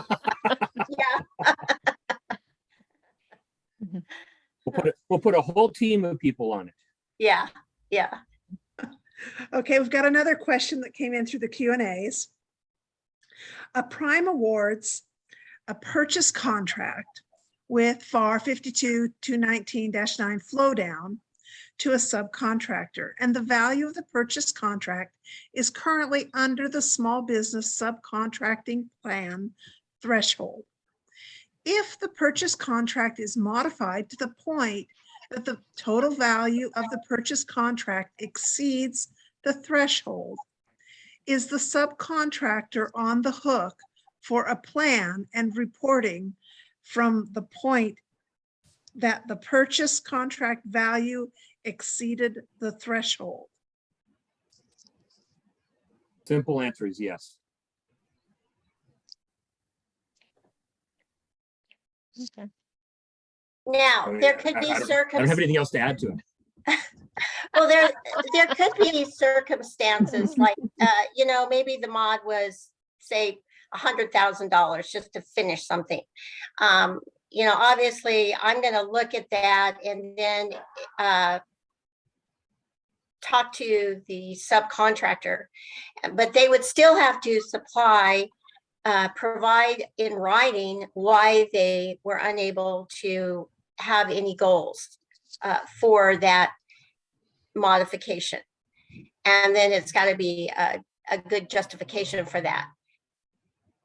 But if they had $2 million added to their subcontract, they're going to have to submit a subcontracting plan. And, they should know that. That should be very aware of that as a large business subcontractor. That's in the flow down clauses, and they should be well prepared for that anyway. I usually tell, if I see we have a large business subs, I'm looking at how much we're estimating their portion will be, but I will notify them to say, just in case, be aware, you're going to hear from me if you exceed the threshold. But as Sam said, simple answer, yes. So I see Jane Attaway has her hand up there, and do we want to? How do we get that? She can unmute herself. Jane. Okay.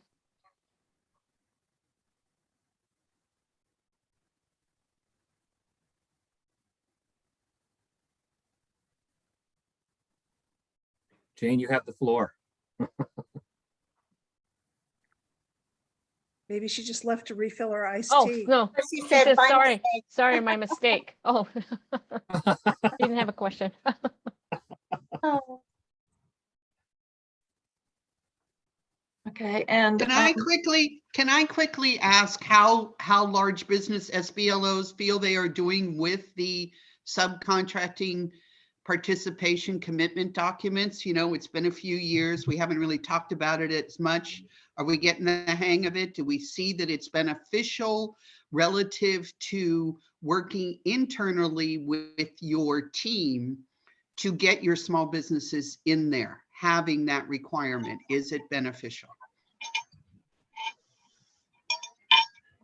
I'm gonna start by saying yes, that it's Okay. useful. And our estimators are slowly coming around to recognizing that I need that information. Now, because we're in construction, I typically don't get the final estimate until I get real close to that number 2 or 3 days in advance, but I actually don't get the final number, and I have to recast all of the goals, and the artwork and everything else has to be done almost always, and it's the morning of the proposal due date. So it comes right down to the wire in terms of finalizing the participation plan document.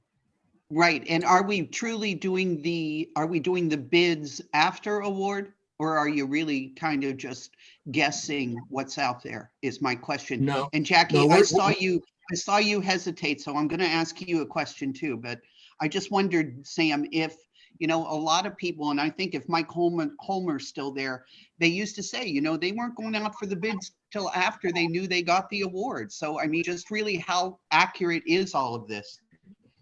Well, I'm going to say it's pretty accurate because part of the exercise is that same day as the numbers slide in at the 11th hour or close to bid closing.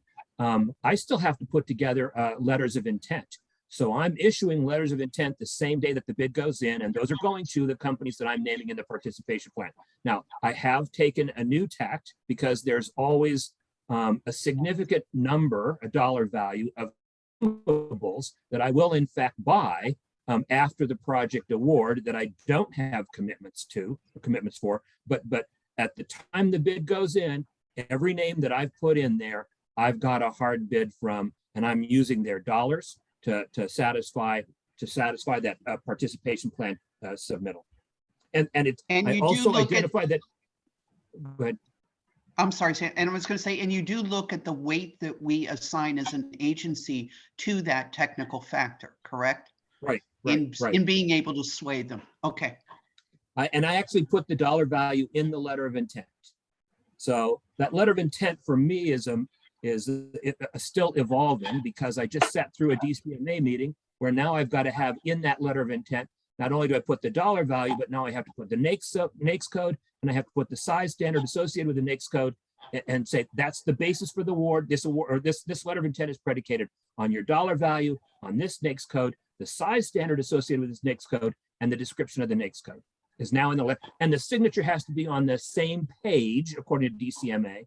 The signature has to be on the same page that the dollar value and the NAICS code and the NAICS code description and the size standard appears on. And that was in a DCMA training session last week. Thank you. Okay. So Jackie, I have to reformat the letter just to get the signature at the bottom of the same page.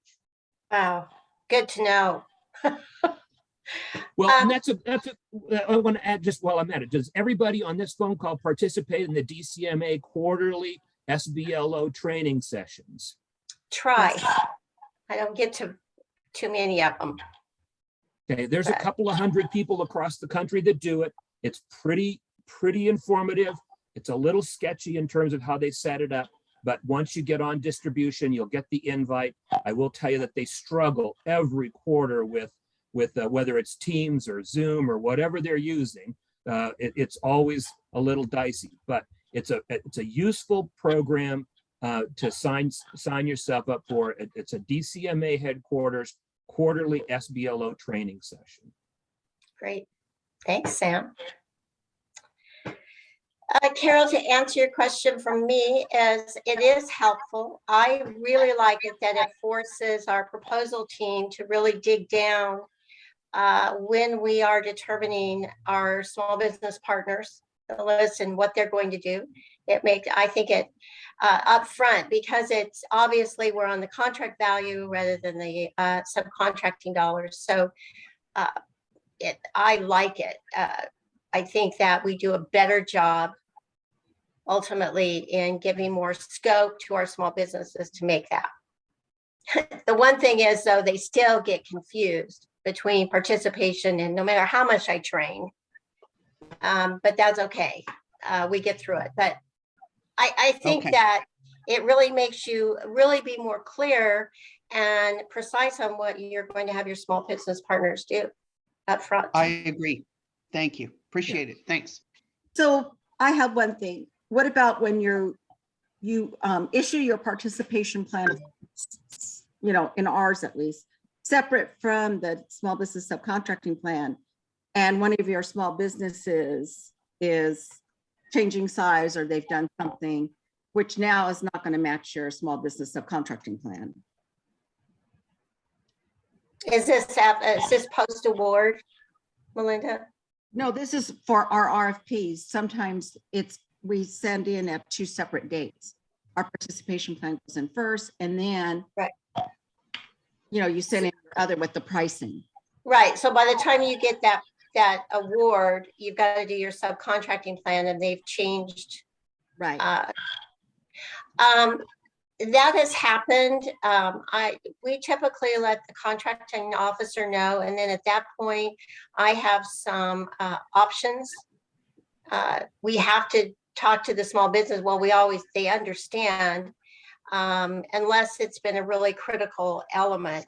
But we're definitely going to let the contracting officer know because they were part of our proposal. All of our team members are named and what they're doing. So we've got to let them know, and then at some point figure out how we're going to fulfill that amount in that category. I'm just saying that it might be nice to have those both go in together rather than separate.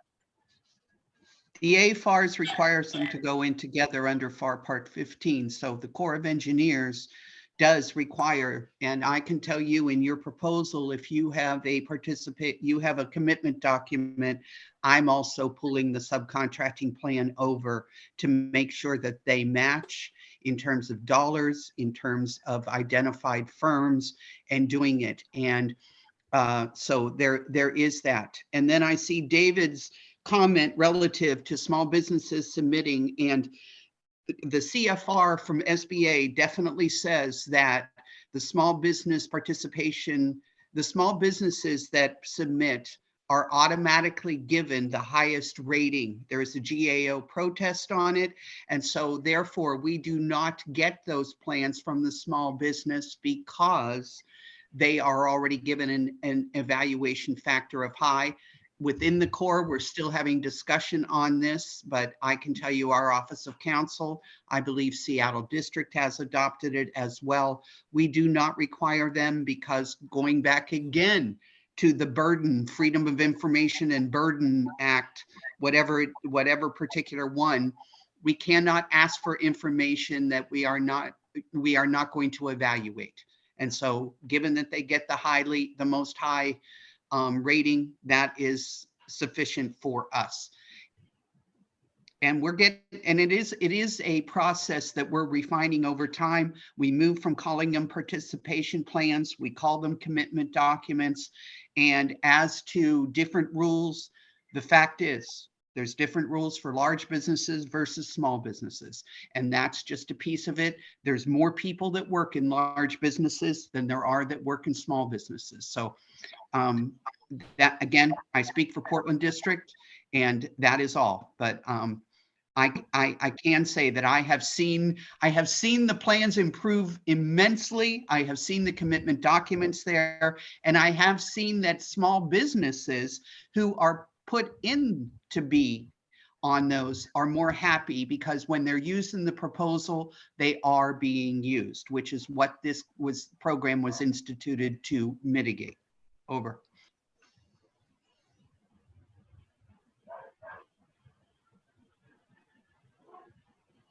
Wow, what a lot of really helpful and good information. Absolutely. I want to thank each of you. We're already over time, so we probably best start towards we're going to wrap up because, well, you know, I'm sure some people have to get on to the next thing. But thank you so much to Joan and Jackie and Sam and Vanessa and Mary Jo for participating in this question answer. And thank you, Carol, as well. You know, and to each of those of you who've submitted questions one way or another. You know, it takes all of us to make the show go on. And the information that was exchanged, I think, is very helpful to a lot of us. So thank you. Thank you again. Let's see. So now we'll move into the final portion of our meeting.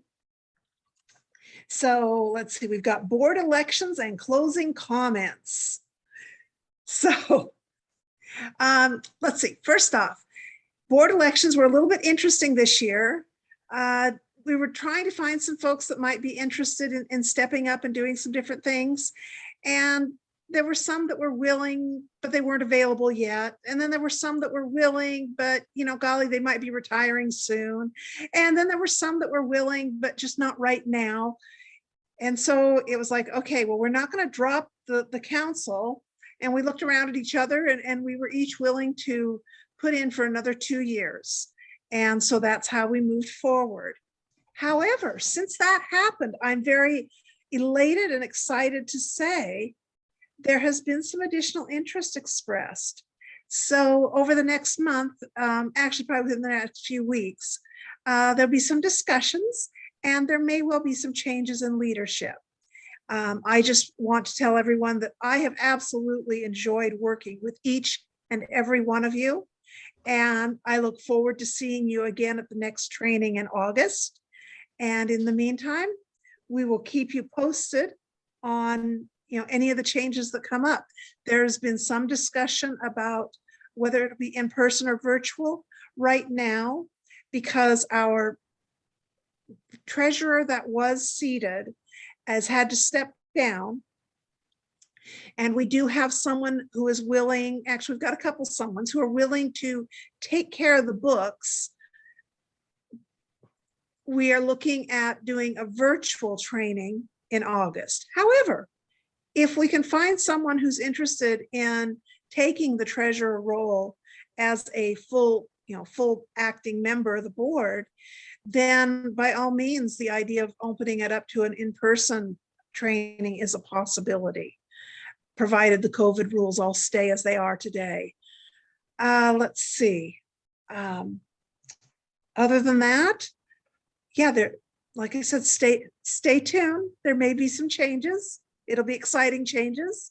And truly, I have absolutely enjoyed working with each and every one of you, and I look forward to seeing you again next time. Thank you very much. Enjoy the rest of your afternoon, and thank you for coming to the training. Yes, we will get slides as they are available and other information out to those that were in attendance. So thank you.